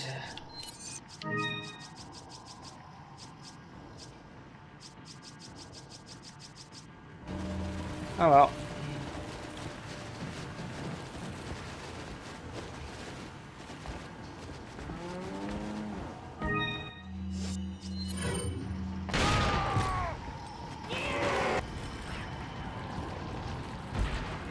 Oh, Salazar's out there.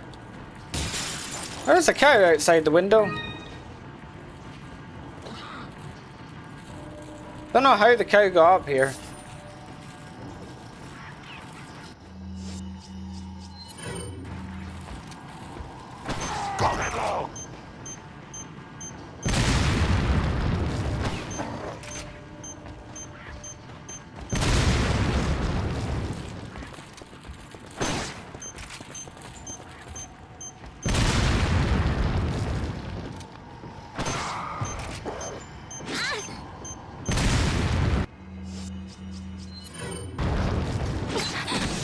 God damn it.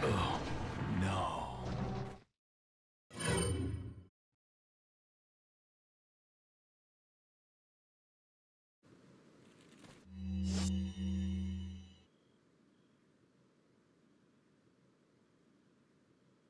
Yeah, I actually vaguely remember your old name, Matty.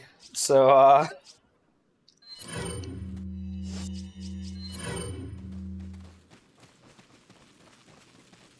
yeah. Come, Ashley.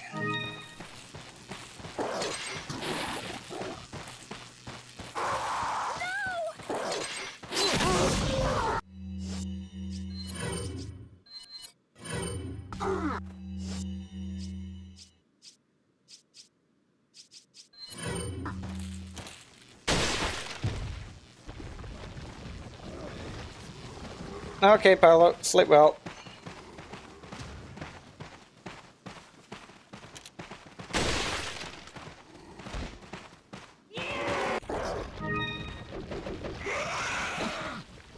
Bash. What are you?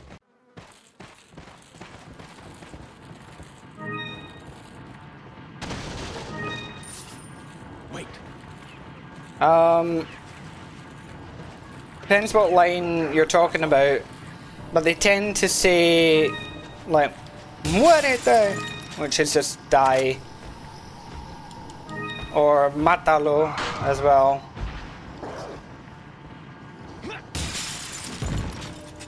Hey cousin, let's go fishing.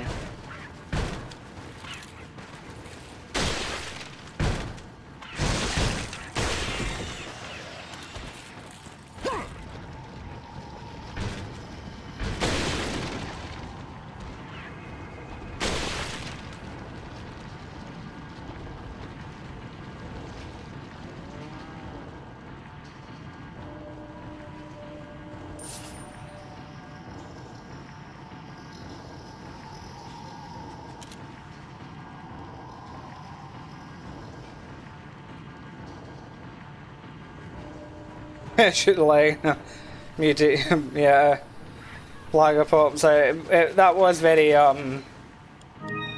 RE6. Why is Salazar up here as well?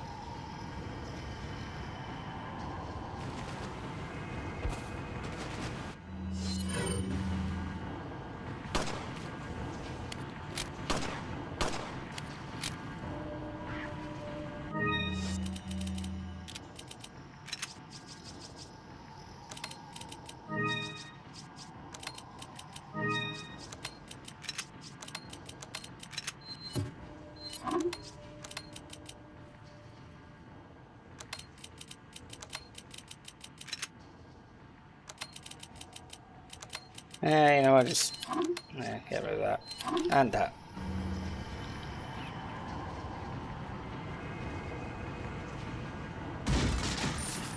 he was just he was just watching the landfish. I mean, to be fair, Lissandro, with all of these landfish, there's a good chance we might even encounter Del Piso. Why keep the Plaga samples? A, because I can't actually get rid of them. And B, because if I collect all 5 and fight Krauser, then I end the game early.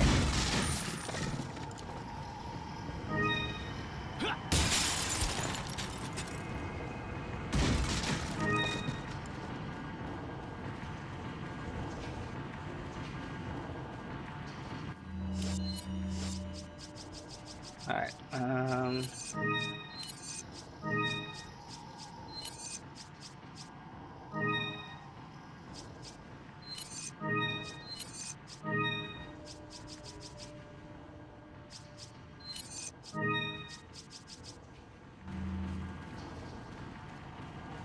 He taxes his fish so much he deprives them of water.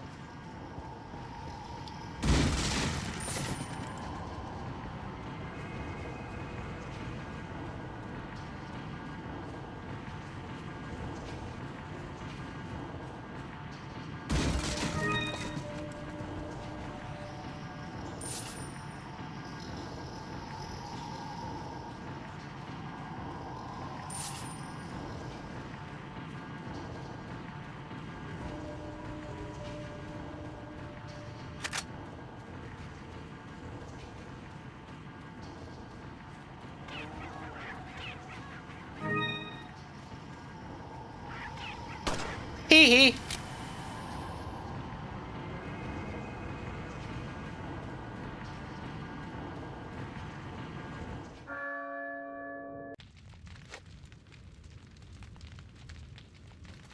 Okay. Wait. This way there, Ashley. Yeah, Zangief power walk.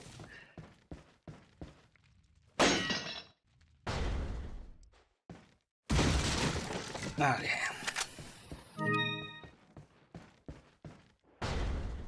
Yeah, Salazar's biggest weakness. Roofs, ladders, doors as well, actually. He doesn't do well with any of these things.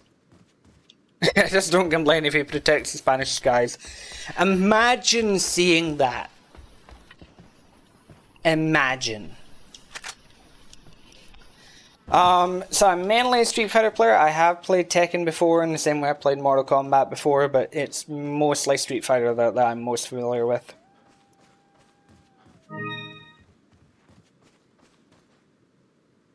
Yeah, man, if he could jump down and run as fast as Verdugo, that would be scary. Imagine if he could jump like Krauser. Alright,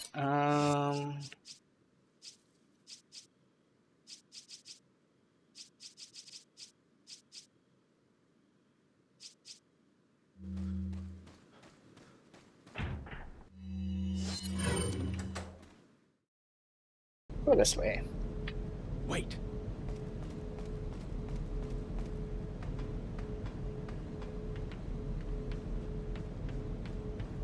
Is that the thing that you shared a while ago, or is that a new thing?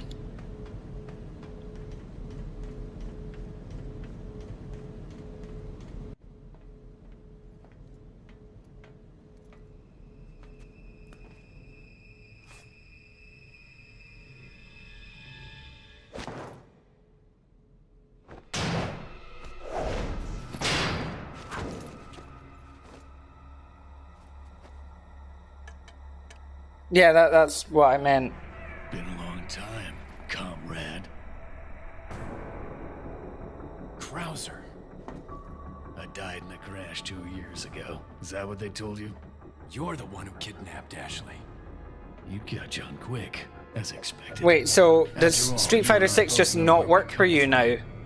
Have they just updated it so that it only works with Windows 11? What do you want?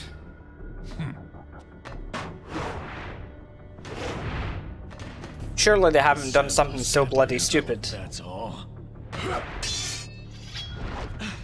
Leave Ashley out of this. Oh, I needed her to buy Sadler's trust in me. Like you, I'm American.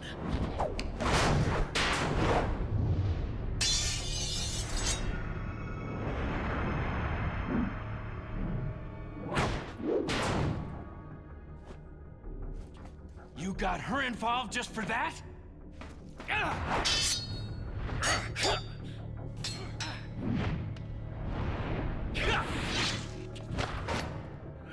I don't like where this is going.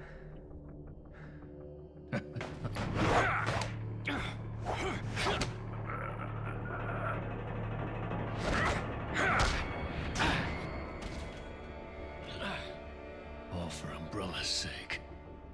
Umbrella? Almost let it slip. Enough talk. Die, comrade! Oh my god.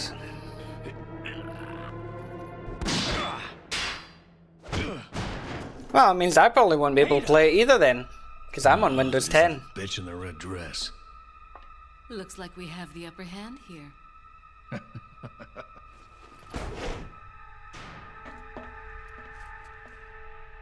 You may be able to prolong your life, but it's not like you can escape your inevitable death, is it? Because I can't remember why, but my PC is apparently not compatible with Windows 11, so it won't even update automatically. More or less. Maybe it's about time you told me the reason why you're here.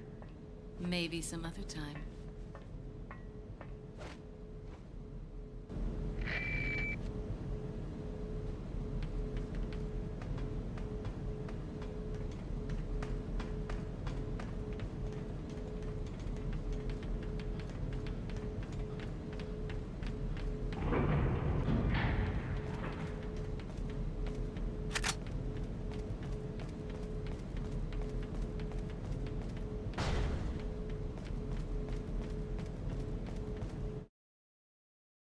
I'll need to check my own copy, I guess.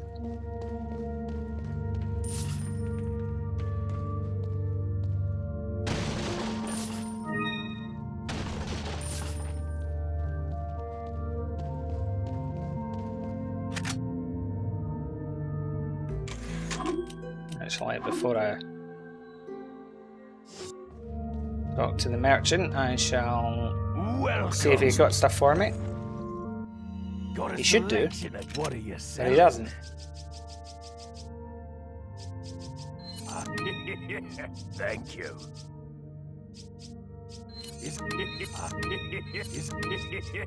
Thank you. Thank you.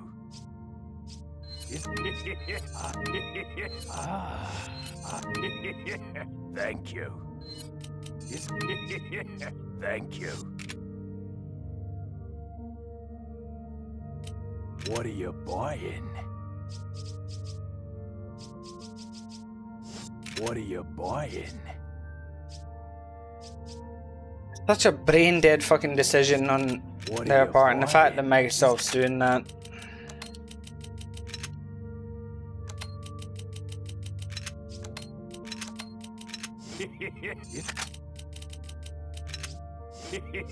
What are you selling? Come back anytime.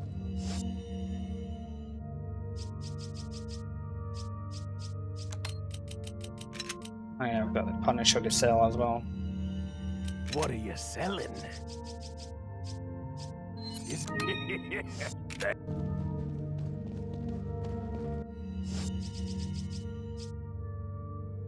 Like, why is every company right now just wanting to speedrun into being hated?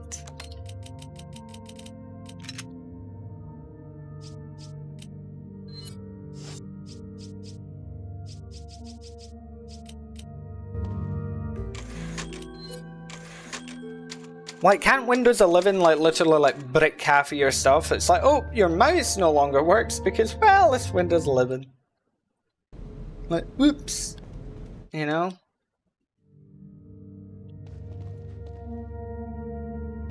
It's a bit of a oopsie, we broke everything kind of situation.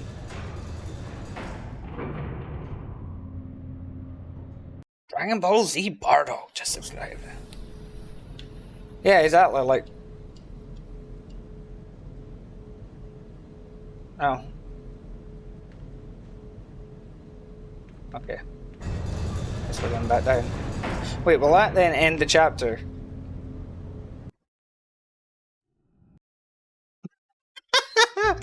Ah, that's funny.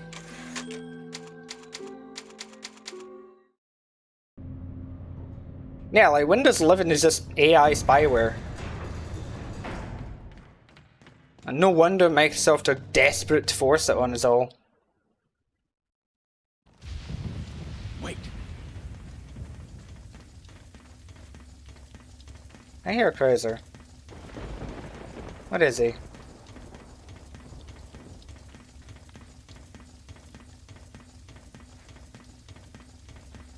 Why is he there?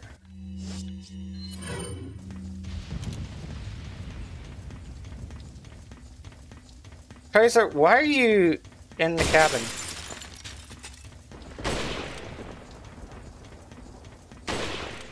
Does an enemy actually spawn there? That's interesting. Welcome. Got a selection of good things on sale, stranger. What are you selling? Yeah, I guess we'll need to pick one.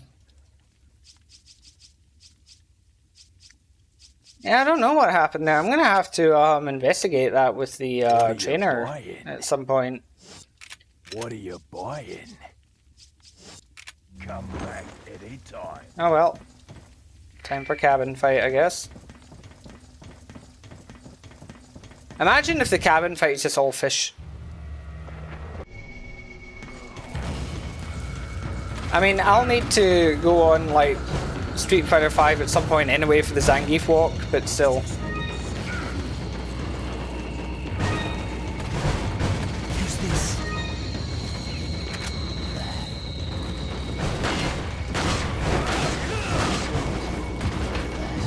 Oh, hi, Krauser.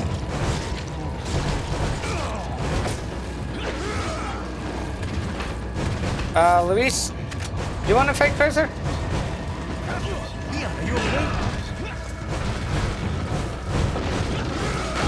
Come on, Luis, shoot him!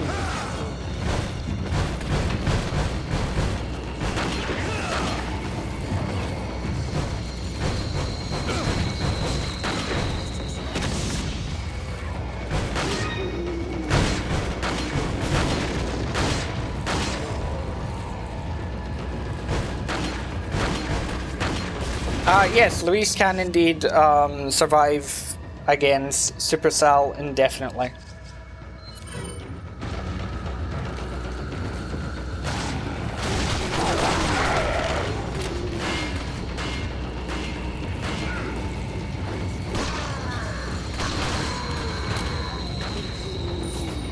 Use this. Man, this never ends.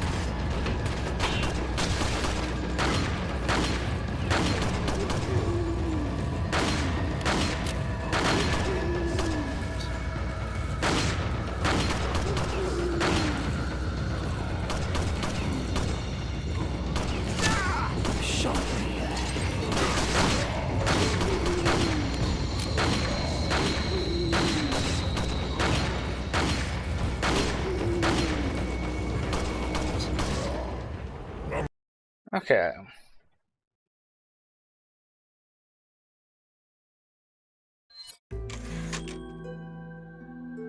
No, I never did the extra achievements for the PS2 version of RE4 because I'm not a fucking masochist.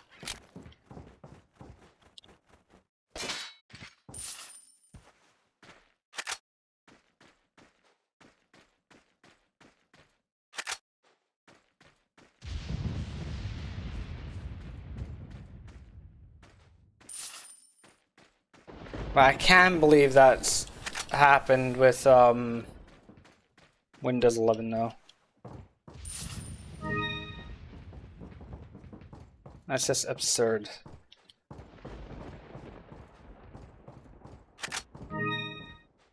And knowing Microsoft, they won't roll it back or anything.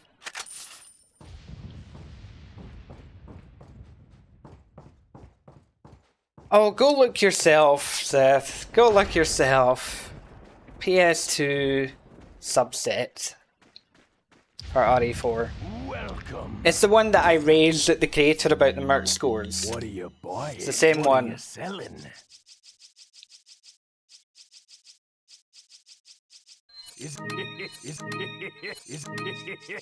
Thank you.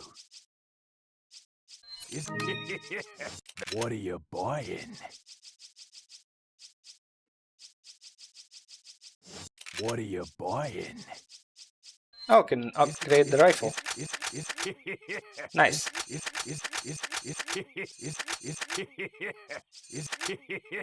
Thank Wow, has 60 capacity to you. it. What are you selling? Come back anytime. Yeah, it's one of my better rants. Okay.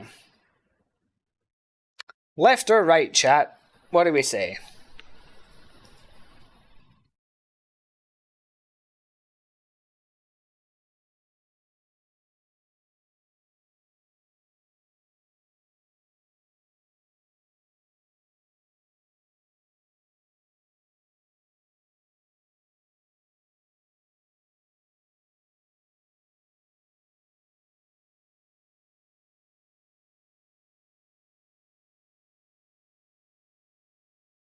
There.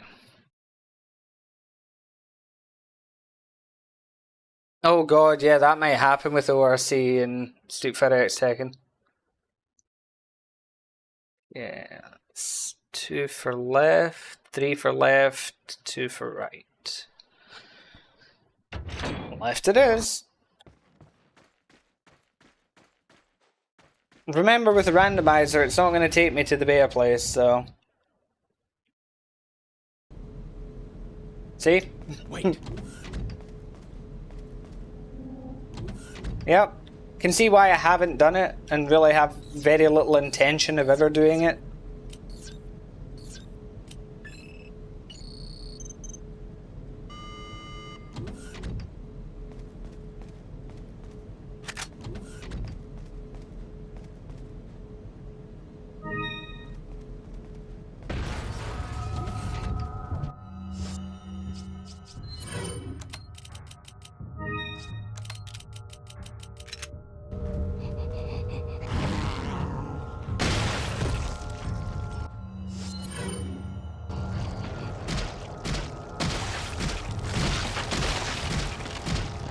Yeah, left was a good choice.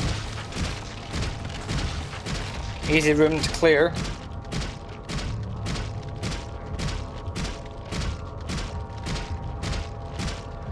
Makes us wonder what the right will, where the right will take us.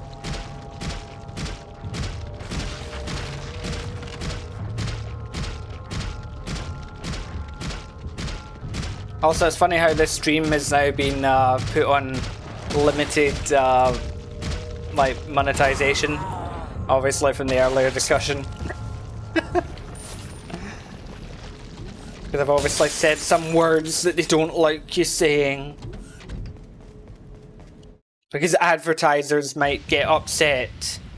You know, the same advertisers that show what is effectively like softcore material in their ads. That YouTube has no problem with it. Nah, it doesn't matter. I don't really make all that money out of my streams anyway, so I don't care. Just YouTube being YouTube.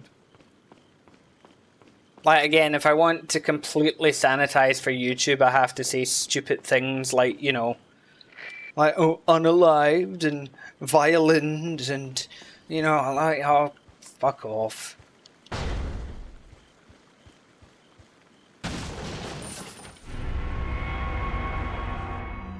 Yeah. I say you should have seen his original, merch scores, because this was the guy that had like the merch scores being like 20k higher than the current world record and stuff like that. No, it's just limited ads only on this particular stream. It's not like a channel-wide thing or anything. But no, it's the same guy.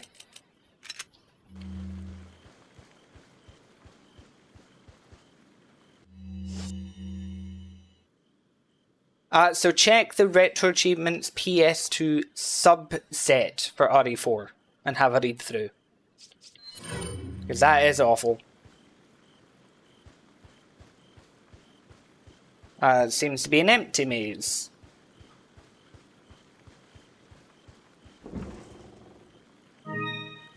Yeah, I mean, there's still, you know, methods. Plus, thanks to the Shadowed one gifting like 10 channel subscriptions, you know, enough money's probably still been made, so. Because there's the channel memberships, then there's things, you know, like my Patreon and all that, so, it's fine. Not that I've updated my Patreon in a while, because I've been lazy with it, but,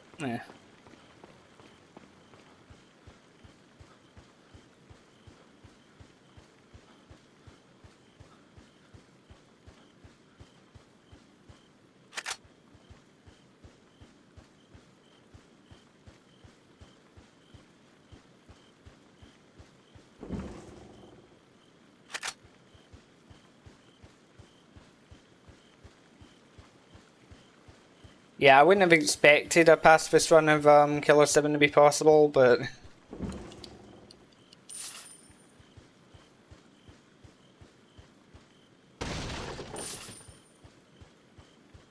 Yeah, knife and cabin fight, no damage. I mean, and I mean, some of the ones as well, like, see some of the glitch ones?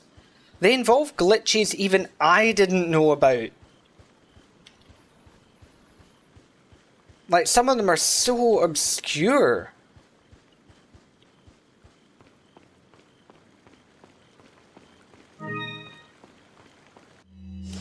Like, that guy's a huge reason why I've said before, like, if you're gonna make a achievement set on retro achievements, you should be able to 100% your own set. And if you can't, not good enough. I mean, yes, all of them are possible, but you know, why would you want to put yourself through that kind of hell? Wait. Like, oh, go through the whole game, you know, no damage, no saving. Leon is only allowed to aim while, you know, leaning on his right leg. He can only shoot the gun 5 times per chapter. Like, you know, fuck off. Just fuck off.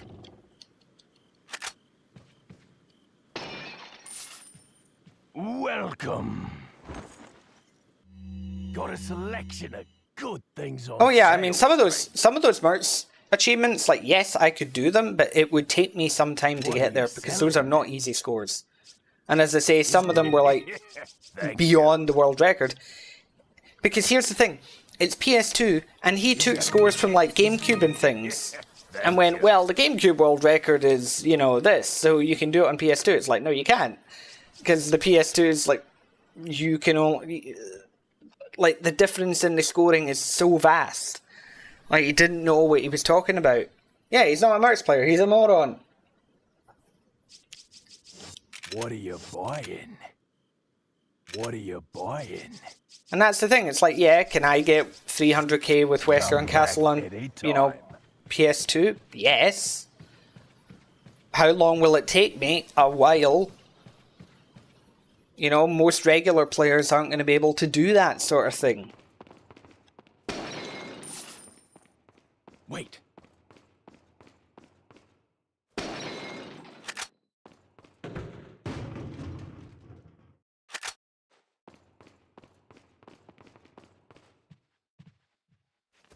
Like, his subset's about as appealing as a fart in a church.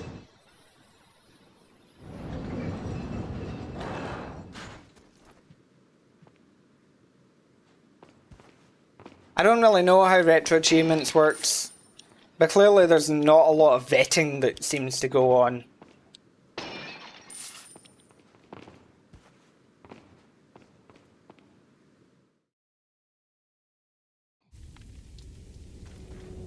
Hi.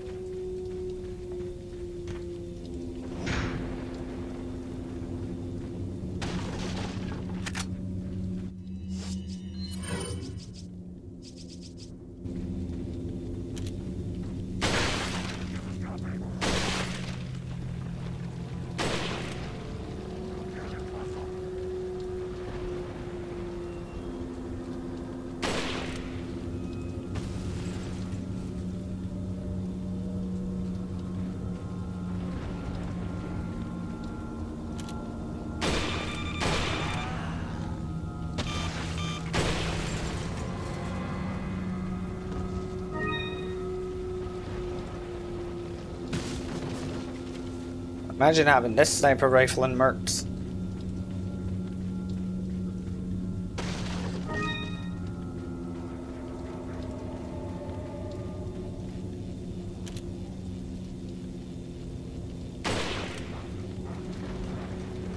Toggle?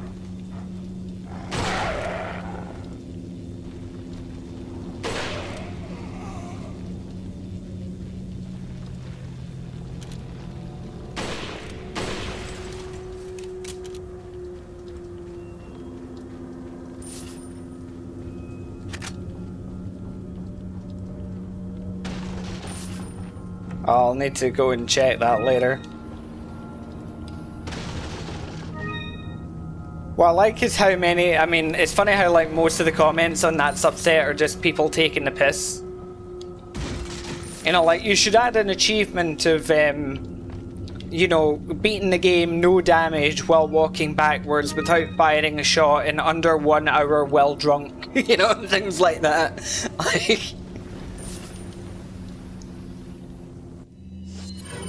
I mean, I'm thinking of doing a guide for RE4 retro achievements, but the regular set. Not that. My guide for that set will be very simple. Don't waste your time.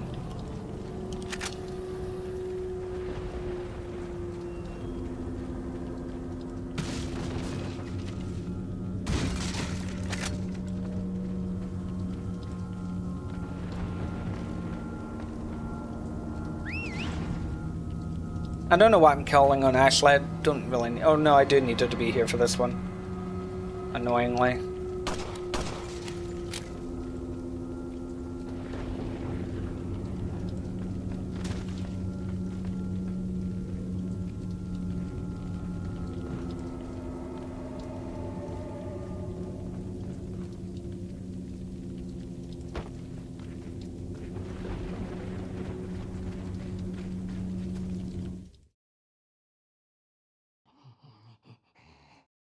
Wait.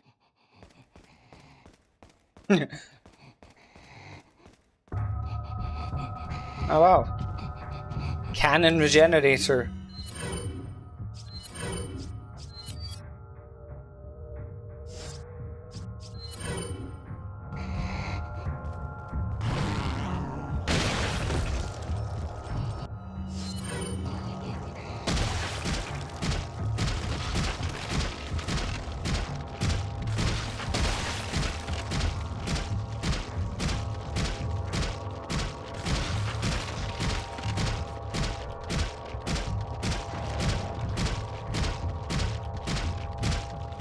Oh yeah, I read your comment.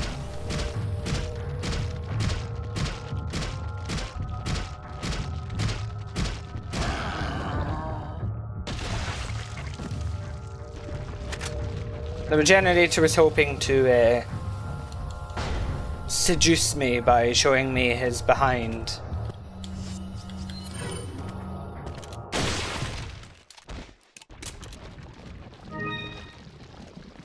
It didn't work, but it was a bold plan. Another key I have? Oh no, it's waste disposal. Let's save since I'm in a room with a typewriter. Yay me, using Dipman when I need to kick a door open. I'm smart.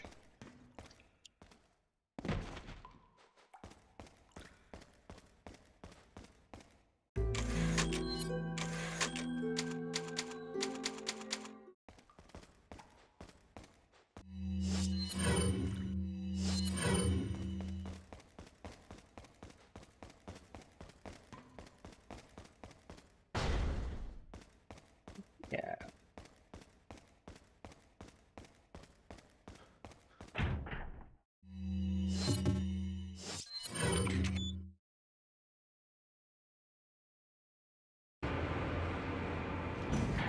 Oh, we're at the end. Ada!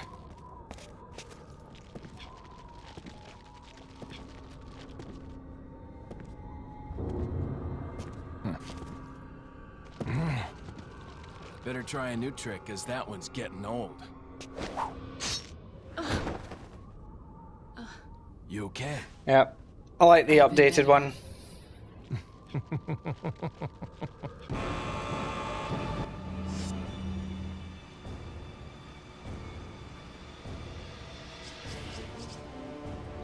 Okay.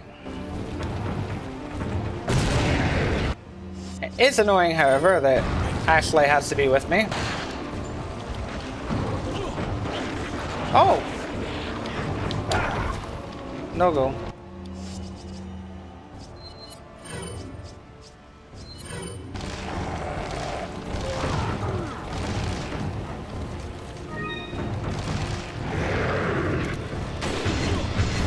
Doggo. Sì, estamos al final. Save me, fish! Ow.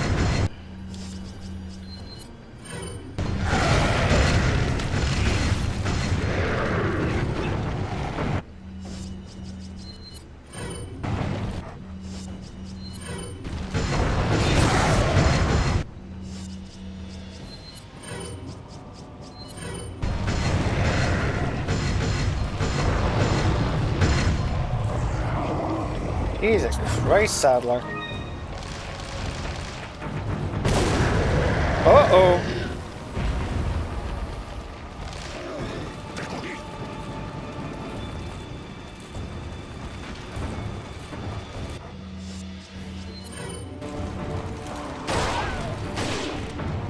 You're joking. Where's he even gonna take her? There's nowhere to take her.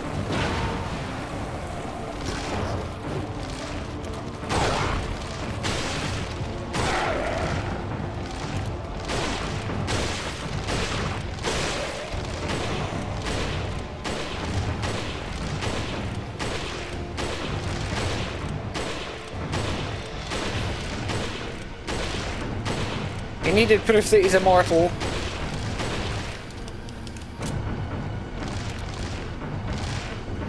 Oh!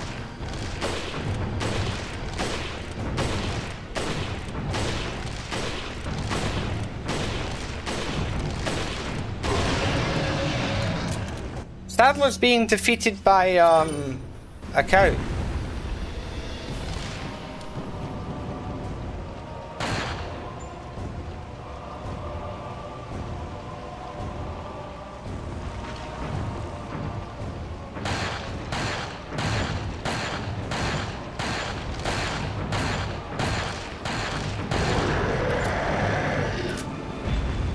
Sadler, you're moo time.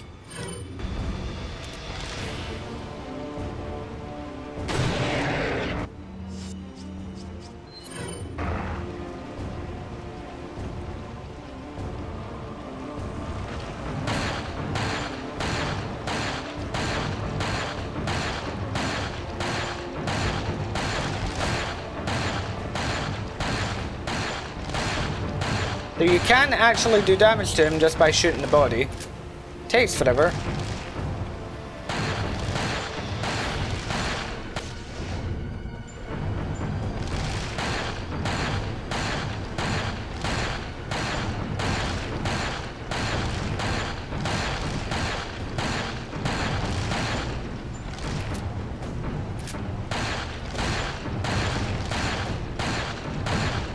Never thought I would see Sadler defeated by a cow. But here we are. Oops.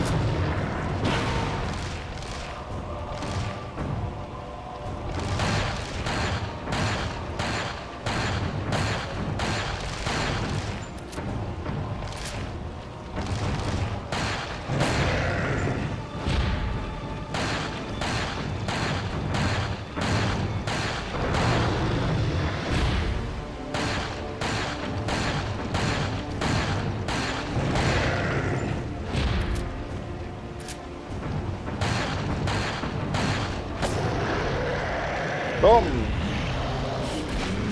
Sadler? Sadler? Why are you there? Sadler?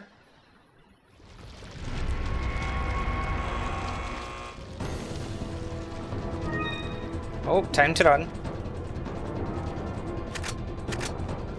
Maybe the cows can save me. Can the cows save me? Yes, the cows are saving me. Oh. Here come the other little thumbs. Okay.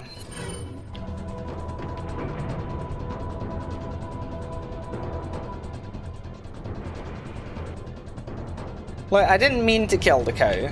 It just sort of happened.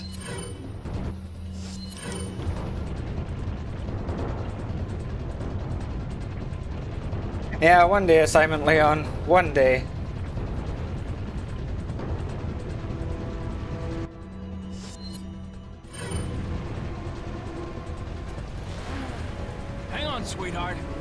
Yeah, farm animals. I mean, farm animals have also been used to defeat me before in the remake, so... If I can be defeated by a cow, there's no reason my saddler can't be. Cowser. It's funny you mentioned that, JKF, because in one of my videos in the outtakes for the narration, I actually did say Cowser instead of Krauser.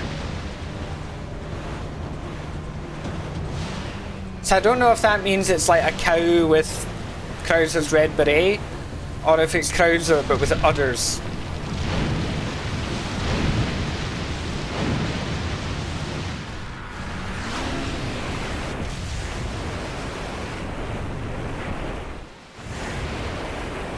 Someone needs a mod Krauser and cow print uniform, yeah. Ashley!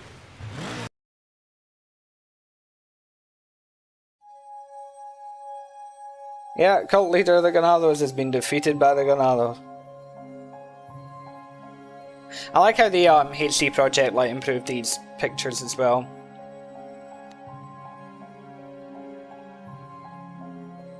It's always sad just seeing what the village used to be like.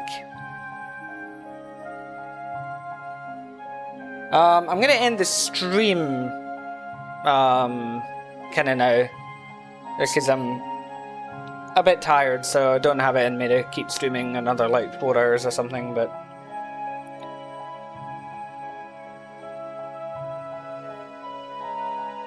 And I'll remember to put the post up for the channel members to help me decide what I'm doing before the end of the year.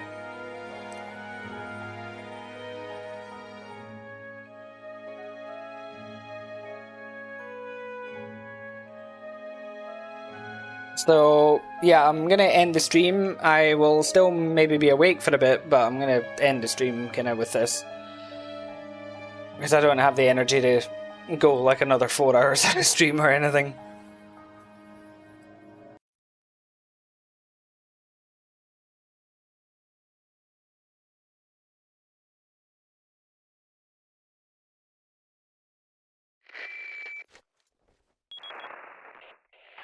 And again, is that you?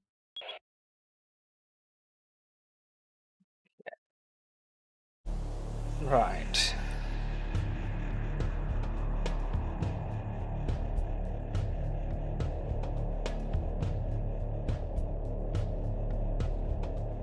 I mean, 9 deaths, not horrendous, I suppose. Especially when a few of them were completely self-inflicted.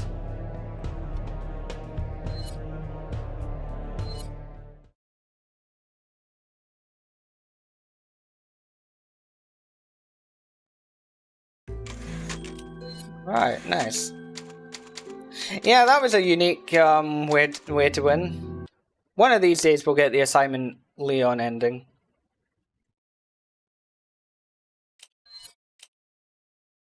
Right, well, that will do for the stream. Aquí acabamos. Así que muchísimas gracias por ver, por comentar, etc. Y muchísimas gracias a The Shadowed One por regalar membresías al canal. Y bueno, el siguiente directo que sería el fin de semana que viene, así que el sábado, sería probablemente el randomizador de enemigos de Resident Evil 5. Pero para ahora, pues, muchísimas gracias otra vez y nos vemos en el siguiente directo. Pero para ahora, lo que sea donde estés, buenos días, buenas tardes o incluso buenas noches y que tu Dios te acompañe. So, yeah, that will do me for now. I'm kind of glad this stream was a bit shorter, to be honest. So yeah, thank you all for obviously for watching, for chatting, for subscribing, for following, etc. Huge thank you to the Shadow One for gifting another 10 memberships to the channel. And yeah, so the next stream will be next weekend, as is my schedule generally, and shall hopefully be RE5 enemy randomizer. So that should be interesting in co-op. No soy español, soy escocés. Pero vivo en España, por eso hablo español.